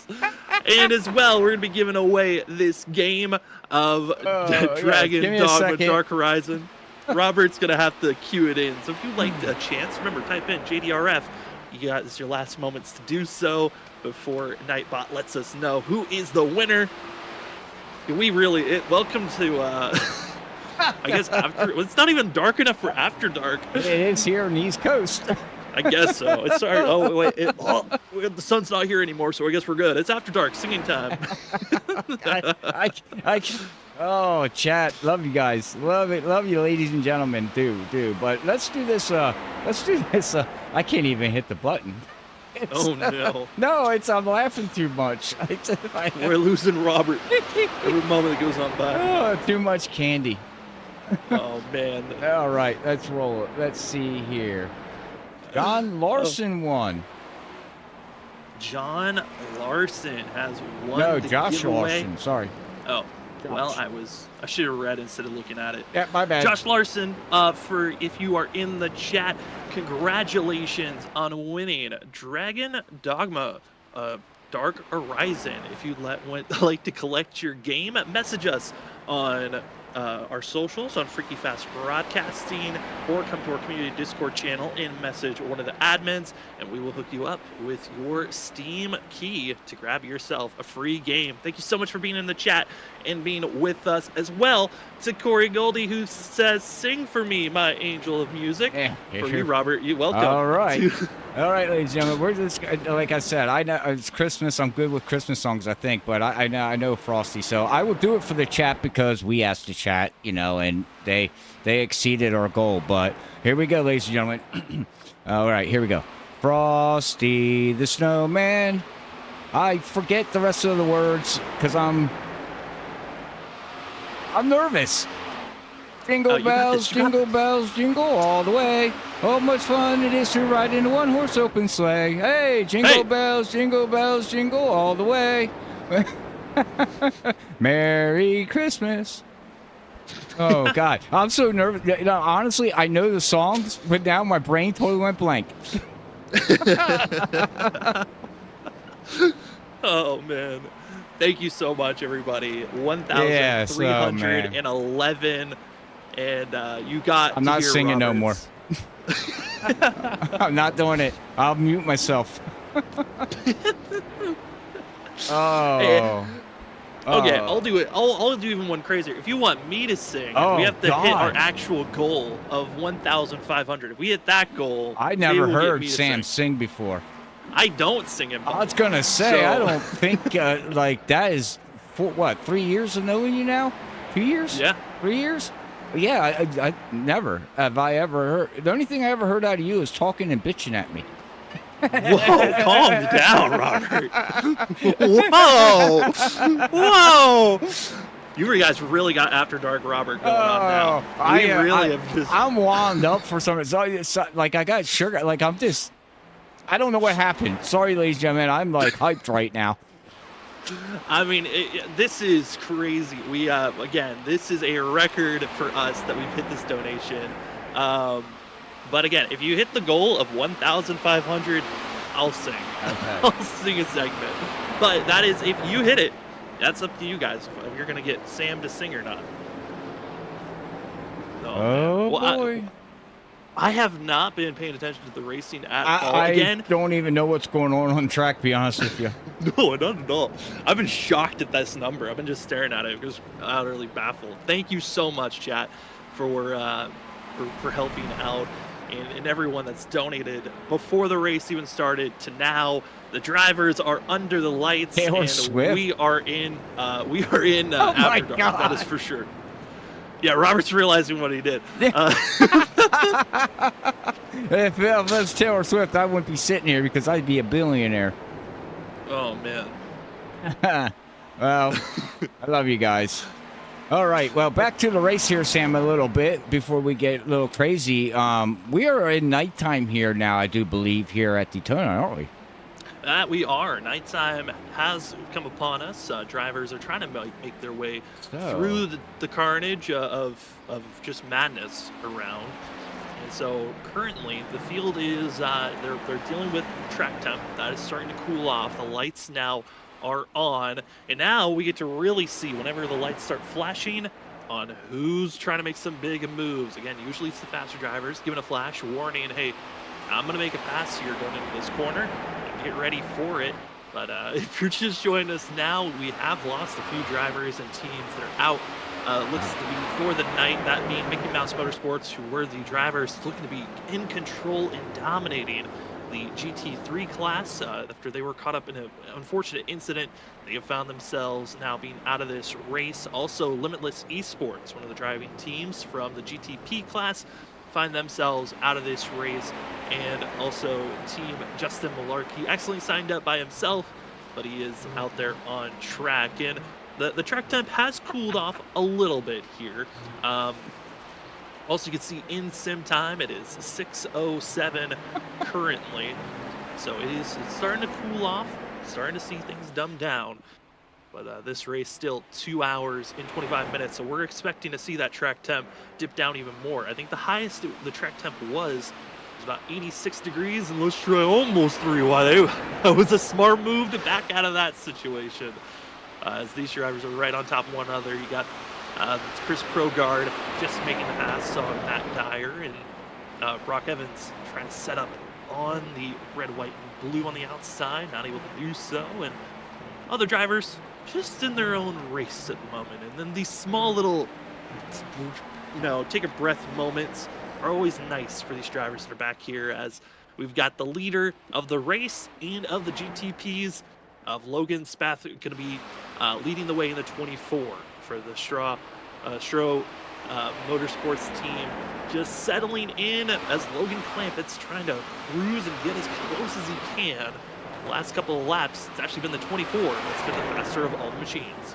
You know what, Sam? Everybody loved my singing, but we lost viewers. No, you don't.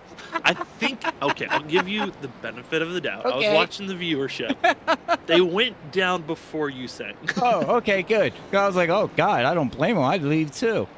Anyways, yeah. They might have gotten nervous when we threw out the thought of it happening, but who knows? We might get them back. Yeah, we might get them back, but yeah, I mean, we are still 2 hours, about 2 hours and 23 minutes away from this race being over. So, still got a long way to go as we're watching right now. Like you said there, this motorsport team that's leading here with Logan, I don't know who they are, but they look very strong out here. Oh, they look very, very strong for sure at this moment. And I think also what may help us get back into the center point of this race is maybe bringing in people that we could talk to and interview during this race. So we're going to be bringing in some drivers back up in the booth. We got John Buwalda back with us, joining us in the booth, as well as a newcomer, going to be Andrew Little with us. We'll first talk to Andrew. Andrew, how are you feeling after tonight's race? Saw you on course with a couple of scary moments, but how are you doing tonight? Well, I actually only came in here. I thought this was like a America's Got Talent audition or something like that now. Is that what's going on? Or Oh, so this is certainly has turned into after dark moments for a quick second. We're trying to reel it back in. But... All right, I'll start singing and everybody's about to have an awful time. Let's do it. Go for it. No. We'll be good. Okay, all right. Anyways, how you doing, Andrew? I haven't seen you in a long time, man. Yeah, man, how you doing? It's been fantastic, and this is our second year doing this now with you guys. And yes. Once again, we're having a really good time. Right now, we've caught up to the 6th place car, and I'm kind of like watching the broadcast, watching my screen, trying to, splitting my vision here, trying to keep an eye on my guy and also talk to you guys. So, no, overall, we're doing pretty good. So, we got our Whitewater Express Waterford Concepts Cadillac, and I had a little bit of a spin at the start. Not sure if I made the broadcast or not, but I definitely did. And luckily, didn't get a lot of damage, and we've worked our way back up into the top 10. And Rusty is our driver in right now, and he's really doing a good job, running some really consistent lap times, and hopefully we'll end up, fighting for a top 5 here at the end. I mean, it's looking really good at that pace that he's running right now, that he should be close to that top 5. He just made the pass up to 6, so I gotta say, Rusty's doing a great job at this moment. But we didn't catch this spin on the broadcast. We did watch your kind of rebound of trying to march your way through some of that traffic. How has the car been when you were out there on track? I did not have a lot of confidence to start. So like we've made the decision that myself, Rusty, and Kevin, we're going to try to do the Daytona 24. We've never done it. And so we're like, hey, this is, good charity. This will be a perfect thing for us to do. Oh, bad rejoin right in front of us. Sorry. It's a great practice before the 24. That's why. It's perfect. Why we did it as well. Yeah, it's perfect. It works great. We had a good time when we did it last year, and so this has just been, again, a lot of fun. And I think the track has really kind of come to us, and I think we've got a few laps on people. We're not the fastest, but we routinely pit a couple laps or so after everybody else around us. So not sure how that's working out, but hey, it's kind of cool. It's we'll see how it works out in the end. I mean, it's certainly been a fun one to watch so far. Robert, did you have something to say? No, I just wanted to cut in real quick and just let you guys know that I cross-posted the link to the broadcast here on the Jacked Out Motorsports page, and then to 30 different Facebook pages. So Sam, you said that if we are able to close the gap to 1,500, that we're going to be able to get you to sing as well. So I'm trying to hold you to it. Like I said, cross-posted 30 different pages. So everybody, the viewers that are watching, go to the Jacked Out Motorsports Facebook page. The most recent post is the broadcast link. Share it and get everybody else in here. See if we can close this gap and get Sam to sing. Yeah, 1,500. I can't believe I put myself out there like Oh, that. my Usually what we do darling. is Oh, we my throw darling. Zach Hall under the darling, bus to clear do time. stuff. Oh, look at that. Gone Oh, we lost it for forever. sure. Oh, my See, John, you darling, did clear this. time. I'm back John here was the having one too that made much us do the fun. cross. Oh, man. Sorry, go ahead. No, sorry. No, thank you so much, guys, for participating, and thank you so much for donating. It's been a pleasure to have you guys help us turn this into what it is. Yes. It's been a pleasure to have this going on. And John, I cannot believe that you helped us cross over to get Robert to sing, but I guess thank you for everyone that got to hear those angelic pipes. Yeah, Well, yeah. I'll tell you what, Just remember, be like Paula Abdul said in American Idol. You made it your own. That's what you're doing. That's right. That's well, right. I was telling Robert while you had stepped away that that Jacked Out Motorsports this time last year had hosted a JDRF race at the NASCAR Truck Series at Talladega, and we weren't able to host a race this year. So but we saw that you guys were hosting a JDRF race, so we decided to jump on board with you guys. So I figured it was a good idea to try and help promote it and stuff like that, and then donate a little bit of money. And I was actually in the process of donating some money to try and push you guys over into the 1,300 mark to be able to just keep the momentum going, and a new break into the 1,300s. And then he said if we hit 1,300 that I was saying, I was like, well, buddy, stand by, because we're about to get him here. You said you wanted to be my friend. What? Well, I thought you were saying that you were enjoying being a performer, and I thought I was just trying to help you out. I do. Yeah, that's true. I do. I'm a talker, but when I get behind the microphone, I don't talk. That's the problem. That's my wife. You'll find out. But all right, guys, I just wanted to stop back in Yes. here and let you guys know that, like I said, shared it, the link, spammed the internet, if you will, to try and gain some traction, maybe get some more.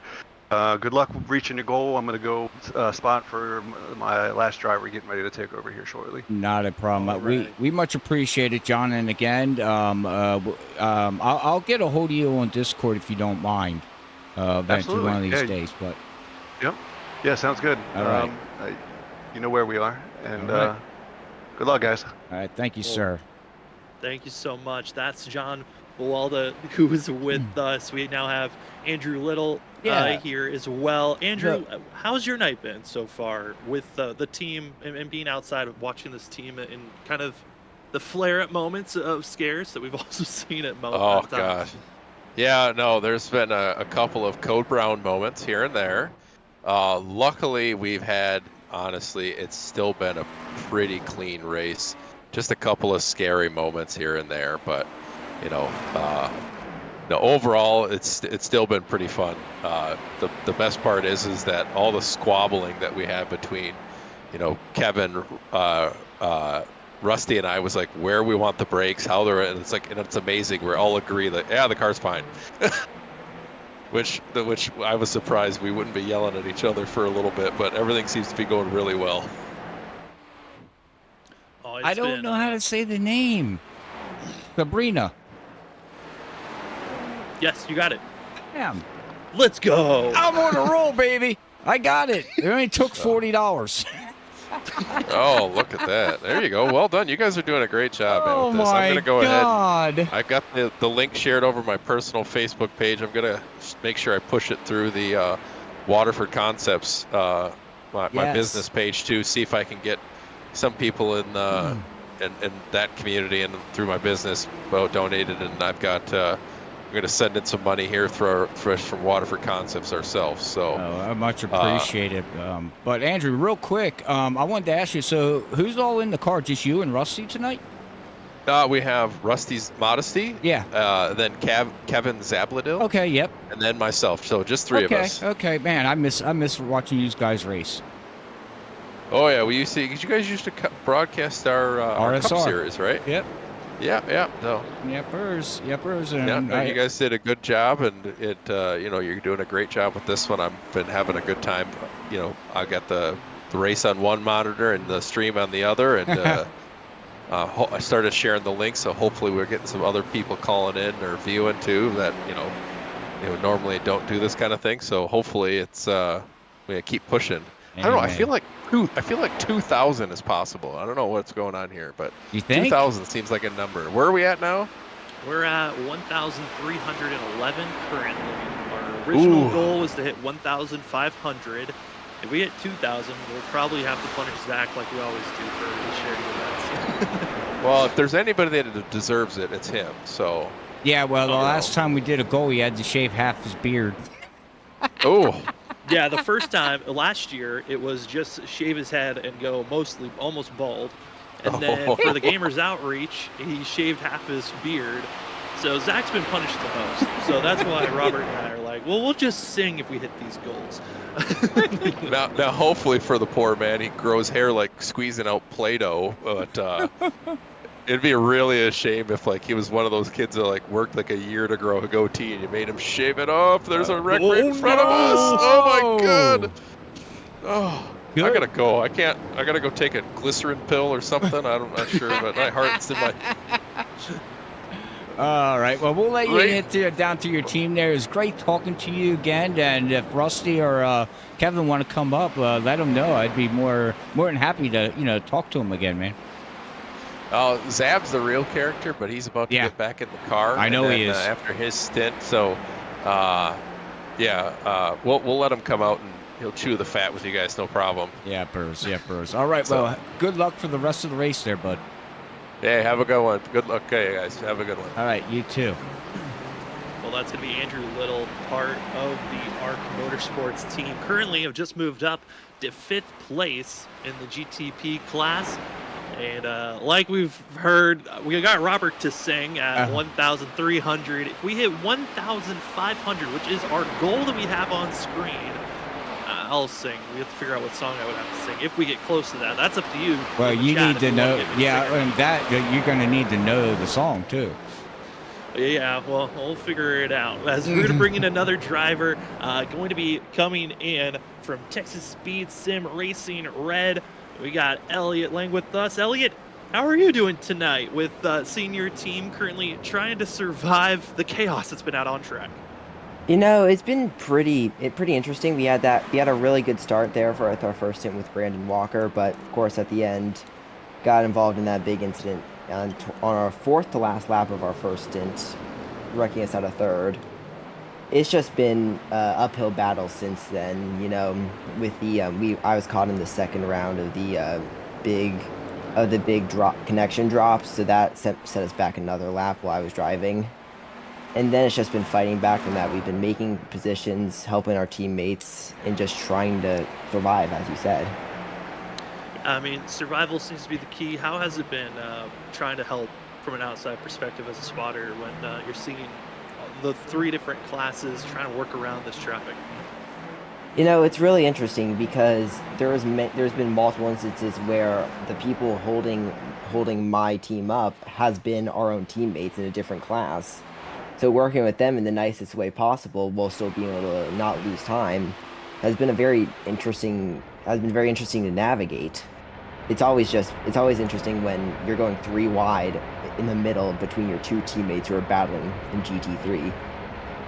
I can see how that could be a little bit on the interesting and hold your breath moments. Speaking of that, that's what we're dealing with now as you're right on board on the driver cockpit cam in your car.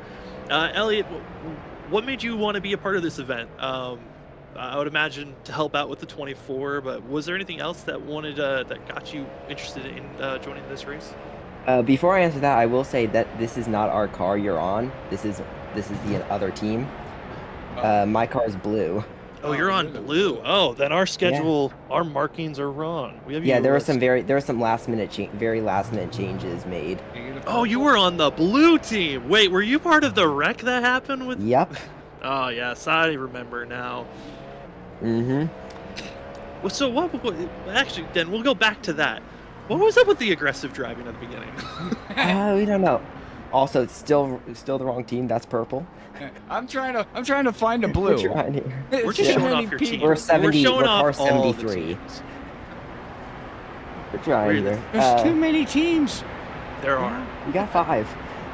You guys come out in groves, and we love it. Yeah, that's how we operate. That's how we roll. But anyway, with that incident, I was telling our driver Brandon that don't be overly aggressive. Don't be overly aggressive because I could tell this was a battle that would end with at least one of us sideways.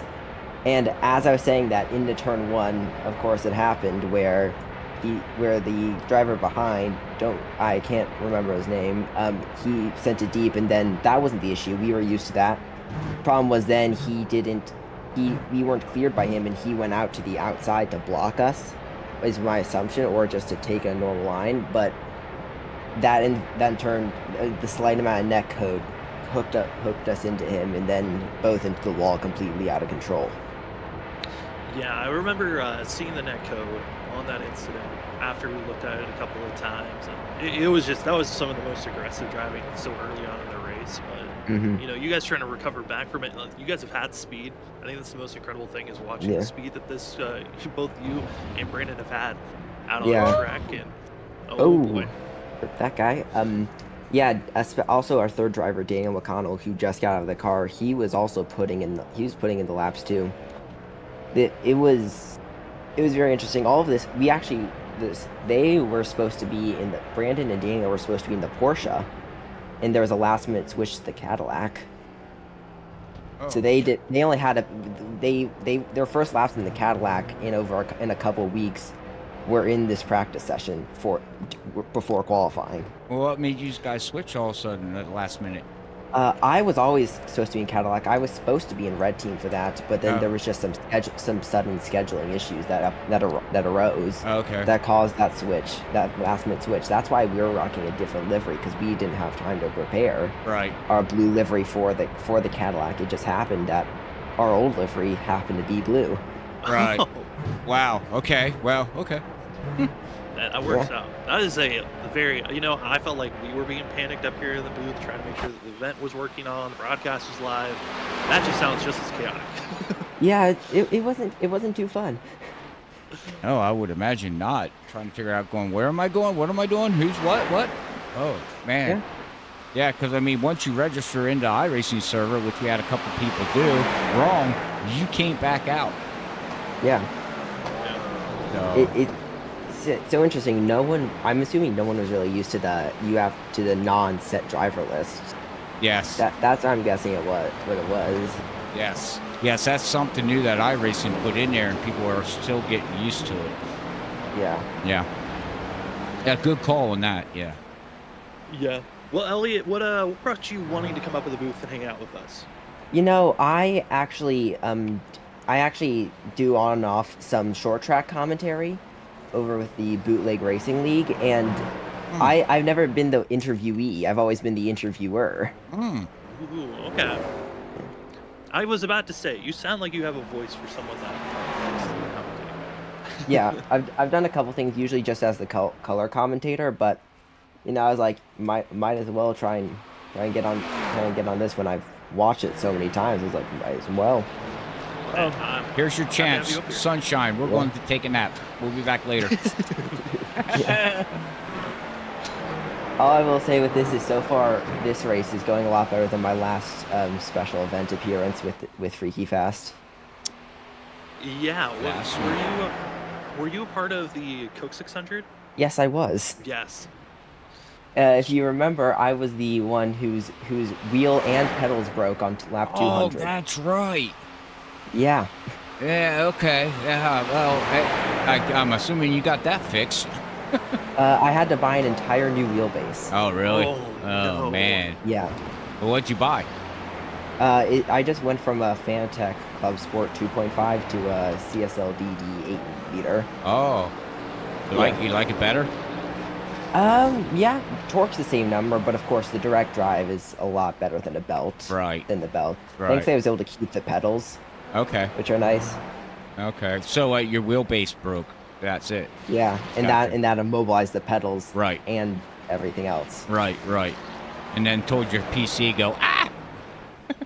Yeah, the PC was surprisingly fine. It's like I was having issues up until that whole week leading up to the 600 with the wheelbase, and I was like, I actually told the team, I said I might not be able to do the race. Right. But what happened, what I was doing to get force feedback is I actually had to crank it up, the iRacing force feedback up to 50 to be able to get the same feeling as like if it was on 12 or 13.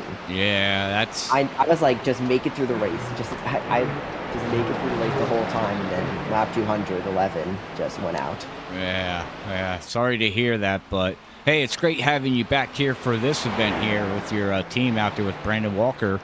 Out there running in 19th position right now. So what's your guys' goal for the rest of this race here? What's the game plan here? Well, obviously in these endurance races, the goal goes out the window by the end of lap 2. So our original goal was to win, and we were pushing for that until that wreck. But now our goal is to end up is probably top 15 for us. Right.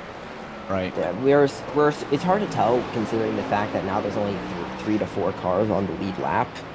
So it's really hard to tell where is actually achievable considering everyone's in a different spot and not relative to their pace. Right. Yeah, it's like I would. Oh, go ahead. No, go ahead. I was like, for instance, when I was in the car last, I would pass a person going 7 seconds a lap slower than me, and then. In the lap before, I passed someone who was going half a second a lap slower than me. Both for position. It's just crazy that the disconnection between paces that really makes it impossible to tell where your pace is and where you'll end up finishing. Yeah, and the driver swapping, like that doesn't help either. You're trying to predict who may be the fast driver and someone who's just trying to survive. Yeah, thankfully our quote-unquote espionage department, which is just us watching what's going on in the practice sessions, that gave us a good idea of what to expect from the competition. But there were still some surprises in there. But all in all, where we qualified and we were running that first stint, that's where we were expecting to end up. So, but of course, damage and then the disconnections that really throws everything off when it comes to just running a race, especially one as short as this, where in 6 hours it's basically, for Texas Speed Sim Racing, an endurance focused team. This is a sprint for us. Yeah, that was a question I was actually going to ask. How much experience as your guys' team as a whole have you guys been doing endurance racing for? Yeah, we have run every single iRacing endurance event since Spa 2022, the 24 Hours of Spa. Dang. Yeah, I joined the team January 1st last year. I ran every single endurance special event. We also run a combination of charity events too, like this one. For instance, we ran one for Make-A-Wish in November, and that was an 8-hour race. We run between 3 to 4 charity endurance races per year.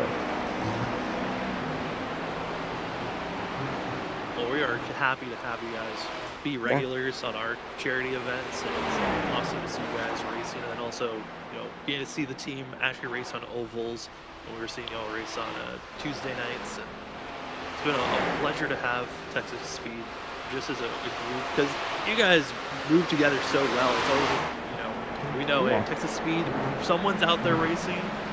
We know in chat we're gonna see everyone root for you guys. Yeah, and what was the name? You were trying to get someone named what was it? Sabrina. You guys were trying to. She was trying to get you guys to say her name. Isn't that right? Yeah. Robert was, yeah. Yeah, I'm pretty sure that is a relative or that is someone related to one of our drivers, and yes, Daniel it's McConnell. His wife. Yeah. And the brother-in-law to one of our GT3 drivers. Yeah, well, I had a lot going on, and I looked at the name and went, I can't say that name right now. My brain can't register it. Yeah. The reading part just shut up. Yeah. I feel that sometimes, where I'm just like, get too hooked up into a moment, and then I'm like, how do I read again? Yeah. Yeah, at Texas Speed, we've been really surprised with our GT3 teams because we saw because they were at one point running third and fourth, and they're still right next to each other. But saw the competition, in our opinion, was much more stacked against them there, just because that seemed where all the actually like the high I rating people signed up. That's where the majority of them were. But yeah, it's really great to see that they were able to hold their own and move up the field. And as you see, they're still right next to each other on like one different lap. But with a team that has been thrown, this team also was thrown together really suddenly with different changes throughout. So it has been amazing to see that all of them everyone on Texas Speed has been moving forward and being competitive in their respective classes. That they have, because we've got Brian with an eye Johnson, that 000 running that of 7th overall, currently in GT3, and then the Texas Speed Green, which is where Matt Best is, running in 4th overall in GT3s. And I was curious on if it was a team effort for the GT3s. I know the Ferraris seem to be the favorite to pick in the GT3s. Were you ever in that conversation with the GT3 guys on trying to get their thoughts on those cars, or were you strictly just sticking to your machine that you were driving? I was sort of staying out of it. Of course I was going in there to jump in for a bit of humor, just to try and sway the decision one way or another. One of the drivers for the for white team, Noah Carter, he actually was originally strictly set on the BMW, but last week he finally came around to buying a different GT3, which I'd been harassing him about for like 6 months. So it's always nice to see them expand, to see all our drivers expand their car choices, because that adds versatility, and versatility adds speed. That it does. It's going to be seeing Matt Best to make the pass and move forward. Well, Elliot, thank you so much for joining with us up in the booth. Thank you for helping with your team and being out here, seeing all the Texas Speed drivers running around with one another. But before we let you go, if you have any shout outs you want to give out before we let you out of here, the floor is yours. Yeah, first of all, thank you to you guys for commentating this race for 6 hours. This is going to be you're over halfway, so good job on that. Also like to thank my mom and my dad for watching and supporting me in all this. And surprisingly enough, you've probably never heard this. One of my fourth grade teachers for watching this race live. Thank you, Mrs. Sauer, for that. That is amazing. Yeah. Wow. I'm trying to think back if I've ever had a teacher that I was that close with. I don't think I ever did. That is awesome. Yeah. Congratulations on that, man. That's awesome to hear. Yeah. Thank you. All right. Well, thank you guys all once again. Thank you for putting on this race and also inviting me up here to talk with you guys. And no problem. We were happy to have you with us up here. Have a great rest of your night, and good luck on your team on trying to get the best finish you can. Yeah. Thank you. Well, that's going to be Elliot on racing for himself. Not on our schedule, but it has been changed. Now on the Texas Speed Sim Racing Blue team. I was all confused. I was like, oh, dude, I was so confused as well. I was like, wait a minute. That's not on my schedule. It's all right. It's all right. It happens. Yeah. It's fine. Yeah, well, we're looking at Nick Crawford here in the 38 right here at Snowy Desert Storm, running in second position here, Sam. Having a good race, and we didn't talk too much about the GT3 classes here, but we got Chris up here with the Shake and Bake in first position, and these guys have been in first for majority of this race. Yeah, Shake and Bake were able to take the lead after Mickey Mouse Motorsports sadly got involved with a wreck around the 3 hour and 30 minutes left in the race marker. So almost, an hour and a half ago was when that change was made. And Shake and Bake's been having a good, solid run. They've been slowly trying to just keep the gap that they've had against Snowy Desert Racing when Christopher Norris was in the car. Now with Nick Crawford in the car, it's kind of a swing of what does Crawford have to try to catch up to Chris here. And I think a lot of these drivers, it's kind of hit your marks. I know the GT3s have had some troubles. There's been some wrecks here or there. We also just, saw right when we were letting Elliott go of that is ZK Racing having a massive collision that sent them to pit road. But as a leader, you still are not safe. That is, you would think in most oval racing, being the leader is the safest place to be, but in endurance racing, nowhere is safe. No, nowhere is safe. As you can see right here, look at that car. Man, he got loose, and the other car got loose and almost ran him over. Yeah, just one fell swoop, and things can go wrong very quickly as they make it through. Whew. That certainly Code Brown moments every other lap. Yeah, or every lap. But checking out this here, is that data right up there? There you have put down 135 laps. 135 laps for the GT3 cars. For the the GTP, excuse me. That is 154 laps that they have done for our leader, and for the LMP2s, they have put down 148 laps. Wow. So they're putting him down. The estimation is going to be about 230 laps is expected to be ran for the GTP drivers. I think around 180 to 190 is expected for the GT3s. Wow. It's a lot of laps, ladies and gentlemen. You start adding that all up. But also, you know what I like when we go into the cockpits and things like that is checking out the color contrasts in these cars. Some of them are like purple, blue. It's so beautiful.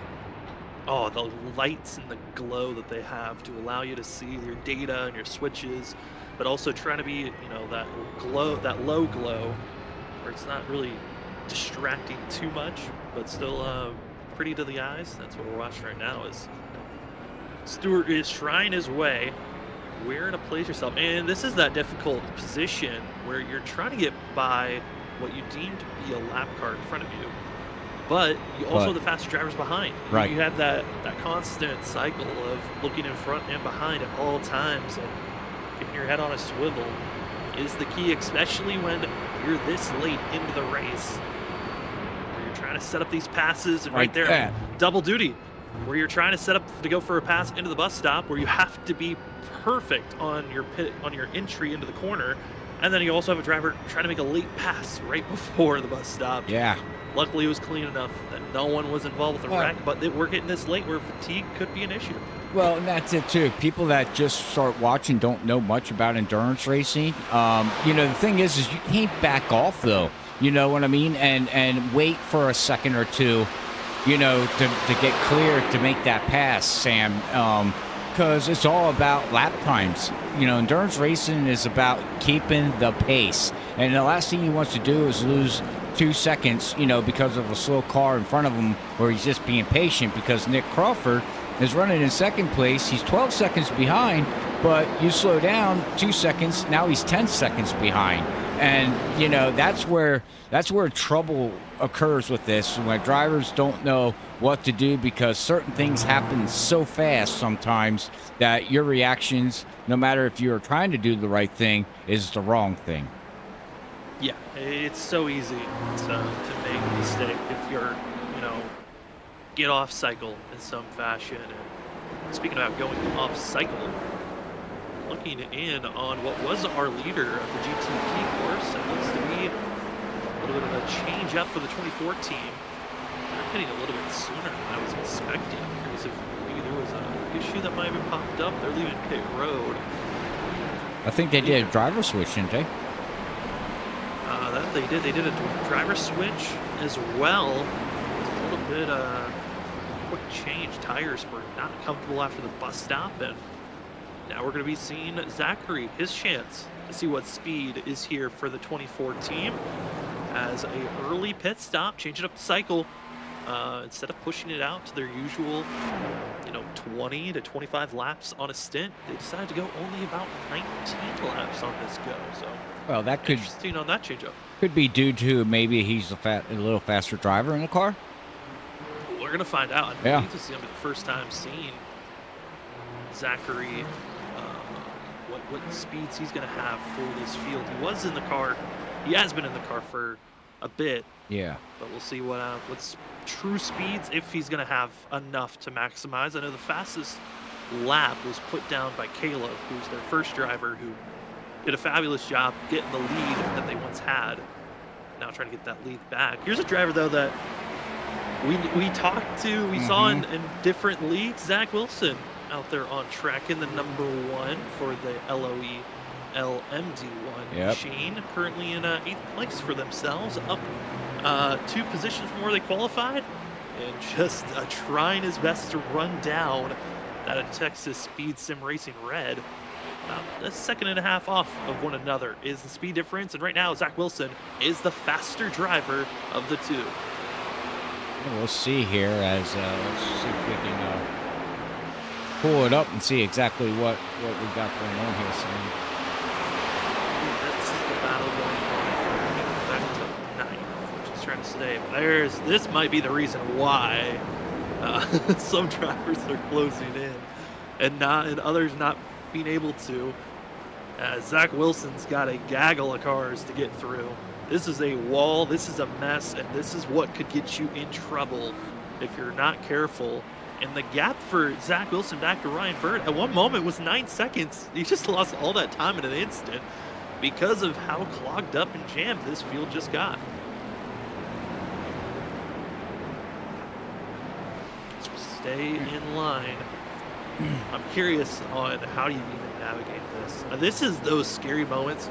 As a commentator, it's easy. I'm just sitting in the back watching this, and we just have to hold our breath. But as a driver, you have to be so precise on these moments of making sure that you don't overcook your tires.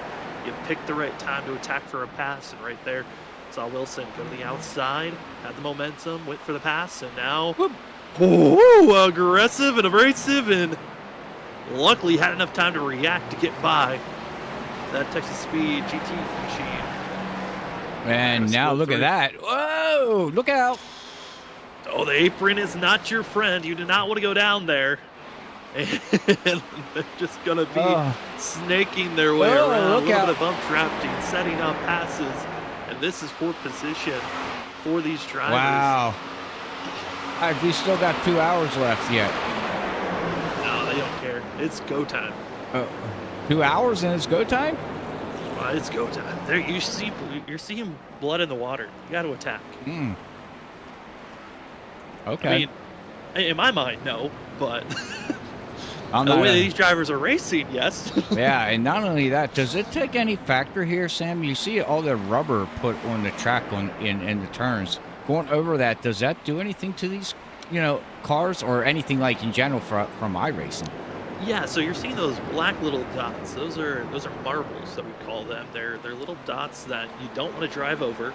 That will cause your car to lose grip. So you're trying to stay in the racing line. That's where the rubber has kind of been pushed away, and you'll have a cleaner and much more grip to work with type of a space. So that's why the drivers are staying in line as much as they can.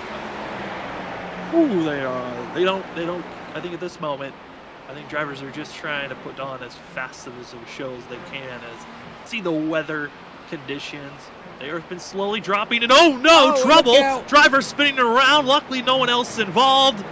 Oh, and that is one's going to hurt. That's Larson Line Racing. Ali Fonseca going off course.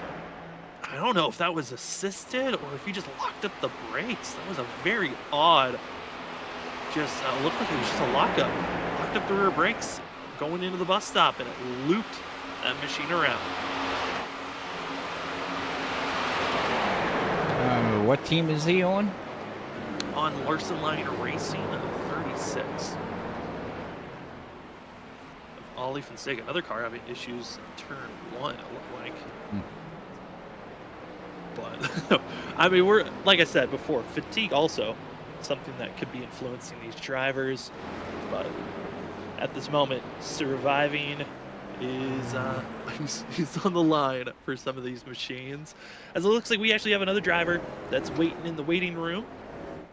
and we'll pull them in and see how they're doing. We got Jonathan Burt with us. Jonathan, how are you feeling tonight? We're doing great. Having a good race. Got my stints in. I'm done for the night, but I'm going through each one of my teams, make sure they're all doing good, and we're having a blast.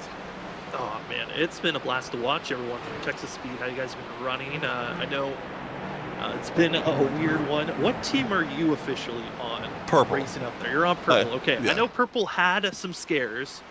How has that been for the team trying to develop throughout the night with, I know, connection issues at one moment and then to now where you guys are at? Well, yeah, so we did. So Tyler did have a problem. Zach was able to get in the car right away. He got back out there. Huey, first place did have a problem, and we were able to catch back up. So we're on the same lap as first and third on the same lap, I believe. So we're right there. We're super excited. Tyler and Zach are super fast. So I'm hoping to see if maybe the first and second place guy have a little trouble, and we can catch back up to him and hopefully get this overall, or for our class. Yeah, we're hoping for it. Again, with me is Jonathan Burt, part of Texas Speed Racing Purple. I mean, how has it been for yourself? I know you guys are running in the LMP2. I think everyone kind of deems that as probably the toughest vehicle out there on track to drive. How has it been on your side of things, watching the drivers turn around? I love it because it's such a challenge to be passing GT3s and also waiting on passing and then getting passed by GTPs. It's always, you're always looking both sides of the car, right? So it's such a blast. This is Tyler's actually favorite car. We actually made this change last minute because Tyler really loves the LMP2, so we wanted to make sure to make it happen for him. And again, we're having a blast. I had a blast driving the car. I was in a couple close things. Again, when GT3s and all three classes line up together in certain turns, it can be a little tricky. So, but yeah, I only got 4X in the bus stop total. I did really well. So here's the car. It's clean. Have fun. That's impressive. I've been hearing a lot of people kind of having the opposite effect. It's been kind of rough for some teams. Honestly, to be honest, I think we have a total of 12X all race. So it's 16X actually, which is not bad for our team here. So we had Zach up here telling us when he was in the booth around, I think, the hour and a half into the race, some teams were already close to 60 at that point. So that is impressive that you guys were only around that low of a number, because I think some teams are in a big scare. Some already are dealing with black flags. Some have already called it a night. But oh man, I know we had Elliot with us just a few moments ago before you came up in here. How has it been running around your teammates? Because he said that at moments it's been kind of, but yeah, no, I think it's really a good time. We had a big meeting before because we have a lot of drivers in here. I was like, number one rule, take care of your teammates. So we had a couple of cool action shots we've been taking on the track that we'll post. I actually took both my GT3 cars. Like I'm in the middle 3 wide, so it was fun. It's been a blast. That's good. Well, I believe we have had some drivers heavy damage. ORL Team Black has been dealing with some damage, as well as Armadillo Flying, Kermit Motorsports. They find themselves in pit road with Trent Jump. With me again is Jonathan Bird. And Jonathan, I mean, we watched you race a lot on Tuesday nights here on Freaking Fast Broadcasting. How has it been translating to, because we heard from Elliot that your team is more so on the endurance side. Correct. What has it been like going from oval to endurance and back and forth? I like it. It's a cool transition. It's very different. I don't know how much more different they can do. You know what I mean? It's such a wild. The hardest part for me is actually just getting out of the car and like, all right, well, someone else get it, because when you're in the Cup car, the Xfinity car, it's all you the whole time. But you gotta trust your teammates, trust they're gonna do the right thing, and but yeah, it's like I said, I just wanted to thank y'all for putting this on. This is such a fun time. Our team is very different skill sets, so it's hard for us to like race all together. So this is such a cool event where I get all, for some of my 3K drivers all the way down to my 1K drivers. So it's such a cool thing. it helps when we've got drivers like your guys' team coming together and helping us out by just, joining it and being a part of the racing action. It makes it a lot easier on our side. Instead of, only having 10 people out on track, Yeah. we've got 45 cars that took the train. Yeah, it was wild. Also, can I give one more shout out? I want to give a shout out to all my team captains. So David McConnell, Daniel McConnell, Tyler, and Gavin, and Josh. They one of my cars just hit the wall. Oh no. It looks like Brandon Walker hit the wall going onto Oval 1. But yeah, I just want to give a shout out to my team captains to really push our team to practice as much as we can. They're amazing to work with. It's hard to rally like 13 to 15 people to make sure they're all on the same page. So it's been fun. Yeah, I mean, a huge shout out to them also on our end, because I know that they put out a bunch of practice sessions before we gave out the official practice sessions to let you guys get that time in. And it also kind of helped you guys see where your competition was at. Yeah. But exactly. But it was a huge thank you to all the leaders that helped out in that fashion on your guys' end. Yeah, Brandon Walker. We don't have it on the broadcast. Robert will be back. We both are taking our own breaks. But amazing. That blue machine does not look good. No. It does not have a fast repair. So it might be a night done. Yeah, that's okay. We had a little mix-up with registration, to be honest, and that car was actually supposed to be a Porsche, so they didn't get. They had to rally up quick for that car, so that's okay though. We're all, like I said, this is a good time. We're having a good time getting to know the cars and getting ready for the 24 as well. Yeah, and I think honestly, we might have learned a lot on aggressive, when to be aggressive, when not to be aggressive. Exactly. Absolutely.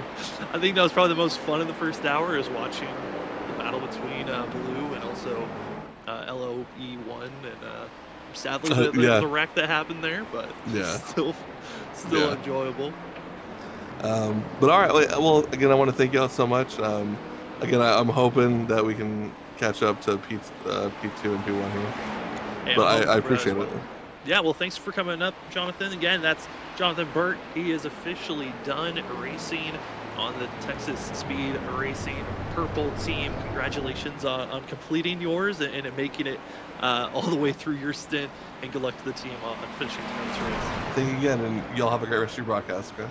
You too. As we look back at how this race is going, Robert is back with us. A couple of scares all around, but ultimately we have slowly losing drivers tonight. Yeah. It seems like. Again, officially we lost Team Justin Malarkey, who was just driving by himself, as well as Mickey Mouse Motorsports that were dominating until they caught up in a wreck. ZK Racing seems like they've called it a night after their hard collisions. Limitless as well, another driver caught up in a big wreck. Most recently, Texas Speed Racing Blue just had a massive collision, and looks like they will be in pit road for a while. Yeah, they it was not good. Didn't capture it on the broadcast, but the 73 machine did not have a fun time. And as well, Armadillo's Flying Kermit Motorsports. They are in pit road getting heavy damage repaired, as currently it is the Beach Boys with Logan Clement leading the way. But we are in the kind of quote-unquote fun part of the race, where we're seeing those pit stop stints. We heard Zach Hall trying to push their fuel as far as they can go. Slow Motorsports, they're going with the undercut. Beach Boys are sticking with their strategies, so there's a mixture of when drivers are going to come into pit road for our top three in the GTP class. Then if we fall down to the LMP2 classes, Wake County, Conrad's, Benjamin Nelson, and Brian P. Johnson, as long as they stay in cruise control, they should be good. Matt Dyer's trying to close in the gap, but it is 22 seconds the difference between that grouping. And then down in the GT3 course, it's Shake and Bake with Chris Stewart. Has about a 15-second gap over Snowy Desert Racing and Nick Crawford. Crawford's trying to close in the gap, but they've been pretty equal on their pace. So that's kind of where we are right now. But it's certainly interesting on how the teams have divvied up how they wanted to do their strategy calls. But right now it is we'll see how things want to go here for themselves. Yeah, I mean, you're right there, Sam. You know, ladies and gentlemen, we're getting down to the nitty-gritty, like you said. We've got an hour and 34 minutes left to go in this race. And, you know, these teams are coming up to the last final pit stop. It's like you said, you got teams that are going to try to stretch it. You got teams that are doing the undercut. So this is all going to play out here when we get down to the, 45 minutes to go, half an hour to go, is when we're really going to start seeing things ramp up and teams starting to push the car if they have the fuel or saving fuel. So we'll have to see how this all plays out, and hopefully everybody, sticks around here to the end. I know it's getting late here on the East Coast.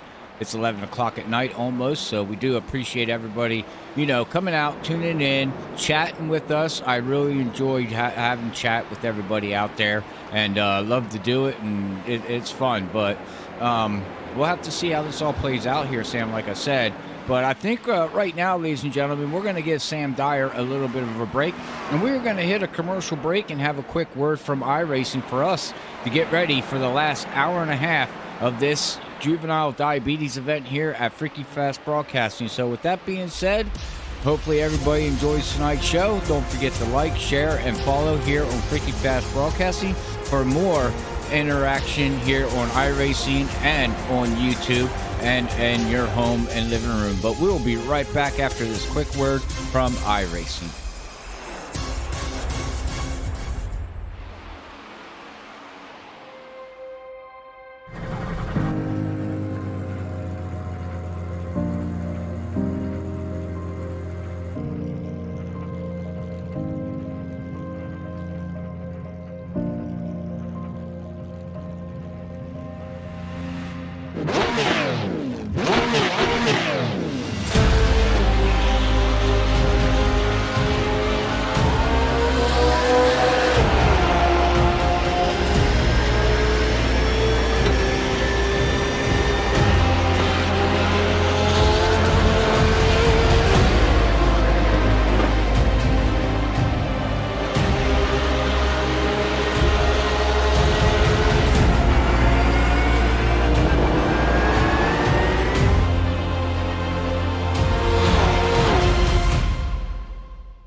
Racing isn't easy, but experiencing it is.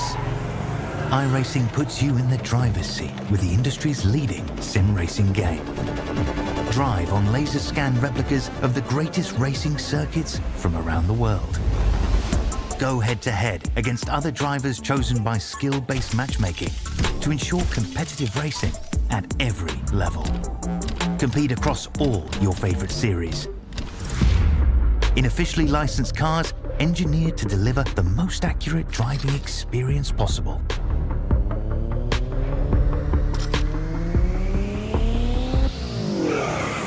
Join a race or host your own with players from across the globe. Race against the computer or in a league with friends.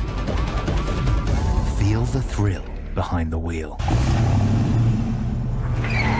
Visit iRacing.com.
Basket can't defend. He's got the outside line for the second part, and he can't hold on. Going the long way around. We're going to be 3 wide for the lead as they all come to the line.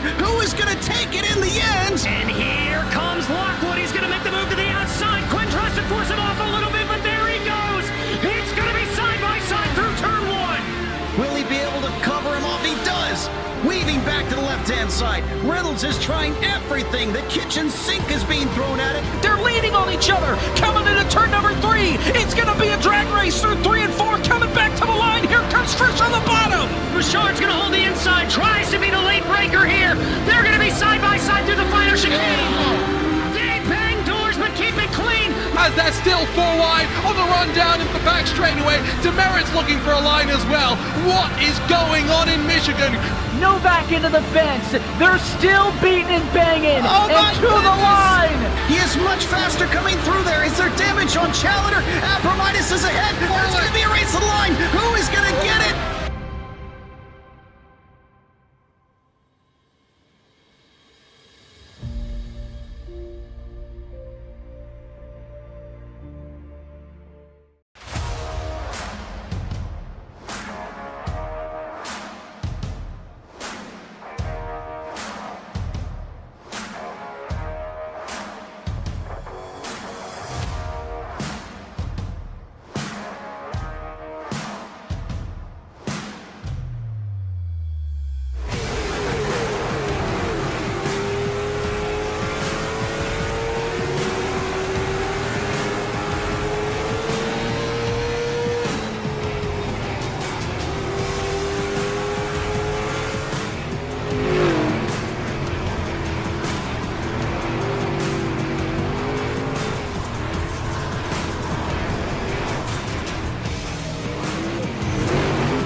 Welcome back, ladies and gentlemen, to Freaky Fast Broadcasting for the 3rd annual JDRF charity race, the 6 hours in Daytona for diabetes. We're trying to raise money for JDRF, the Juvenile Diabetes Research Foundation, to beat type 1 diabetes. It's juveniles. We're trying to find, their goal ultimately is to find a way to cure type 1 diabetes. Second goal, just help support the families that are dealing with this terrible disease. But tonight, it's been an incredible one. As you can see on the top, our goal originally was 1,500. We're closing in on it. We started tonight at $968, and it was $960 dollars coming into tonight. While the highest we've ever started, and we have now officially crossed over to the most money we've ever raised on one of these charity events. We're so thankful to all of those that have helped us get to this point. When we got over 1,300, somehow it was to get Robert to sing, which he graced us with his voice, and then somehow I got conned into agreeing to, if we hit our goal of 1,500, I'll find myself singing. So if you would like to put us in that situation, you can go down and donate for a great cause. Right before we went to a commercial break, huge shout out to Adam Buzzio, donating $10 to help out with the cause. Thank you so much for helping with us here this evening. It's been primarily myself, Sam Dyer, up in the booth. Robert Moyer's been doing double duty of commentating and running productions. And we have another driver joining with us here tonight, Cedric Hunter. Cedric, welcome to the booth. How are you feeling after running all the laps that you did here tonight? I'm feeling pretty good, man. So far, this has been a great event. Thank you guys for setting it up and putting all the hard work that you guys do. It's been great. Like, I love the fact that we've had so many guys show up and show out, and we had practices all week, so a lot of guys put a lot of investment into this race, and this has been a lot of fun.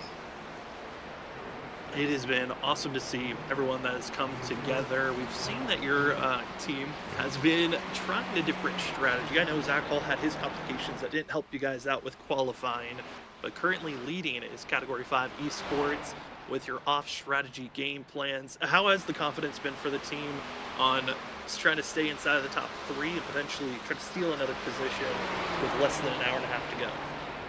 Yeah, it's been pretty good. I mean, to start off, I guess, with qualifying, I was kind of unfortunate that that stuff happened, but, you know, even if I had a clean lap, I probably still wouldn't put down a better lap than Zach did, so, you know, we started dead last. It is what it is. Zach did a superb job of getting us into the top 5, or even actually it might have been top 3 by the time I got into the car. We kind of expected Clampett to just be really, really quick, as he always is, and he's kind of showed up and showed out, and you know, we decided, I guess, to go with a different strategy, save that extra fuel. Hopefully, you don't have to do you know, as many pit stops as those guys, and try and gain by strategy. And I guess so far it's been going pretty well. I guess we'll have to see near the end of the race how it plays out exactly. Luckily, we found ourselves now in 2nd place, and well, currently I guess in the lead, so that's pretty good. Get some laps led. Yeah, in the lead currently, still waiting to make that pit stop. We're seeing Beach Boys make their stop as well as the Stowe Motorsports team make their stop. So we'll see how this is going to fluctuate as the run progresses. And us also, John Dart puts in chat, Ricky Bobby Motorsports is out of the race. It doesn't look great for them.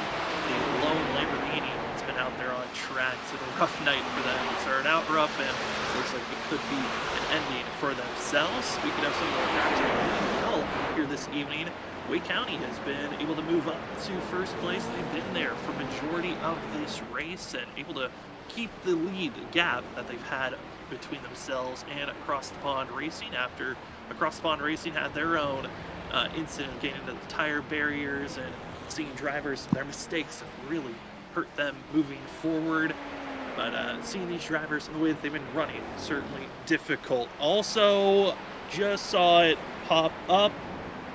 Jack Dow Motorsports is wanting me to get closer to 1,500 because he just dropped a big old hundo down, $100 put down. Thank you so much for the donation. Oh boy. $1,421 have been donated so far here this evening. Oh boy. This is crazy to think that we've gotten to this point.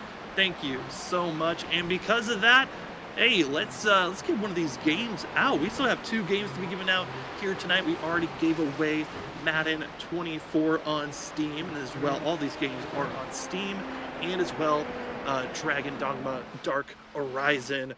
Those 2 games have been given away. Robert, we got 2 games left. Which one do you think we're going to give out this go round?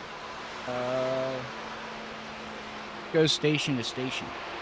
Station to station. If you would like to be a part of getting yourself a free Steam game, don't even have to donate. You can just be in the chat with us. Type in JDRF Station to Station. It's one of those cozy games where you really can just relax while playing. Your ultimate goal is to build yourself a railroad that connects from one station to the next. Grab your conductor and its hat and bring it on the railway as you enjoy a magical ride on the train. Remember to use JDRF to enter yourself into the game. We'll see how it goes. I mean, Johnny, if you win again, that's going to be crazy, but hey, go on for it. Find yourself getting 2 games. I guess the luck's on your side as the drivers continue to race on. Again, we have Cedric Hunter with us. Cedric, getting prepared for this race. I know that you've done quite a few endurance races in the past. How has this one been different for you compared to other endurance races that you've done?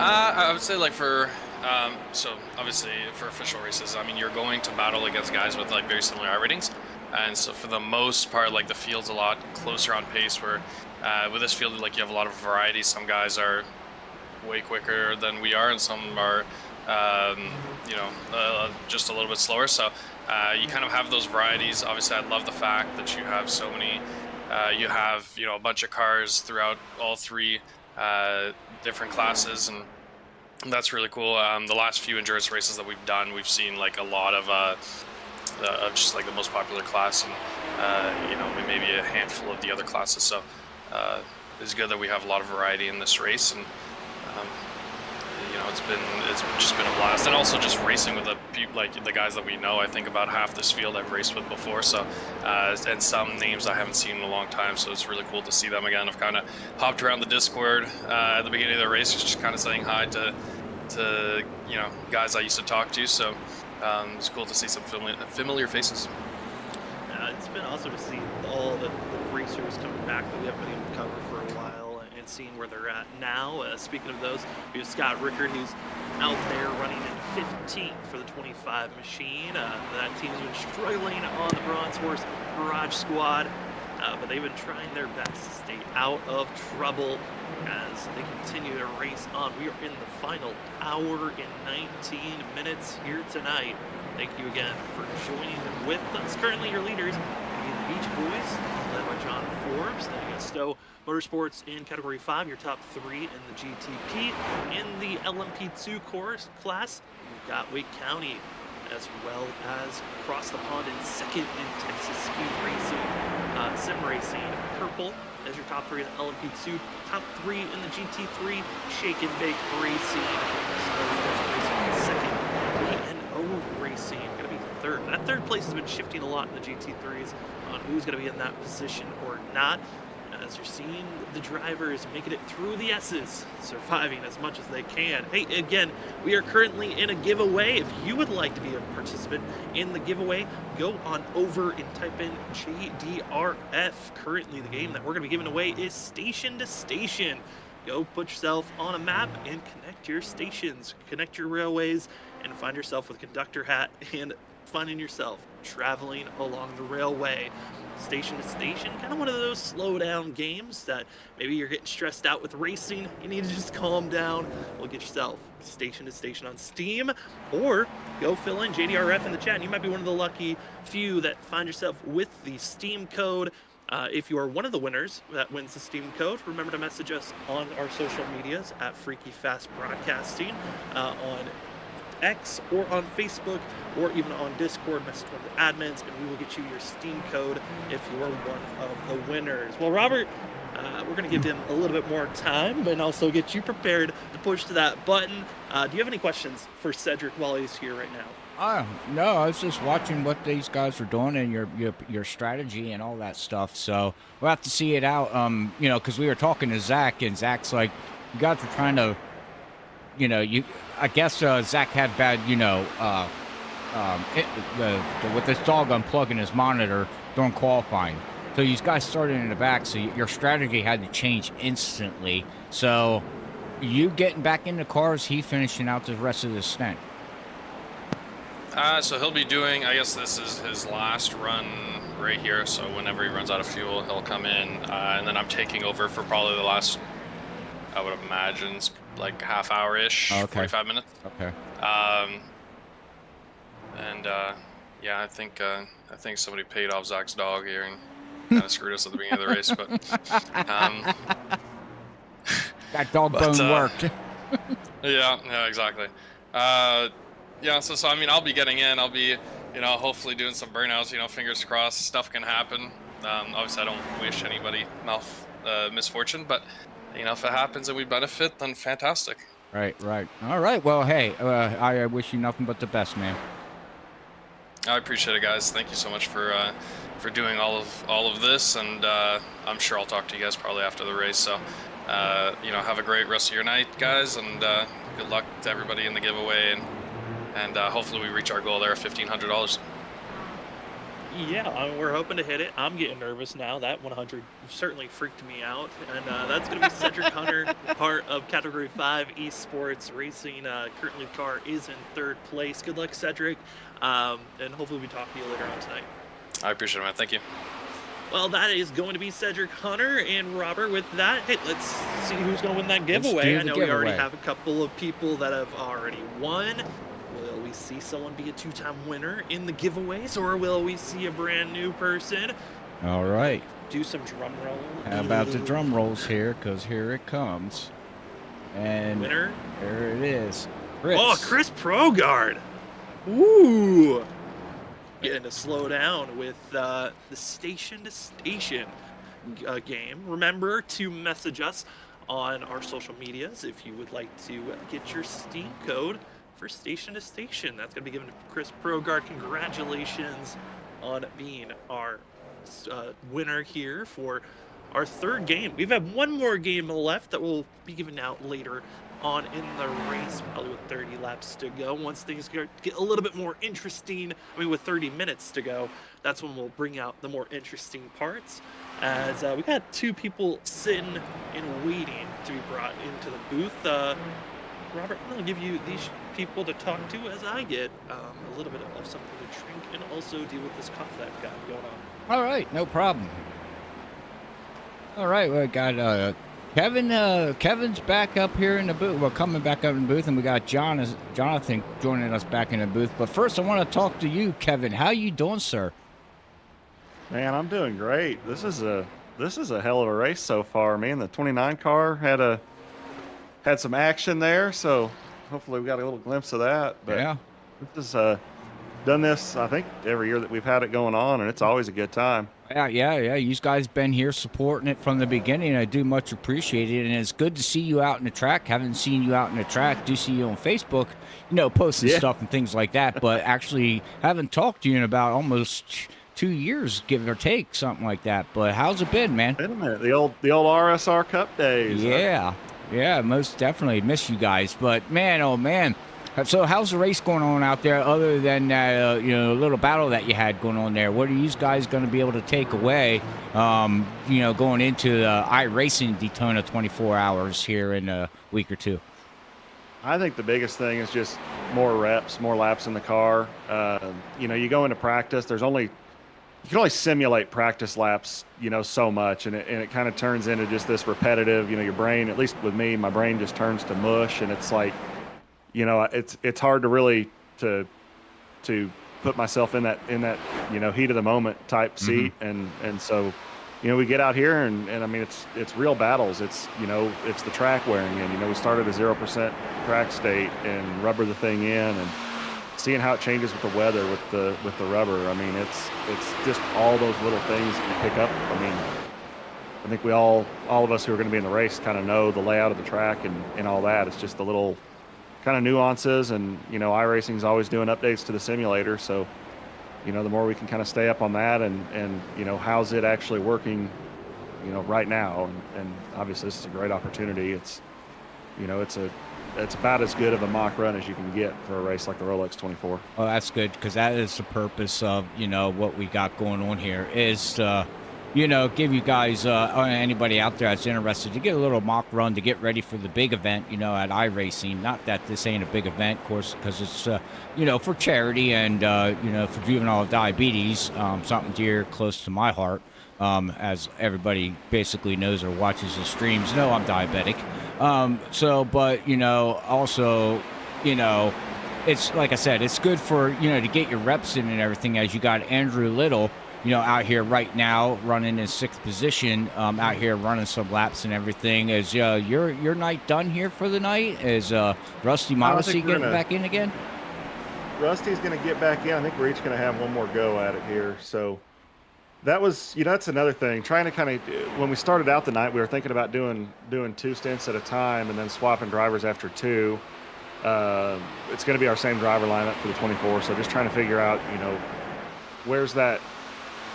You have that fine balance of, we want to be fresh and, we also want to kind of have reps in the car. And so, you kind of get in that rhythm and get in that groove, and you don't want to be coming out of that too often. But then, Andrew went out and double stinted the first time out. He said, I'm still feeling good at the end of the first stint. Well, then about halfway through the second stint, he goes, I'm getting a little sore here. Just, you're kind of sitting in that same chair over and over, and just trying to keep your concentration, your mental state up. So I think at the end of the day, you really don't lose any time unless it's just a short, splash and dash type pit stop.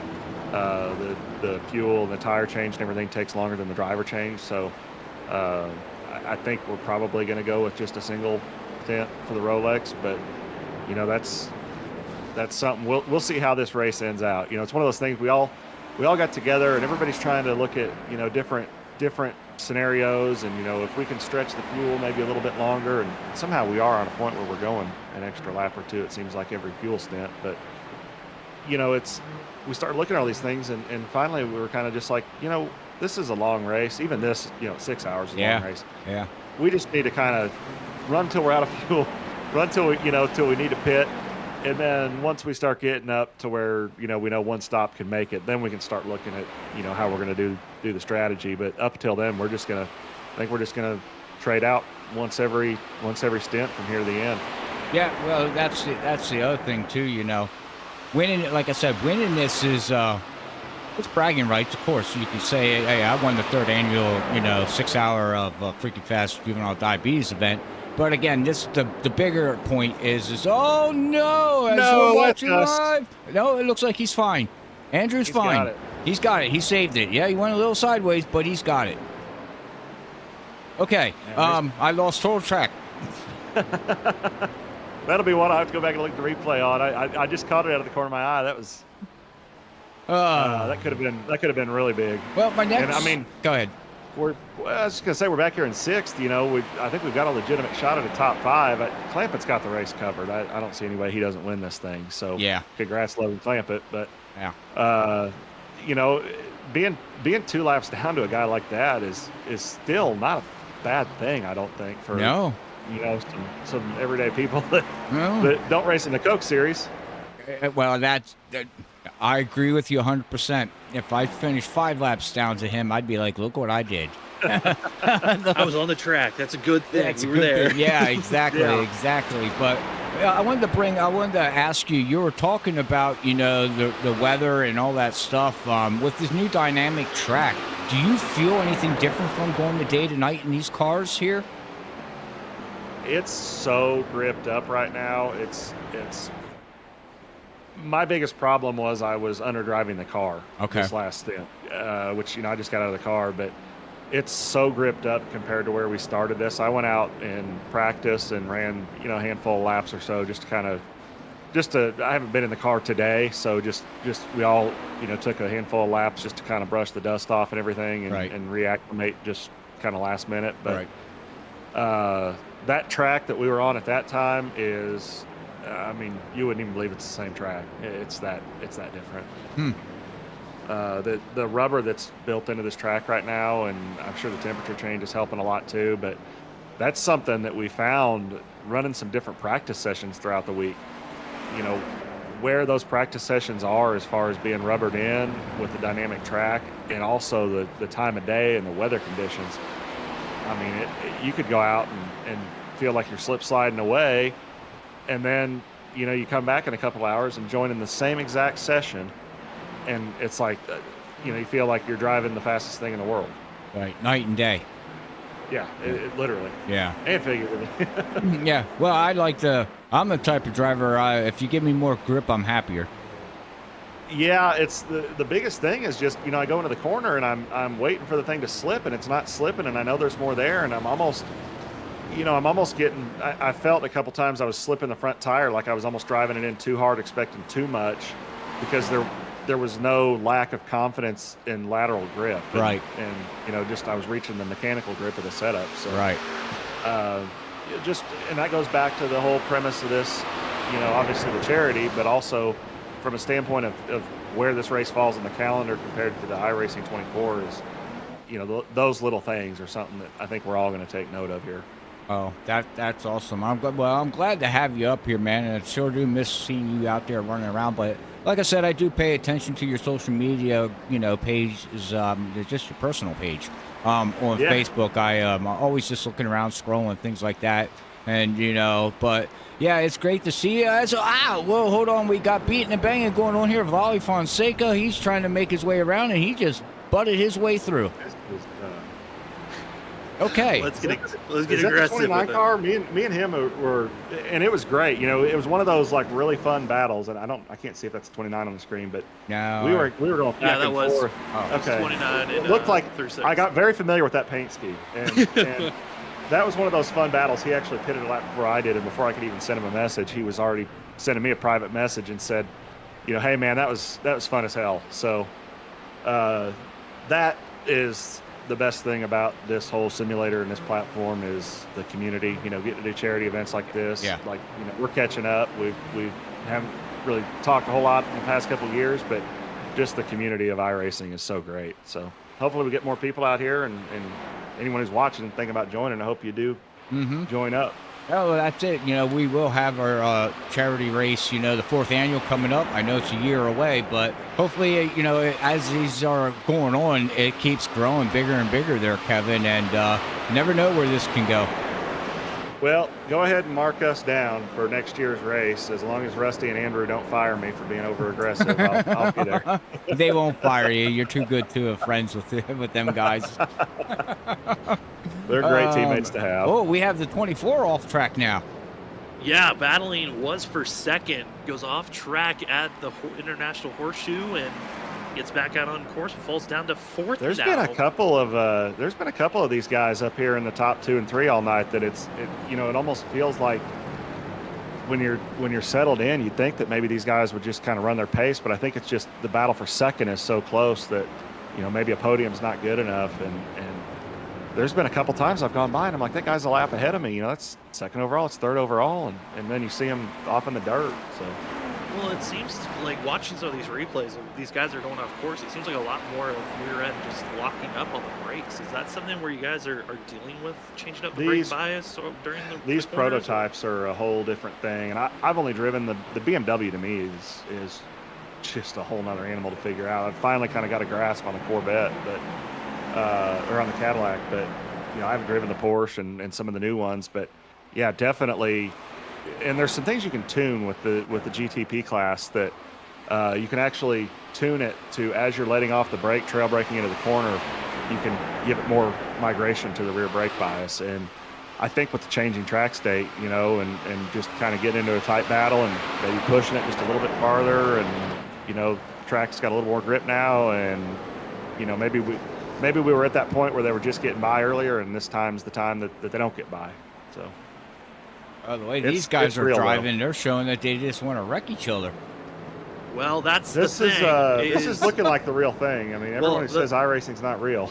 The thing is that we just got a report, and I just saw it, of drivers have intent wrecked out there on track, sadly. Got Trenton Jump just wiping out Ryan Bird coming into turn 7, sadly. So it's something where you hate to see it, but it's something that can happen, and we don't have an outside race controller because this is for charity. But you know, sometimes drivers get a little bit frustrated. But sadly, there's replays, so we can go back and get you in trouble. It's, you know, and you can tell when it's intentional, but man, it's unfortunate. I mean, this is, at the end of the day, this is just a fun thing. I mean, none of this, nobody's getting hired or fired. Nobody's winning a Rolex watch or anything from this event. This is just about fun, and it's unfortunate sometimes that emotions get the best of people. Well, with that, we transition into thank yous instead. Thank you so much to everyone who's donated so far. Still, I cannot believe that we are at $1,421 donated to the Juvenile Diabetes Research Foundation. That's what tonight is all about. The racing's just the cherry on top of this whole entire event. We got an hour to get there. We're almost to our goal, so we're getting there. I'm sweating bullets, that's for sure.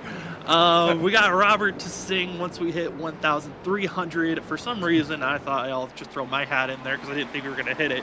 1,000. If we hit 1,500 donated, we'll somehow get me to sing. And we are way too close for my liking, but if we do hit it, it's for a great cause. It's well worth it. JDRF, their ultimate goal is to find a way to cure type 1 diabetes. And second, it's to improve living for those that are dealing with type 1 diabetes. And for the Juvenile Diabetes Research Foundation, thank you so much to partnering up with us. They were the ones that allowed us to have the Steam codes to give away the 4 games that we had here tonight. We've given away 3 of them. We still have 1 more to go that we'll give away later on this evening. And it has been incredible to watch all the drivers that have come together for this event and those that have donated before the event even started. We had over 900 people, and oh my goodness, let's hold our breath. You want to split? Oh my God! People, oh no, that's not good. That is the point in the race we're getting to. It's an hour left, and you can't. This is the beauty of multi-class racing. This is 3 different classes out here, and you can't get stuck behind the guy and There's oh no! No. Yo, that's gonna be the Splash Dash Motorsports drivers being sent off into no man's land, and also gonna be the Texas Speed About Sim the ARC Racing car, too. Purple. Yeah. That was giving me a heart attack watching that. As they're almost, I think they were getting close to one another once again. Give it another try. Oh my goodness. Oh no. All right, guys, calm down. Calm down. We still got an hour to go. Right? We still have that hour. Yeah, we got an hour. Do it with like 10 minutes ago. I don't care then, but let's just calm down a minute here. Well, that's the same thing. You know, I just went back and watched a replay on that on my own, and that's something that I noticed earlier on. Somebody had a big moment into the bus stop. Same scenario. Just a car behind was braking just a little bit later, and a little bit different braking point, and you know, there we have a big wreck, taking out some contenders. Well, we have a question out in the chat. Asks us, what is the difference between the three categories? Well, that's a great question. We have the yellow group, you know, the GTPs. Those are kind of the big boys. Those are the fastest cars that are going to be out there on track. A lot more horsepower, a lot more grip. They're going to be sitting around the course. Then in blue is the LMP2s. Those are kind of the toughest cars to run around. Used to be kind of the fastest cars out there on track. You see there Tyler Thomas. That is one of the LMP2 machines. And then we have in red, that is the GT3s. It's the slower cars that drivers are running. This is one of them. And with the GT3s, there are the most different vehicles you could pick. Some of the drivers did not decide to pick some of the vehicles, so we weren't able to check them out on screen. But they are the slower vehicles. But for some, they feel like they can handle a lot more better. For others, they like the faster Get some cars. traction control, some ABS. Yeah. And those are still quick cars. They look a lot. They look slow compared to these prototypes because these prototypes are insane, but still some pretty quick cars. But it's such an art to multi-class racing, and anybody who's hasn't really tried any of this in the sim world. It's good to get out there and run all three different classes, and then you kind of know the nuances of the car, and you also know, my first race I ever ran in a multi-class race, I was in a GT3 car, and I kept trying to get out of the way, thinking that I was doing a favor. Well, what you're doing is you're actually making kind of an unpredictable move when you're trying to get out of the way, and so. These prototypes, really the best thing you can do, and we always preach to these drivers in any slower class, is just hold your line, you run your race, I'll find my way around you. And, sometimes we get down to the end of the race and patience goes out the window. But for the most part, we do a good job, around each other. I'm in a GTP, the big prototype cars. Biggest reason for that is just because I like being in the faster car. I think to me, it's a lot easier task. If you're in the slower car, especially if you're in the LMP2 cars, because then you're having to have one class slower and one class faster that you have to worry about. The GT cars, the GT3 cars, you're kind of the slowest car out there, and so you got to really be watching your mirror, in addition to obviously your windshield where you're going. But the speed difference is so great that you really have to keep an eye on everything around you and behind you. To me, it's just easier to be in the GTP cars, the big prototypes. If you're catching something, you're probably faster. Yeah, it looks so much fun from an outside perspective, but a huge kudos to the drivers that are able to run these vehicles, because it is a handful to also put down the pace that we're seeing the field go here tonight. It is everyone should be applauded for it. Kevin, I want to say thank you so much for joining with us up in the booth. Robert, any final questions for Kevin before we sorry to kick you out, but kick you out. Wow. How rude. I'm going to get back. At some point, I think I got to go drive this car again. So yeah, that's very true. I'm going to jump out of here anyway. But no, I got nothing more, Kevin. Hey, man, it's been great to talk to you. It's been a long time. I wish you nothing but the best out there in the future on iRacing and just in life in general, man. But have fun, and I'm sure we'll talk again sometime. Yes, sir. You guys, thanks, for putting this race on, and good to catch up with you guys too. It's great to have you with us, Kevin, a part of the ARC Motorsports team. Good luck, and hopefully you'll survive to the end of the night. Thanks.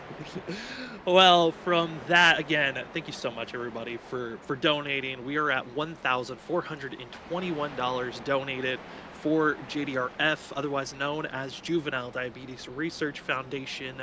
This is our 3rd annual race. The first one we did was just like this, a 6-hour endurance race where we only raised a little bit over $800, but it was an incredible first event. They got a lot of drivers hyped up and ready. So the second year, the timings just didn't line up for us to do another endurance race. Instead, we did a Daytona 500 where we raised $1,230. We thought that was crazy and impressive.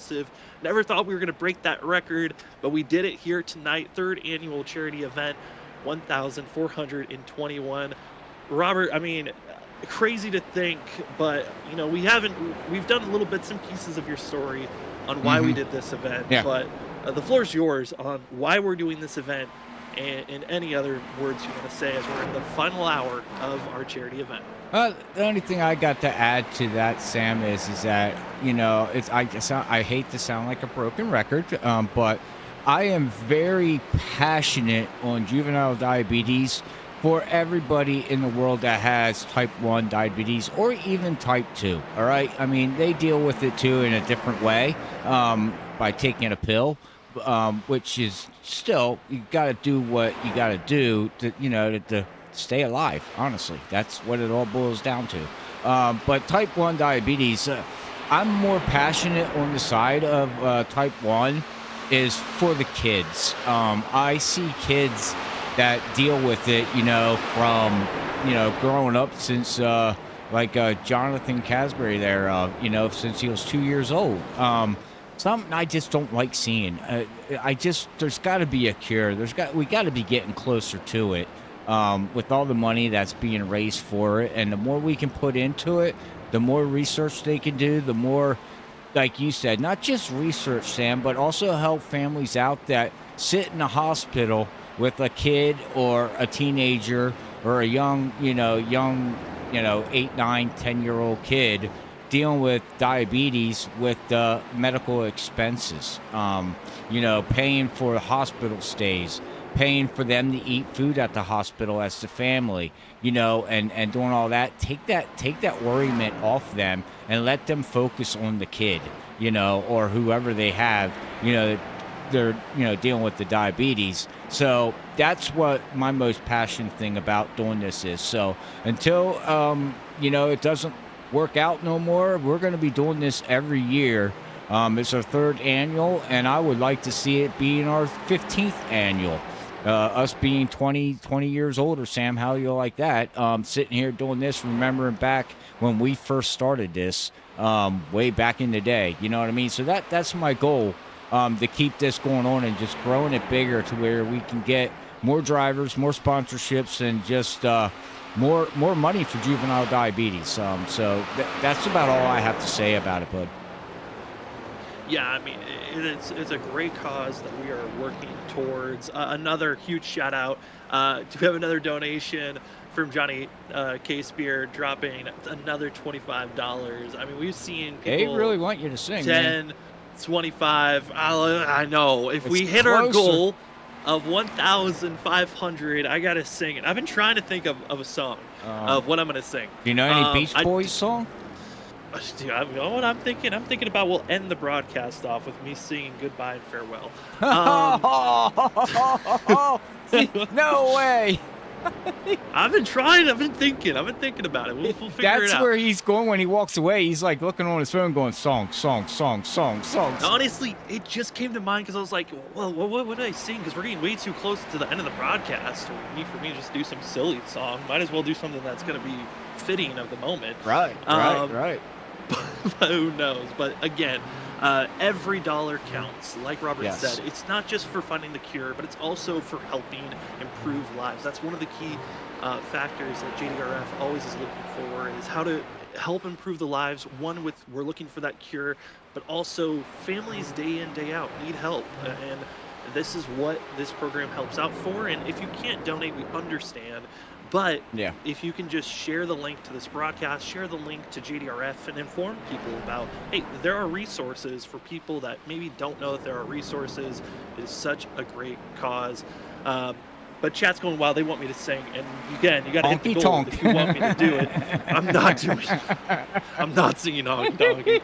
But, you know, someone that who's been wanting to talk with us, hopped in and out. We'll give him his chance and his time once again. We got Jonathan Case here with us. Jonathan, I know we've been bouncing around, talking to other people, but how are you doing tonight? Are you planning on getting back into the car? I did get back in the car, and my second lap out, I put the right front into the wall, that left hand after the little horseshoe there. Whoops. So I had 12 minutes required, and I decided to park it. I mean, it's fair. It's one of those Yeah. things where sometimes you just got to call it a night. Live and It's just learn. not there. For it being my first endurance race, I appreciate the guys at Highline Motorsports letting me join them. I invited them to do this, but ultimately they let me race with their team.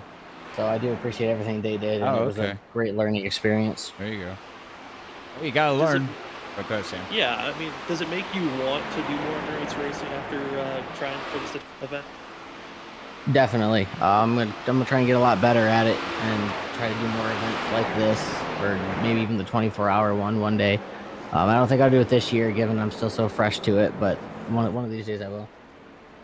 Hey, I cannot wait to see once you feel confident enough to get back out there racing. Also, huge shout out to Quarter Life Crisis. That racing team just dropped $25, inching us closer. I might have to look at That the singing lyrics. is getting so close. Oh god, I gotta look up the lyrics now and figure out how to sing it again. This is getting out of hand. I'll say this: if it's not met by everybody else by the end, I'm gonna put up that final $29 and you're singing. I'll let you know. There are multiple people that are just waiting to be that last person to put it down. Might as well just put it down now, and then we'll just set the goal to 2,000, and then we'll make Zach sing if we hit that. Oh wow! Poor guy doesn't even know what's going on. He doesn't even know. He's out there driving. He doesn't know. Oh boy, well, we're up to 56 people watching, so I do appreciate everybody out there watching. And if you have time, if you are watching it and you're driving, thank you very much. But maybe if you don't wreck your car, get over there. I want to see thumbs ups. I want to see a lot of thumbs up, because we do got one more giveaway to give out here. Within the next 15 minutes, probably about a half hour left of the race, is when we'll do our final giveaway.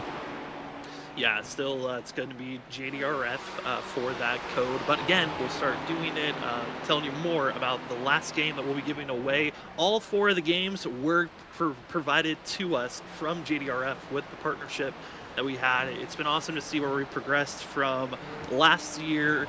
It was kind of a merger of, hey, let's partner up a little bit more on this, to this year where we actually had giveaways to give out to you, the viewers. It's been amazing to see how this partnership has grown.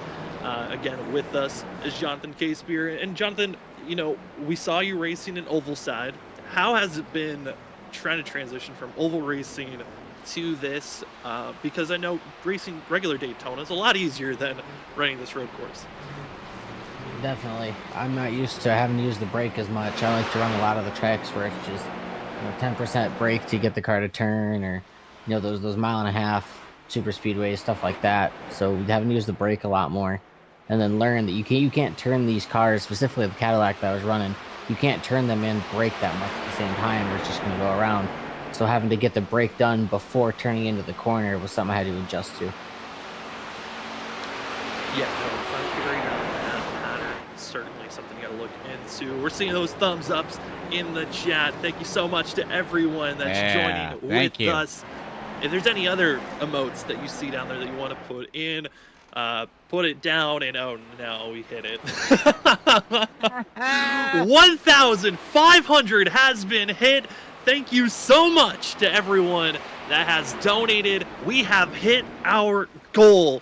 And I honestly am shocked and baffled. Last year we thought it was incredible when we just hit $1,230 donated, and we have officially hit our goal of $1,500. Coming into tonight, before the broadcast even started, we were at 900, and now we are at 1,500. You can still keep on donating.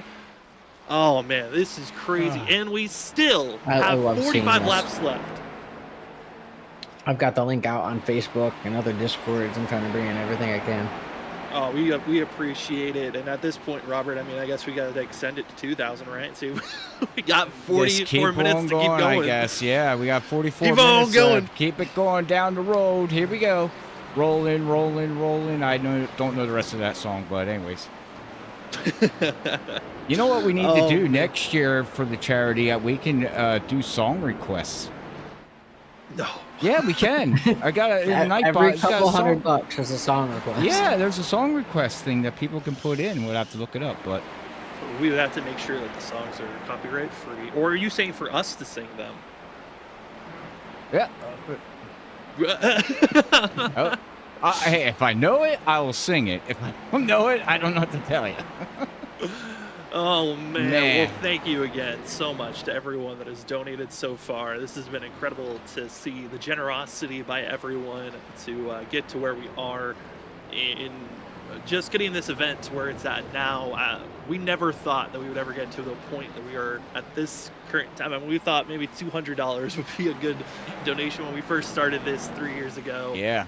And to now to where we are today, through the 5 hours that we've been going. I mean, this broadcast has been going for a bit now. And thank you to everyone that's pitched in, everyone that's come up to the booth to talk with us and hang out, and to the drivers that are out there racing. This has been a pleasure to be a part of as still racing action. The battles for the leads are still pretty far away. There's chances that mistakes happen out there on track, but man, what a crazy event it has been. My name is Sam Dyer. Up the booth with me has been Robert Boyer Jr. for this whole entire adventure. We got Jonathan Casebeer with us currently. Jonathan, watching this race, have there been any teams that maybe surprised you or haven't been that big a shock, maybe watching here tonight besides your team? I've been seeing a lot of the guys that I raced with on Tuesday nights, season or two ago, with full send. I love everything that those guys have been putting on today. Unfortunately, what was the John Dart's team? That was I forget the team there. That was Ricky Bobby Motorsports or whatever that was. They were the Mickey Mouse team. Okay. Mouse Motorsports. Yeah, they unfortunately look like they're a couple laps down, but they're still running strong. Obviously, I see guys that are with you. I see like Zachary Hall leading the GTP. You know, they're putting on a good show out there. I like to watch it. All the slower cars having to maneuver around them, just the way they're getting through traffic it's always a beauty to see stuff like that. It certainly has. Well, I think we might set up for coming up for a final commercial break before we call it a night. Take us to the very end. Jonathan, before we do that, though, any shout outs or the floor is yours if you have anything you want to say before we go to our commercial break. I think I'm just going to thank everybody that's donated to this and all the drivers that put in their donation to do this. Again, like I talked about, I've also been diabetic for like 20 years. I've got a younger brother who was just diagnosed with type 1 like a week ago, just after the new year. So I definitely appreciate all the money that goes towards this cause, because that just helps bring us so much closer to, better treatments, better cures, better technology to help manage it. Because that all you can do right now is manage it. So if we can get better equipment for that, then that would be amazing. And that's what this event is for. It's to help out any way that we can. Thank you so much, Jonathan, for being up here, up in the booth, and to everyone else that's joined with us. We are going to step away. This could be our last commercial break, and when we come back, more racing action to cover, as well as our last giveaway and the final 30-plus minutes of our 6 hours of Daytona. Thank you so much for joining with us on our 3rd annual JDRF charity race. It's the 6 hours of Daytona for diabetes. We'll be right back to finish out tonight's broadcast.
Racing isn't easy, but experiencing it is. iRacing puts you in the driver's seat with the industry's leading sim racing game. Drive on laser scan replicas of the greatest racing circuits from around the world. Go head-to-head against other drivers chosen by skill-based matchmaking to ensure competitive racing at every level. Compete across all your favorite series. In officially licensed cars, engineered to deliver the most accurate driving experience possible.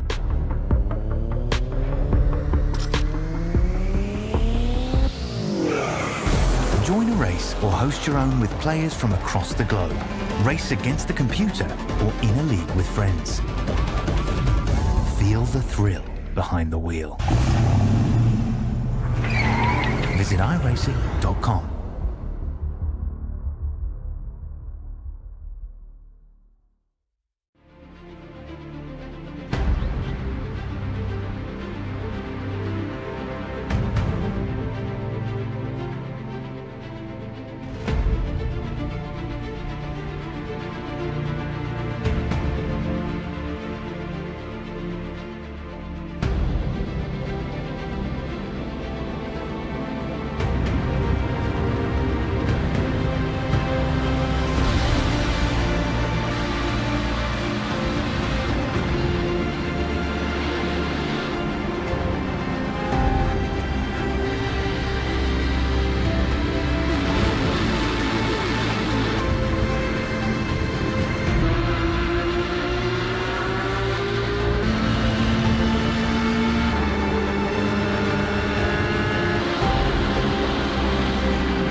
Basket can't defend. He's got the outside line for the second part, and he can't hold on. Going the long way around. We're going to be 3 wide for the lead as they all come to the line. Who is going to take it in the end? And here comes Lockwood. He's going to make the move to the outside. Quinn tries to force it off a little bit, but there he goes.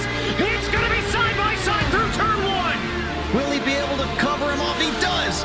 Weaving back to the left-hand side. Reynolds is trying everything. The kitchen sink is being thrown at it. They're leaning on each other. Coming into turn number 3. It's going to be a drag race through 3 and 4. Coming back to the line. Here comes Frisch on the bottom. Richard's going to hold the inside. Tries to be the late breaker here. They're going to be side by side through the final chicane. They bang doors, but keep it clean. As they're still 4 wide on the run down into the back straightaway. Demerit's looking for a line as well. What is going on in Michigan? Novak into the fence. They're still beating and banging. Oh and to the line. He is much faster coming through there. Is there damage on Challenger? Abramitis is ahead. There's going to be a race to the line. Who is going to get it?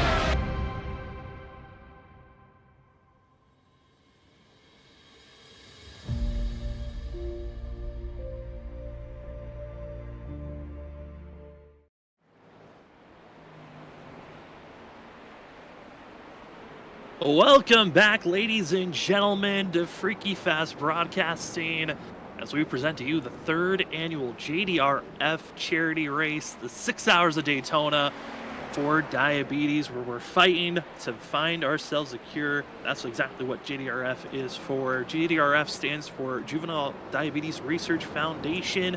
Their goal is to improve lives and find a cure for type 1 diabetes, and it's been an incredible cause for the 3rd year in a row for us. The first year was our first ever that of 6 Hours of Daytona. Second year we had ourselves with the Daytona 500, and this year we brought back the 6 Hours of Daytona endurance racing. And it's been an incredible night as the racing action is not done.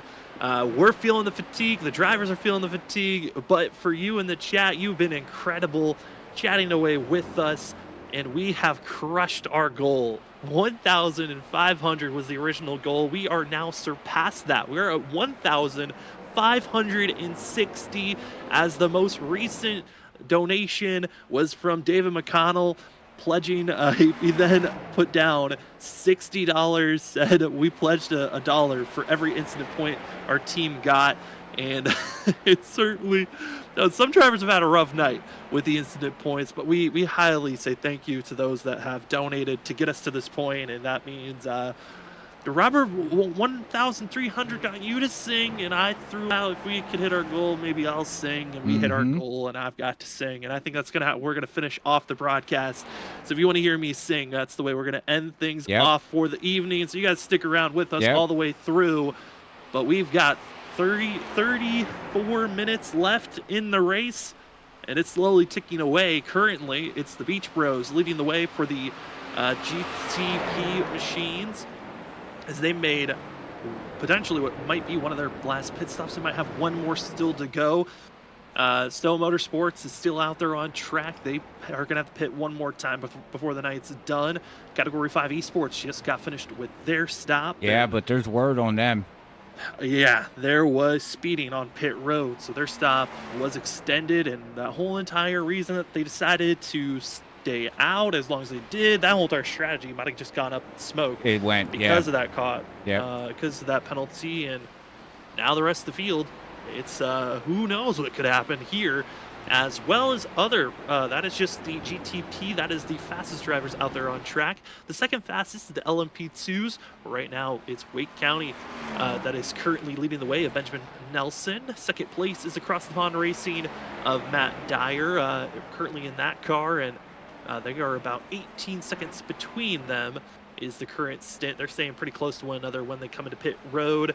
Then the GT3s, Shake and Bake Racing leads the way, but Nick Crawford is not giving up. The gap has been shrinking, and that might be the best race to the end, as the victory margin is not over, and those drivers are expecting at least one more pit stop, so mistakes could be made as Nick Crawford is trying to run down Peter Nodwell, who for that lead. We haven't really talked about the GT3s that much because they've been the drivers have been kind of passed around. There's been some calamity here or there, but their gaps have been pretty large between one another. But right now, the closest gap is almost for the lead. Other close battles also are for 7th in the GT3s. But Robert, what an incredible event this has turned into.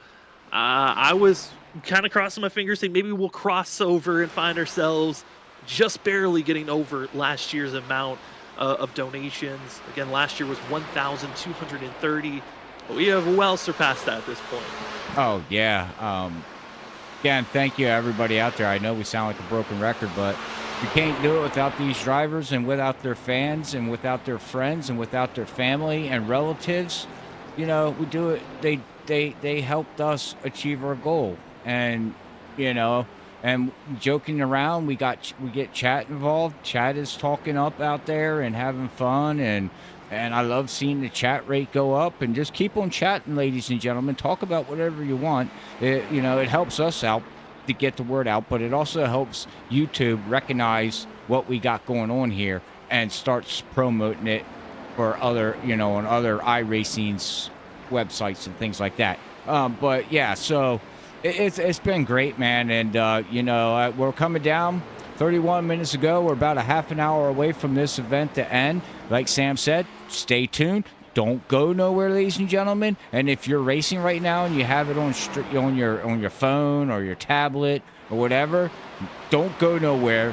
Make sure you tune in, get the numbers up to 60 to 65 people, maybe 70 people watching, because Sam Dyer's going to sing. I sang, and now he's going to sing. So. Yeah, you sang a Christmas melody of just of different songs clashed together. I'm gonna sing us a lullaby to go out on a high note. Just don't fall asleep. I mean, it's late. Some people might. We'll find out. But anyways, we got one more giveaway, and we're at a half an hour there, Sam. So when you're ready to tune this in, ladies and gentlemen, make sure you put JDRF in chat and to get your name registered into the drawing. We are going to give one more giveaway out here tonight for the 3rd annual Juvenile Diabetes event here at Freaky Fast Broadcasting. It's been a pleasure to partner up with JDRF, that being Juvenile Diabetes Research Foundation. That is the ultimate charity that we have for tonight. And with our partnership, they've allowed us to have 4 games to give out to you for free. You don't even need to donate. You just got to be in the chat. Type in JDRF, and you will find yourself being in the raffle for potentially winning a game. Our last game is another cozy game to let you kind of wind down after a long day, and that is Townscaper. Townscaper is a way for you to build at your own pace. You can have a large town, small town. You can build it as large as you would want or as small as you want. But Townscaper allows you to have your own building image that you would like. Thank you so much again to JDRF for allowing us to have these prizes to give out. And if you like your chance to win yourself a free Steam game, type in JDRF in the chat. Again, all games that we've been giving out are all Steam games. And if you win, please message us either on Discord or on our social medias on Facebook or Instagram. Type in Freaky Fast Broadcasting, and you can find us there. DM us your information so we're able to give you your Steam code. Again, type in JDRF to win yourself a prize. Currently, the game we're going to be giving out is a slow down, find your own pace game called Townscaper.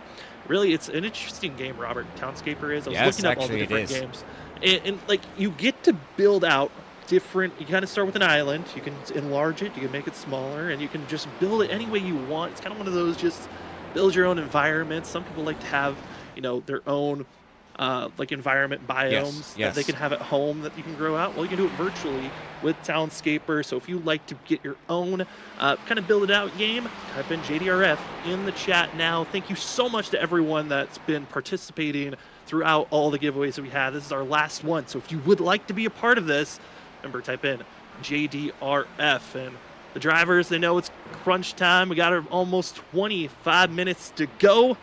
Might as well type in the chat. Get yourself a chance to win a game. And Robert, it's now up to you. It is time to give away our last giveaway of the night. All right, ladies and gentlemen, as we're going to get ready to roll this off here, as we are watching the rest of the race here. So give me a couple seconds for the data to get in, Sam, and we will do a rollout and just pay attention to the chat to our next winner. Little drum roll.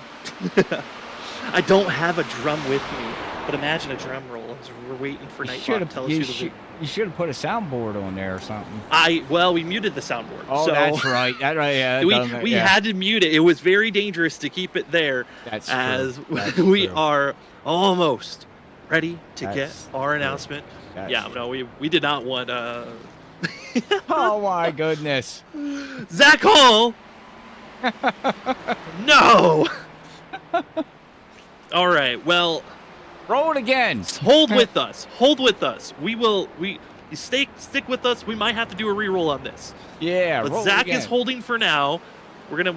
Zach's gonna be here at some point. So, actually, he should be done with this race. Oh no, we got off. No. This guy. We need Zach to come back. We gotta figure out if we're gonna re-roll it on Zach. Yeah. That's he went to bed, I think. Yeah. Well, not only that, we don't give admins. Oh, we're hearing rigged. Yeah, I agree. I'm feeling it. The commentators are up here saying, "What the double hockey sticks?" Oh man, we're trying to figure roll this it again. out. Roll it again. Do we see a roll it again? Well, I don't see anyone saying roll it again. I just see rigged. Are we getting a roll again? Is Shaq gonna want us to roll it again? We got 25 minutes left in this race. Yeah, we got plenty of time. Well, again, thank you so much, ladies and gentlemen. Right now, keeping up on track on the scenarios that we're at. Still have some people that need to come into pit road. Collie, roll it again until it's me. Yes. Yeah. Okay. Keep roll. Okay. Yeah. And Matt said roll. Okay, we're getting some roll it. Sorry, Zach. We got to re-roll it. Yeah, I agree. Zach All would right. probably agree. We're re-rolling it. All So right, let's try it again here. Here we go. Yeah, let me get this set up here again and do a re-roll. Re-roll. Yeah. Thank you to everyone that's been sticking around throughout the 6 hours. What? Okay, well, I'm not doing it. He's on track. He's on track. So I'm not doing it. It's he doesn't know. He doesn't know. He can't. There's no way for him to know.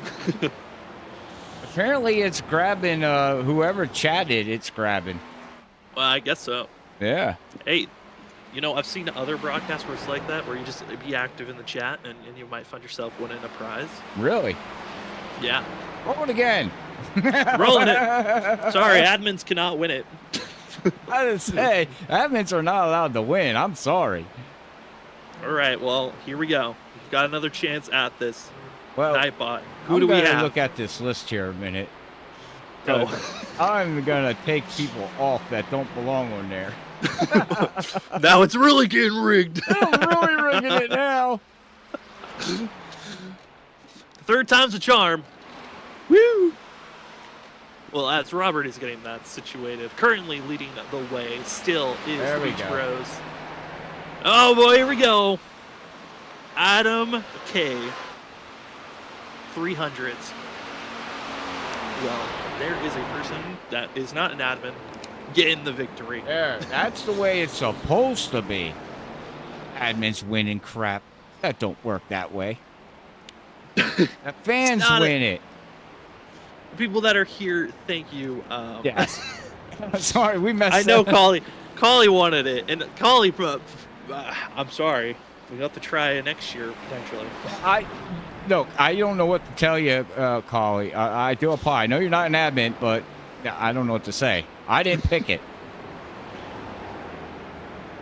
You know, what's funny, though, is we did have Cedric in here, and he was hoping he could win something. Yeah, but we forgot like, to give tell away. him.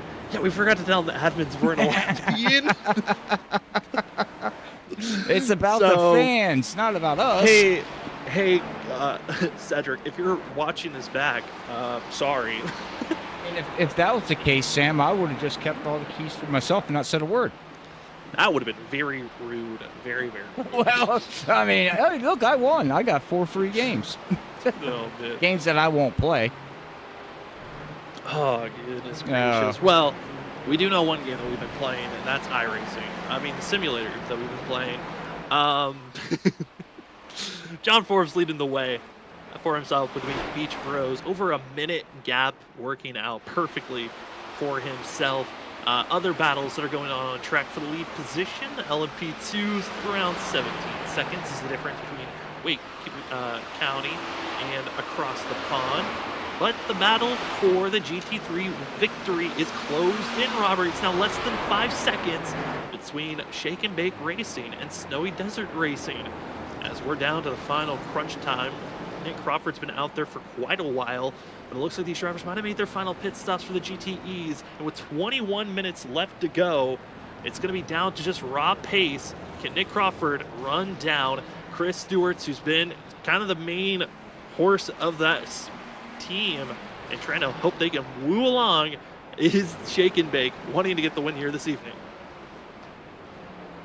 That is correct here as I'm checking things out here real quick. Sam, if you don't mind giving me a minute. I mean, might as well give you a minute.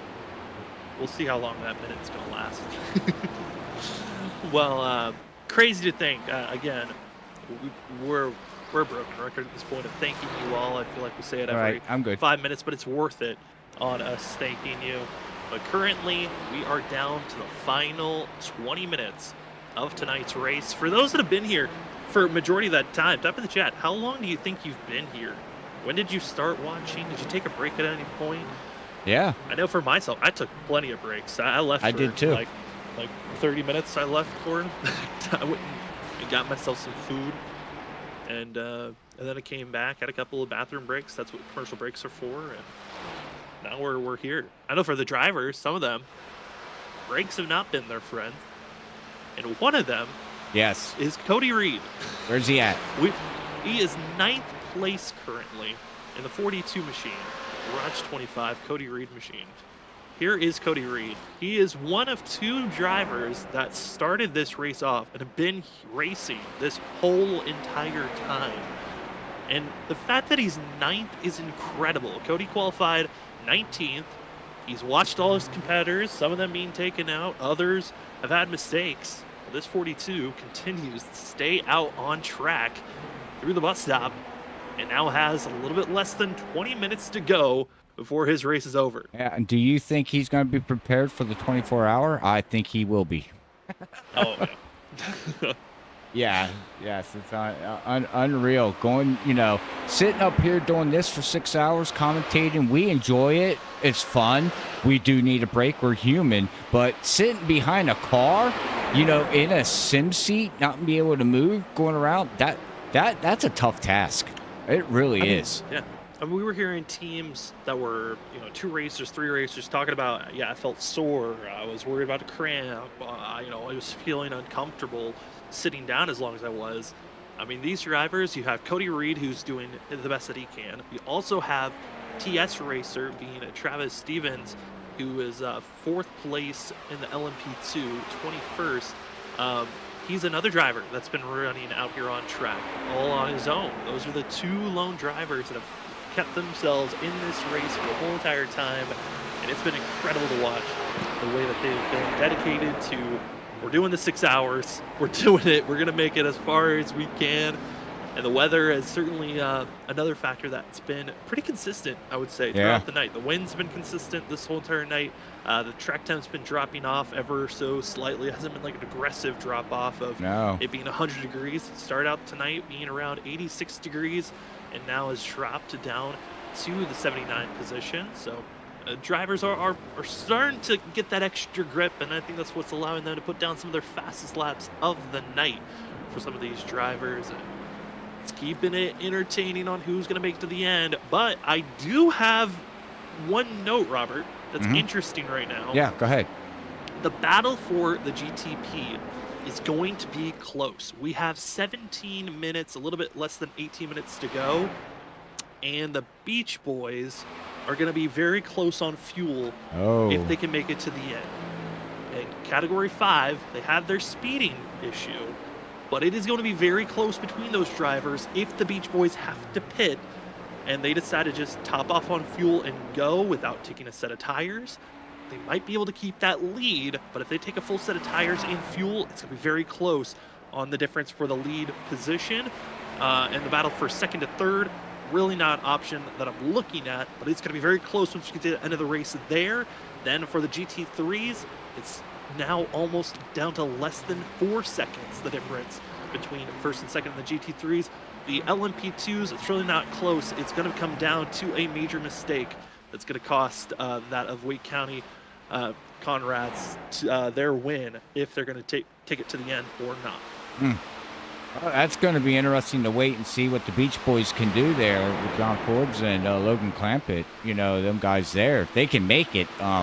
If not, we've seen this before in endurance racing. You watch this for 6 hours, you watch it for 24 hours, and then even in real life and even in sim racing side of things, it comes down to the last half hour and things get tense, Sam, because your fuel mileage, tires, and you're still dealing with lap traffic and you're getting tired and you're getting cramped and you're getting miserable, and some people want to just get up and stretch, you know what I mean? And you can't because you're in the car and you're doing what you need to do. Or iRacing offers real life spotters where you can have somebody in your ear talking to you and you don't want your spotter to say, well, I'll be right back, and you get up and walk away. I mean, so your spotters are very key in this too, that if you're running a live spotter.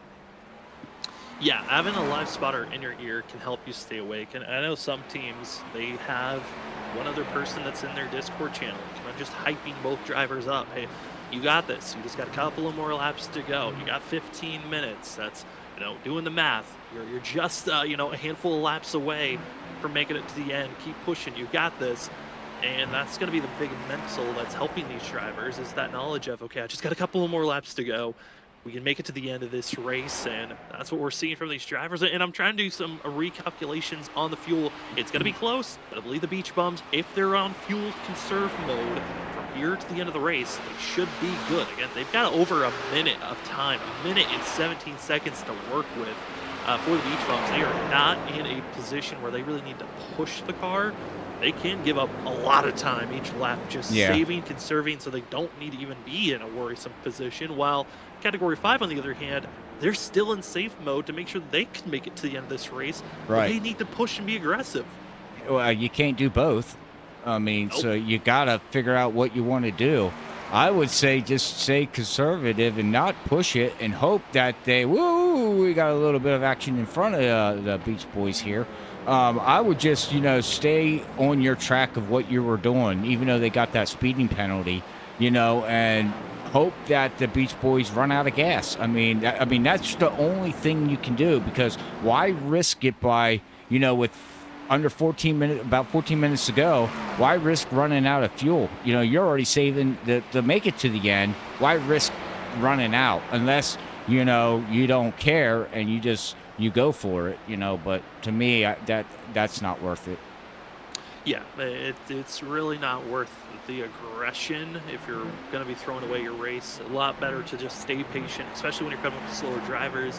You're seeing, like we saw with John Forbes, there was kind of a wall, had to pick and choose where he felt the most comfortable to go for some of these passes, and that's where he's settling in at this moment. As other great battles going on track, here is Nick Crawford trying to run down and catch up to Shake and Bake, and it is closed in quickly. Shake and Bake, they are now within 1.6 seconds. It is a huge gain that they just had the lap before. It was over a full second. Chris Stewart has been struggling and almost caught up in a wreck. Was the 6 as some other drivers are really trying to pressure to get around Shake and Bake currently, and they just do not look quick compared to Snowy Desert Racing. No. And it's almost, I'm looking at it, I mean, it could have been a decision of we're just going to take fuel only, but I'm also starting to see a little bit of damage on the rear bumper of Shake and Bake. I think there might have been an issue a few laps ago that has collected the 6 machine to just be now wounded and under heavy pressure, because Snowy Desert Racing is right there. They can see each other now as this race progresses with 12 minutes and 30 seconds left in the race. Yeah, they got it down to 1.4, 1.3 for 1.2. 1.3, yeah, Sam. I think this is the battle we're going to keep an eye on here for just a little bit and see what happens, because the rest of the field's pretty well spread out. But right now, this is the race for the lead and possibly the win of Freaky Fast's Juvenile Diabetes third annual junior. Too much talking tonight. Yeah, there's a lot of talking going on. This is for the GT3 win. And right now, it is the driver of the Porsche that you see leading in our picture. Then it's the third car in line that has the green banner. That is where Nick Crawford lies. Nick Crawford has been in the car for 3 hours straight. He took over for Christopher Norris, who ran the first half of this race, and then handed the reins over to Nick Crawford, who had to go on kind of a save mode. He had to recover from a lot of lost time. And Chris Stewart is trying his best to continue to stay ahead. He's there. I mean, that's not the battle just yet. Nick Crawford's still a little bit far back, but this splitting, going 3 wide, this is costing time on Shake and Bake, and now they're in line with one another. A driver with the green banner, the black Porsche, those are the two that are battling for the lead at the GT3 section with 11 minutes to go. 11 minutes to go, and here we go, ladies and gentlemen. You stay tuned here. Now we're going to see some action. He's right on the rear end of the bumper, and he's got his draft Sam, and let's see what he does. Hopefully he doesn't go too impatient. He's been pretty fast right now, but what does Chris do here? As it's going to be Chris Stewart defending the inside lane. That's going to be compromising his way off the exit. There they come. But a good stop in the center of the corner. That woes up Nick Crawford from taking off. And now they're going to set up. This is where the advantage of being the driver from behind, but they're going to have a drafting help here, both for the 6 as well for the 38 here, as they get on to turn 1 and 2 of the Daytona Oval, setting up for the bus stop. They're a heavy braking zone. They're also going to be having the GTPs making their way around as we look back from the 6. How aggressive are you willing to be here if you're Nick Crawford? Or do you play it nice and fair and gentle, hard into the bus stop? A lot of gain time right on the back bumper. Crawford with the better bus stop. He's now setting up for the pass. Both drivers going to have the draft, but Crawford has the advantage. He'll duck down low, trying to get to the inside quarter panel, but was that the better move as they'll stay 3 wide with the GTP on the outside lane, side by side for the lead position. 9 minutes and 40 seconds left in the race, and our leaders are side by side. Almost contact. Crawford's got the lead position for now. Hard braking zone into turn number 1, but it's the blue car. Contact, spin. Crawford's around. Shake and bake pulls away, and it was not the right lane or pick for Nick Crawford, and all the time is lost. Oh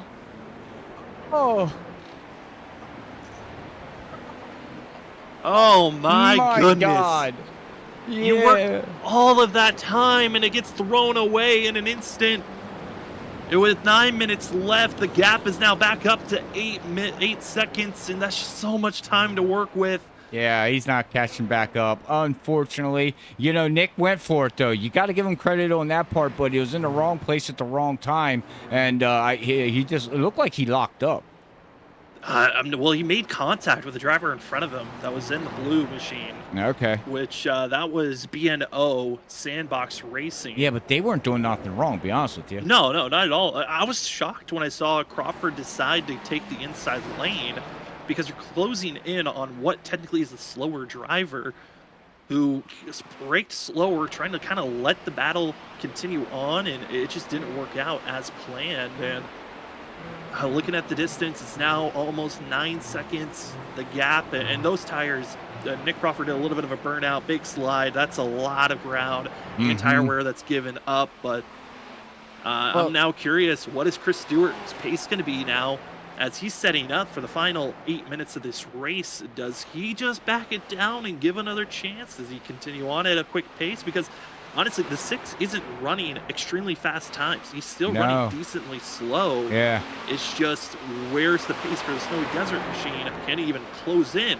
on that gap? But other battles for position are also still underway. If that closes in any closer, we'll go back to it. But in the GTP class, there's also some great battling going on for 7th place.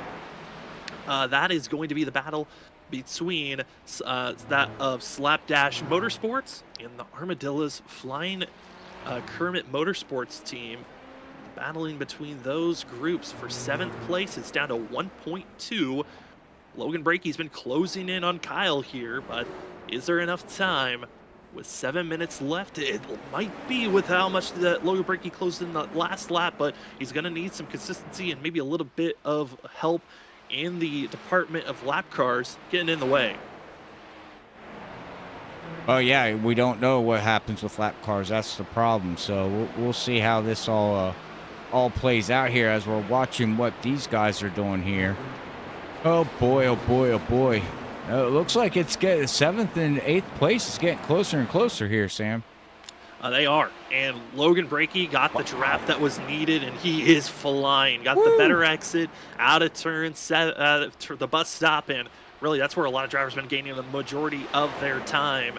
And now right on the back bumper, Logan Brakey just has figured out this second half of the course. Going to duck high, brake himself. He's going to slow down, but they got to be careful. They're closing in on the slower LMP2 driver. I believe that's Matt Dyer that they're closing in on, and that is who is currently in 2nd place for the LMP2 class. And he's just going to try to, for the 61, just run his own position, continue to run the racing line, and allow these GTPs to just get in the right position to get around the slower LMP2. 5 minutes still to go in the race, and I didn't think that it was going to close into some of these battles, but like you said, when you get these final 30 minutes of a race, just the drama builds up for these drivers. Oh, most definitely, and if they know the fuel mileage, you know what their tires are, and some can make it really go. Like we're seeing here with Logan right now, Brakey, he's trying to get really going here and catching the draft at the right place at the right time to catch back up here to Kyle. But then you also seen, you know, in GTP3 with, you know, what's his name, slowing down to, you know, running slower. So each car is different, but these guys know what they're doing. They absolutely do. Logan Brickey not as strong of a bus stop run that go around. Still a little bit under a half a second. The draft is enabling that of Kyle in the 42 to keep this position for now. But it is closing on with this speed. Well, and also update for the GTP class. The Beach Boys did come into pit road, topped off on fuel. They're back out on track. The gap, 40 seconds. Zach put it in chat. The 40-second hold. It would have been really close between those drivers at the end. That it would have been. Unfortunately, but again, lesson learned, and you move on from it, and you know what to do, and you can't be perfect all the time.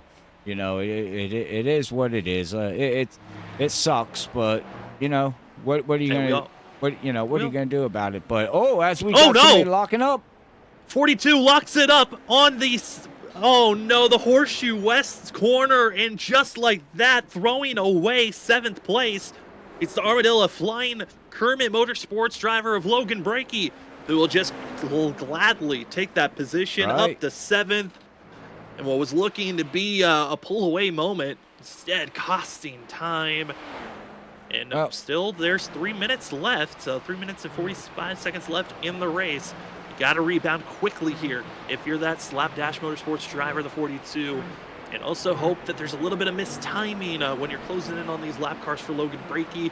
Right there, had to slow up just a little bit, and that's exactly what this 43 needed. He's right back into the fight. Yeah, he's right back into it, and we'll see if he can gain on him. He was the faster car than Brickey here, so we'll have to see if this is see what happens here as he's catching right back up to him. But we got 3 minutes to go here, ladies and gentlemen, before this race becomes official here at Freaky Fast Broadcasting. We're looking at, Sam, what are we looking at on laps here? We got the GTP's 223 laps run? Yeah, it looks to be that they've got maybe 2-3 more laps in them to finish out this race, so it should be around 225. Might be the window that they hit. While the LMP2s, they're at 214 currently. And then the GT3s, the fastest driver being Shake and Bake, 197. I think they might get close to hitting 200 for the leader of the GT3. So a lot of laps ran. Good practice for some. And big kudos to, again, Travis Stevens and Cody Reed, who are still out there. They've ran every single lap so far tonight just by themselves. No teamwork needed. And it's been incredible to watch the way that they've been developing through this race, as we're going to see Texas Speed Sim Racing Purple get past and allowing the battle for 7th to rage right back on with 2 minutes left here tonight. 2 minutes to go, Sam. And again, as we, come to the end of the closing here, make sure you tune in for the end of tonight's broadcast. Sam Dyer, is going to make his singing announcement, and he's going to probably go on, one of them singing songs, singing stages there, like on NBC or something. Do you want to try it? What in the world was that? That looked to be some net code. What the heck? Yeah, no, I was nervous too. That was some net code right there for the Armadillo team, where they got so close to the wall that iRacing thought that they made collision with the wall, but they didn't, and it flew his front bumper up in the air, and then it connected right back. A very scary moment. I thought the same thing. I thought it was done and dusted, but they're still going. Wow. Okay. When I saw it connect back, that's when I knew, okay, it's just a netcode thing. Well, there you go. It's netcode, but no, Sam, you're gonna sign up for American Got Talent, right? No. I'm good. I don't think we're getting that magical. I think you've got a better chance than I do. No. But hey, we are down. Here we go, Sam. Thank you, everybody, for tuning in here tonight at Freaky Fast Broadcasting. We do much appreciate all the support this year and throughout the rest of this year on all our content we put out here at Freaky Fast Broadcasting. Don't forget to share, like, and follow us on YouTube, and also help us out by putting the word out there about Freaky Fast Broadcasting on what we do. We do much appreciate it. But we are down to 20 seconds, Sam.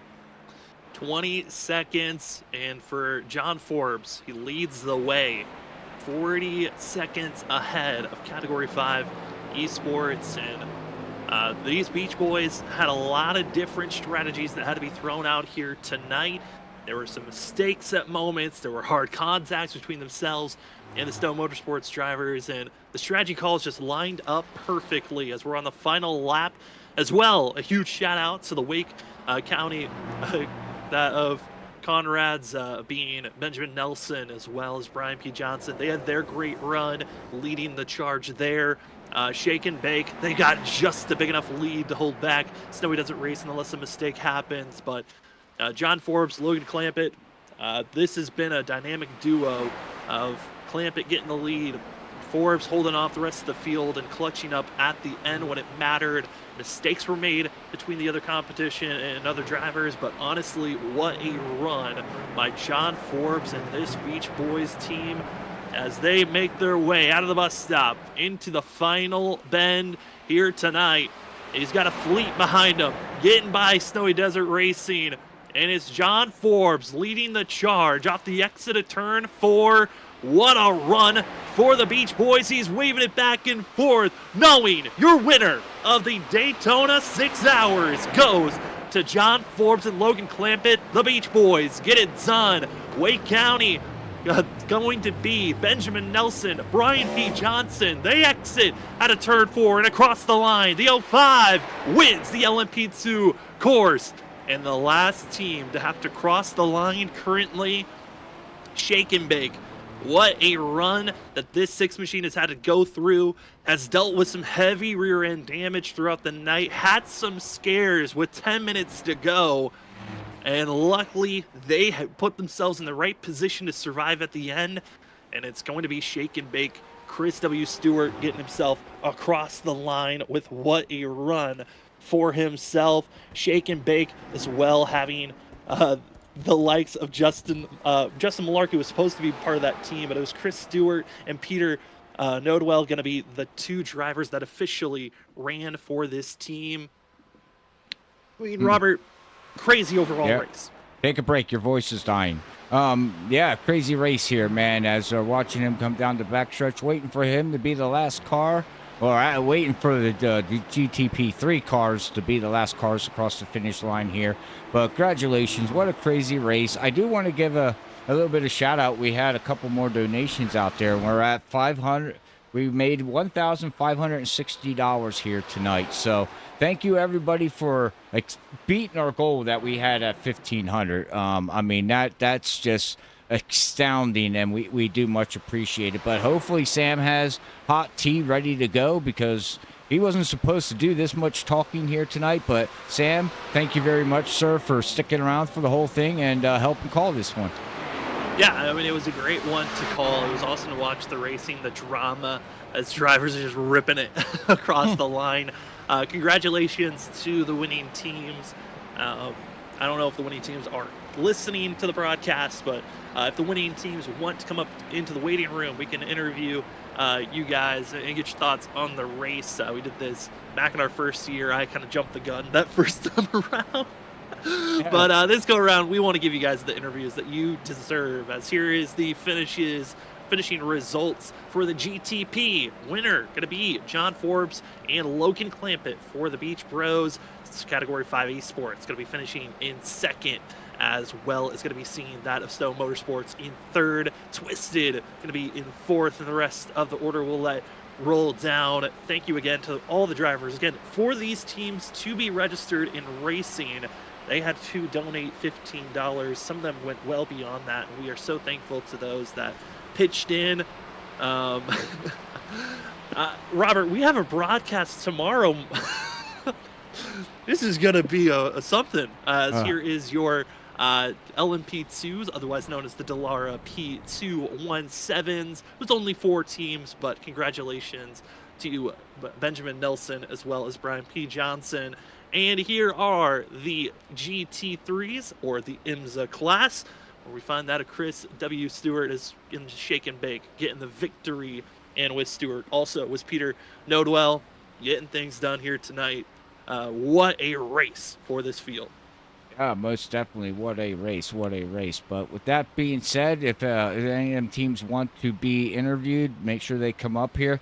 Please, ladies and gentlemen, give us a little time to get everybody put together and ready to go for, interviews and find out how the race is as we're getting the wind down here tonight at Daytona International Speedway for the 3rd annual Juvenile Diabetes charity race here at Freaky Fast Broadcasting. But with that being said, we are going to step away, get everybody ready for post-race interviews here at Freaky Fast Broadcasting. So stick around, stay tuned for Sam Dyer to end tonight's broadcast by singing a good farewell song. But we will be right back.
All right, ladies and gentlemen, we are back here ready for our post-race interviews. We're going to be talking to the winners of each class here tonight, and I'm going to hand it over to Sam Dyers as he's going to have bring up the teams and have a talk and see how the race went here tonight. So it's all yours, Sam.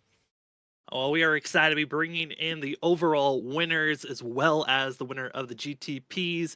We have Logan Clampett as well as John Forbes with us. Congratulations, guys, on your victory. We'll start off with you, Logan. Man, how are you feeling being the starting driver for tonight and setting the pace for this team to get yourself the victory? Feels good, man. Didn't really have too much practice. I actually just bought this car today, and I never drive the GTP cars. I never have in the past or anything. So it's something new to me, which is obviously a lot of fun. Once you get into something new, you kind of get to learn everything. Qualifying, I was just kind of hoping like, oh, it would be cool to set the pole, and got the pole, and just kind of set sail from there. I had a little bit of a battle there with I can't remember his name, but it was in the 24 car for a little bit, and made some mistakes along the way. Definitely a different beast compared to what I'm used to. Definitely gave up a lot of time doing it, but over the course of the race, I definitely learned from my mistakes and tried not to make them along the way. But yeah, it was fun, man. John definitely kept the car in one piece. He didn't make any mistakes compared to me. So that's really good to hear because I'm going to be running the 24 with him. So it's fun. It was fun. It was a great event. I mean, John, over to you. How are you feeling after your runs and being able to cross the line as the victor? Yeah, it feels great. As Logan said, yeah, just keeping the car in one piece was kind of my goal. I knew Logan had the pace to keep us up at front, so I figured if I could be anywhere close to that, we'd have a pretty good shot here at the end. And Yeah, the coming to the last. Well, we knew what Cat 5 and Stowe were doing on their fuel stuff. I think Stowe pit a little bit early to try to undercut us, but Cat 5 was saving really good the whole race. And going to that last run, we knew it was gonna be really close. We needed about a 30-second gap to take the overall win because we had to take that extra stop. But it looks like they sped coming to that last stop. So after that, yeah, I just pretty much knew it was in the bag as long as any mistakes weren't made or anything like that. So that was a huge sigh of relief, and I was just able to cruise on to victory those last about 45 minutes. So yeah, it was a great event. Yeah, it was fun. It was a lot of fun. Well, thank you so much, guys, for participating with this race. It's going to be a quick interview, but we're going to allow both you guys have your own space to do any shout-outs that you have. We'll start off with you, Logan, on any shout-outs, and the floor is now yours.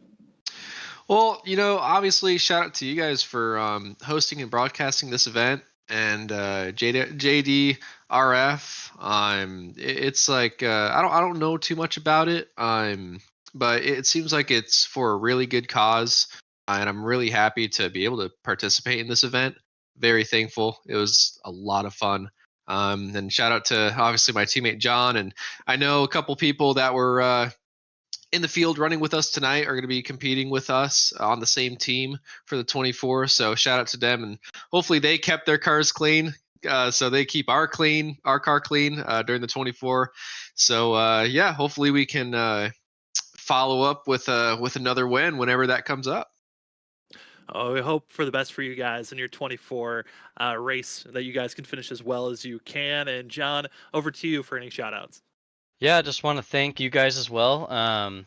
It's a great event you guys put on. I think last time I checked a couple hours ago, we'd raised over $1,000, so that's awesome. I'm not sure what the last result was, but yeah, it looked like we're raising a lot of money there. So I want to thank you guys again for that. And we were supposed to have JDF Performance mods in the car today, but I guess the scheme didn't want to go on very correctly. So, but I want to thank them always being on board. Same with eFlex Fuel. And yeah, I want to thank Logan for coming out tonight with us. It's always fun to have somebody so big a name as him to be in the field to get a little bit more promotion out here for the event. So yeah, it was a great event, and thank you guys. Well, thank you both for joining with us, and the total has continued to climb and climb as we've been actually having this interview. It's now up to $1,710 has been raised so far. So thank you to everyone that's been joining with us. Thank you, Logan and John, for joining us with this interview, and enjoy this win, and good luck on your 24 of Daytona. Thank you, guys. Thank you. Well, that will be your GTP winners of Logan Clampett and John Forbes with the Beach Boys getting it done. Now we're going to be bringing in our LMP2 winners that really had to work their way forward, got some luck on their side, and ultimately got the victory for themselves, as it is the Wake County Conrads with us, Brian P. Johnson, as well as Benjamin Nelson. We'll start with you, Ben. How are you feeling after crossing the line, winning the LMP2 class? I'm feeling pretty lucky because I did not see myself in that position after that mass disconnect that we had. That was pretty unfortunate. I was pretty disheartened after that one, but we didn't give up. I had to do a whole restart of my system. It wouldn't let me join back in the session, so we were a lap and a half, 2 laps behind, and it didn't look good, but we stuck with it, kept our pace up, and didn't really make any mistakes per se. So luckily we got a mistake from them, and that let us capitalize on it. I mean, Brian, you found yourself also having some pretty good runs out there, trying to close in that gap. How are you feeling after the performance that both yourself and Ben had this evening? Pretty good, and honestly, a little bit surprised. I was like Ben when that mass disconnect freeze, whatever it was, iRacing had whatever troubles. It had a few people disconnect, and we were one of them. Got a lap down, and I was like, well, it's not looking good. And since Ben's it wouldn't let him join, so I was like, well, our plan of him starting and then alternating, that's out the window now, so I'll get in the car. And after a few laps, I was, kind of looking at the times and everything, and I was like, well, I know we can get back to second, and if we have a little bit of luck on our side, we can get first. And we had a little bit of luck, and the pit strategy worked out for us. And mainly it was just about, just no big mistakes. Like, as long as we don't have any big mistakes, then, we know that we did the best we could, and whatever happens, happens. And, sure enough, after what happened at the beginning of the race happened, I mean, we had a pretty uneventful race. We were just, putting laps down. I mean, we had a couple minor mishaps here and there, but other than that, it was a pretty smooth race. And now we're looking forward to doing the iRacing official 24-hour. And we got a lot of really, really good practice laps here tonight, and brought it out with a win. So that was pretty cool. And we're excited to see how you guys are going to perform for the actual Daytona 24 hours. It's going to be a quick interview, but we do want to give you guys your space for any shout outs. We'll start things off with you, Ben. Any shout outs that you have for yourself? Yeah, I'd like to give a shout out first of all to you guys and the whole organization that put on this this event. It's a great cause this is going for. I'm really happy to be able to contribute, and I think we met our goal as well. So I'm really happy to hear that. It's a great cause. If you haven't donated already, please do. And thank you to everybody that's watching, cheering me on, cheering our team on. It was really cool to see, even in my own stream, people cheering us on, even while I wasn't in the car, waiting for me to get back in the car. Not letting us get discouraged about the disconnections, all that kind of stuff. So it was cool. I'm glad to be a part of that, and I'm really glad to be a part of such a prestigious event, even if it is just 6. It was such a great race. For the most part, everybody did a great job with lap traffic. It was a pleasure to be a part of. We were so happy to have you with us racing. And Brian, any of your final thoughts and shout outs as well? Yeah, I just second Ben on all of that. You guys for putting on such a great broadcast and event.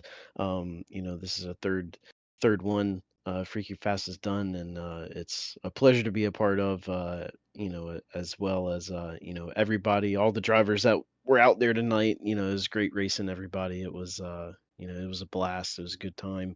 And then of course everybody that tuned in and everybody that donated.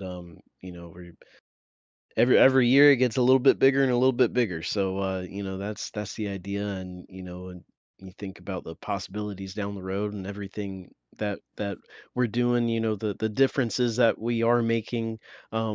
It's pretty cool that we get to sim race and also change some lives at the same time. So it's pretty cool. Just gotta shout out everybody that's part of this whole thing. It's pretty cool. Well, it was a pleasure to cover your guys' race. Congratulations on winning the LMP2 class. Enjoy this victory and good luck in your race and your actual Daytona 24 hours. Thanks, sir. Thank you.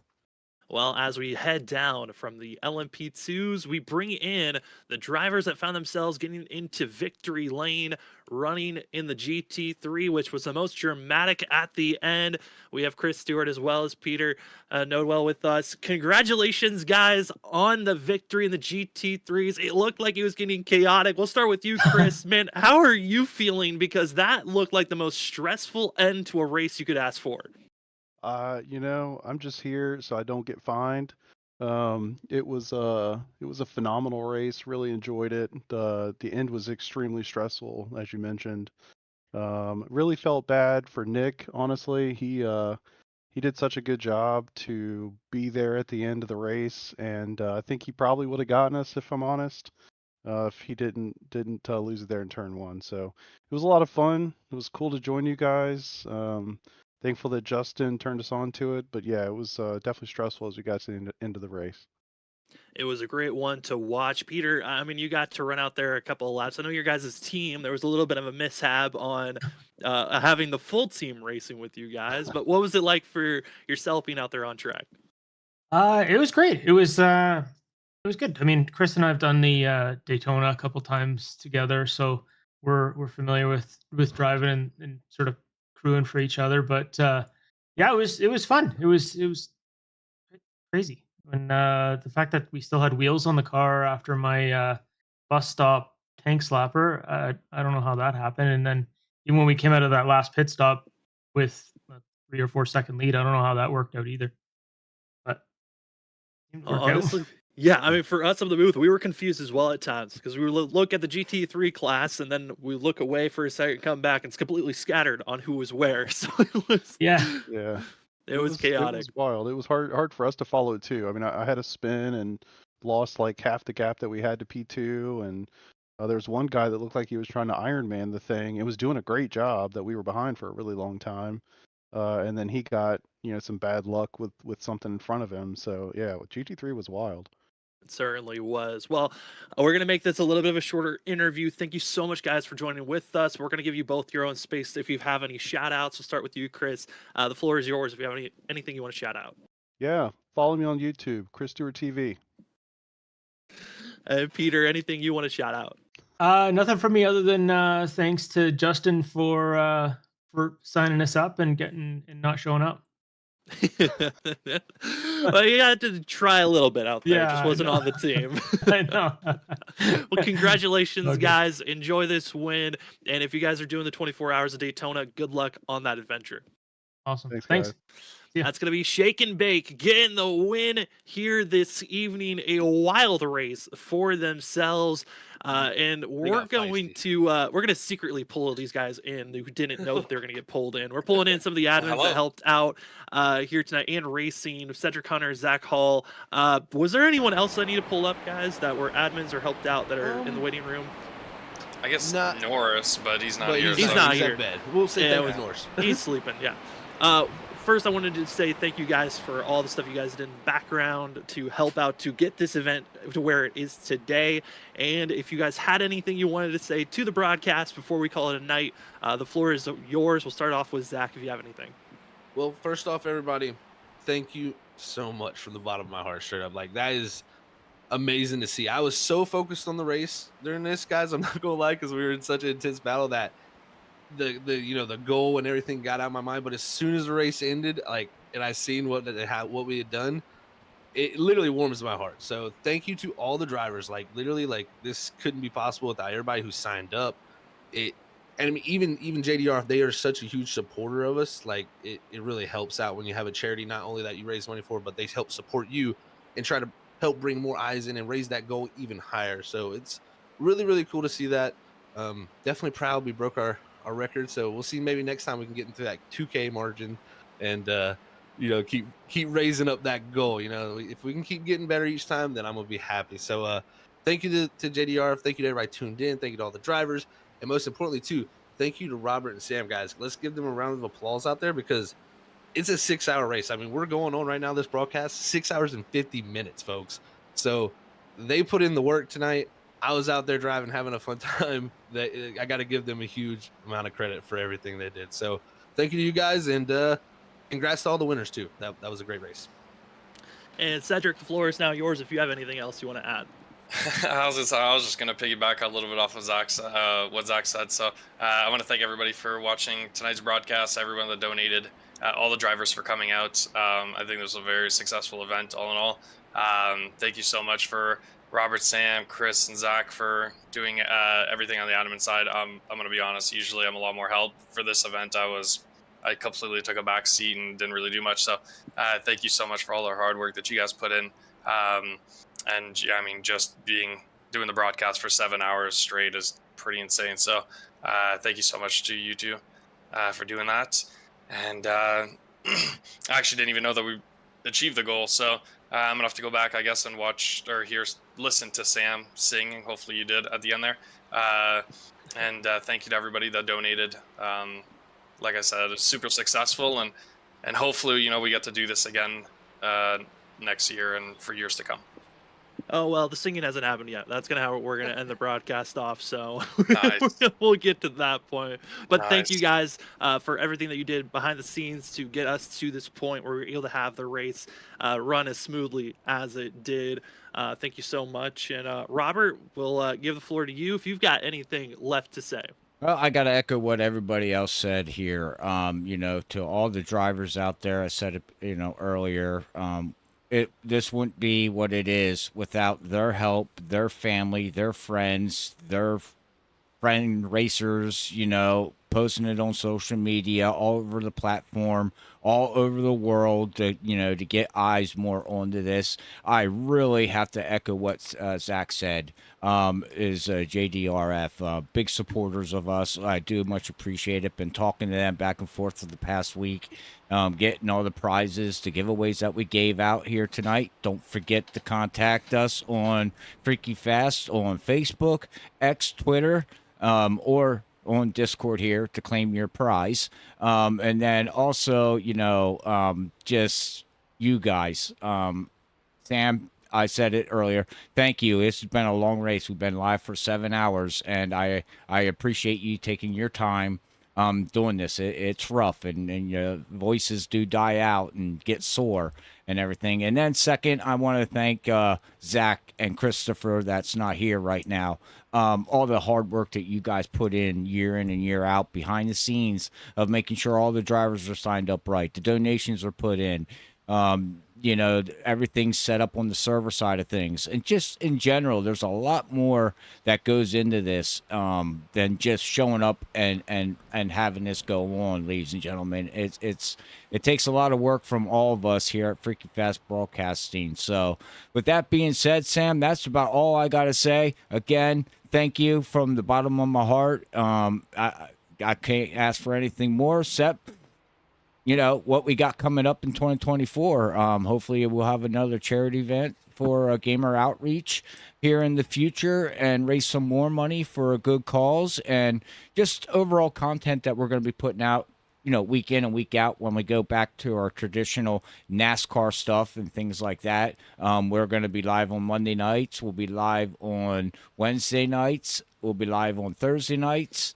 So, so we're going to be busy coming up with more content for everybody to enjoy here at Freaky Fast. Yeah, a lot of thank yous could continue on. I know we missed a couple of people. We kept on naming people off, but thank you to everyone that helped out, from racing teams that helped out, put practices up to allow people to get prepared for this race, to those that donated way more than they maybe should have donated. But thank you so much. Our original goal was just to hit, maybe to beat what we did last year, which was 1,230. It was the maybe we'll hit that. That would be awesome if we did. We started off tonight higher than what we did last year. Last year we started off with $900 was the starting raise, just based off of drivers and before the stream went live. Tonight was a little bit over 900 that we started the night off, and we hit $1,710 is our total that we've raised at this current time. Thank you so much to everyone that donated and liked, shared, that was involved with this whole entire event. It was a pleasure to be a part of, and we cannot wait for the 4th annual one. And like Robert said, Gamer Outreach, we still have one more charity race this year, but we're going to take a little bit of a break personally for us, and then we'll come back into the full swing of things to prepare for that next event, where we'll figure out what exactly that race may be. We know Gamer Outreach will be the next charity event. Well, I do know that we do have a race tomorrow. We do have upcoming events coming up. So if you'd like to see the oval side of Daytona, we have tomorrow night where we're going to be having a full-length Daytona race. We'll see how much my voice is still alive after tomorrow, because tonight it certainly is not going to be here. But that will be our next Freaky Fast broadcast. Thank you to everyone that was here. Hopefully you have a great time. And as well, shoot, we hit the freaking record. We hit the goal. I guess we got to do it. The sun has finally gone to bed, so I must say so long farewell. Goodbye, goodbye, goodbye, goodbye, and good night. Good night, everybody, and have a great rest of your night, and we will see you on our next Freaky Fast broadcast.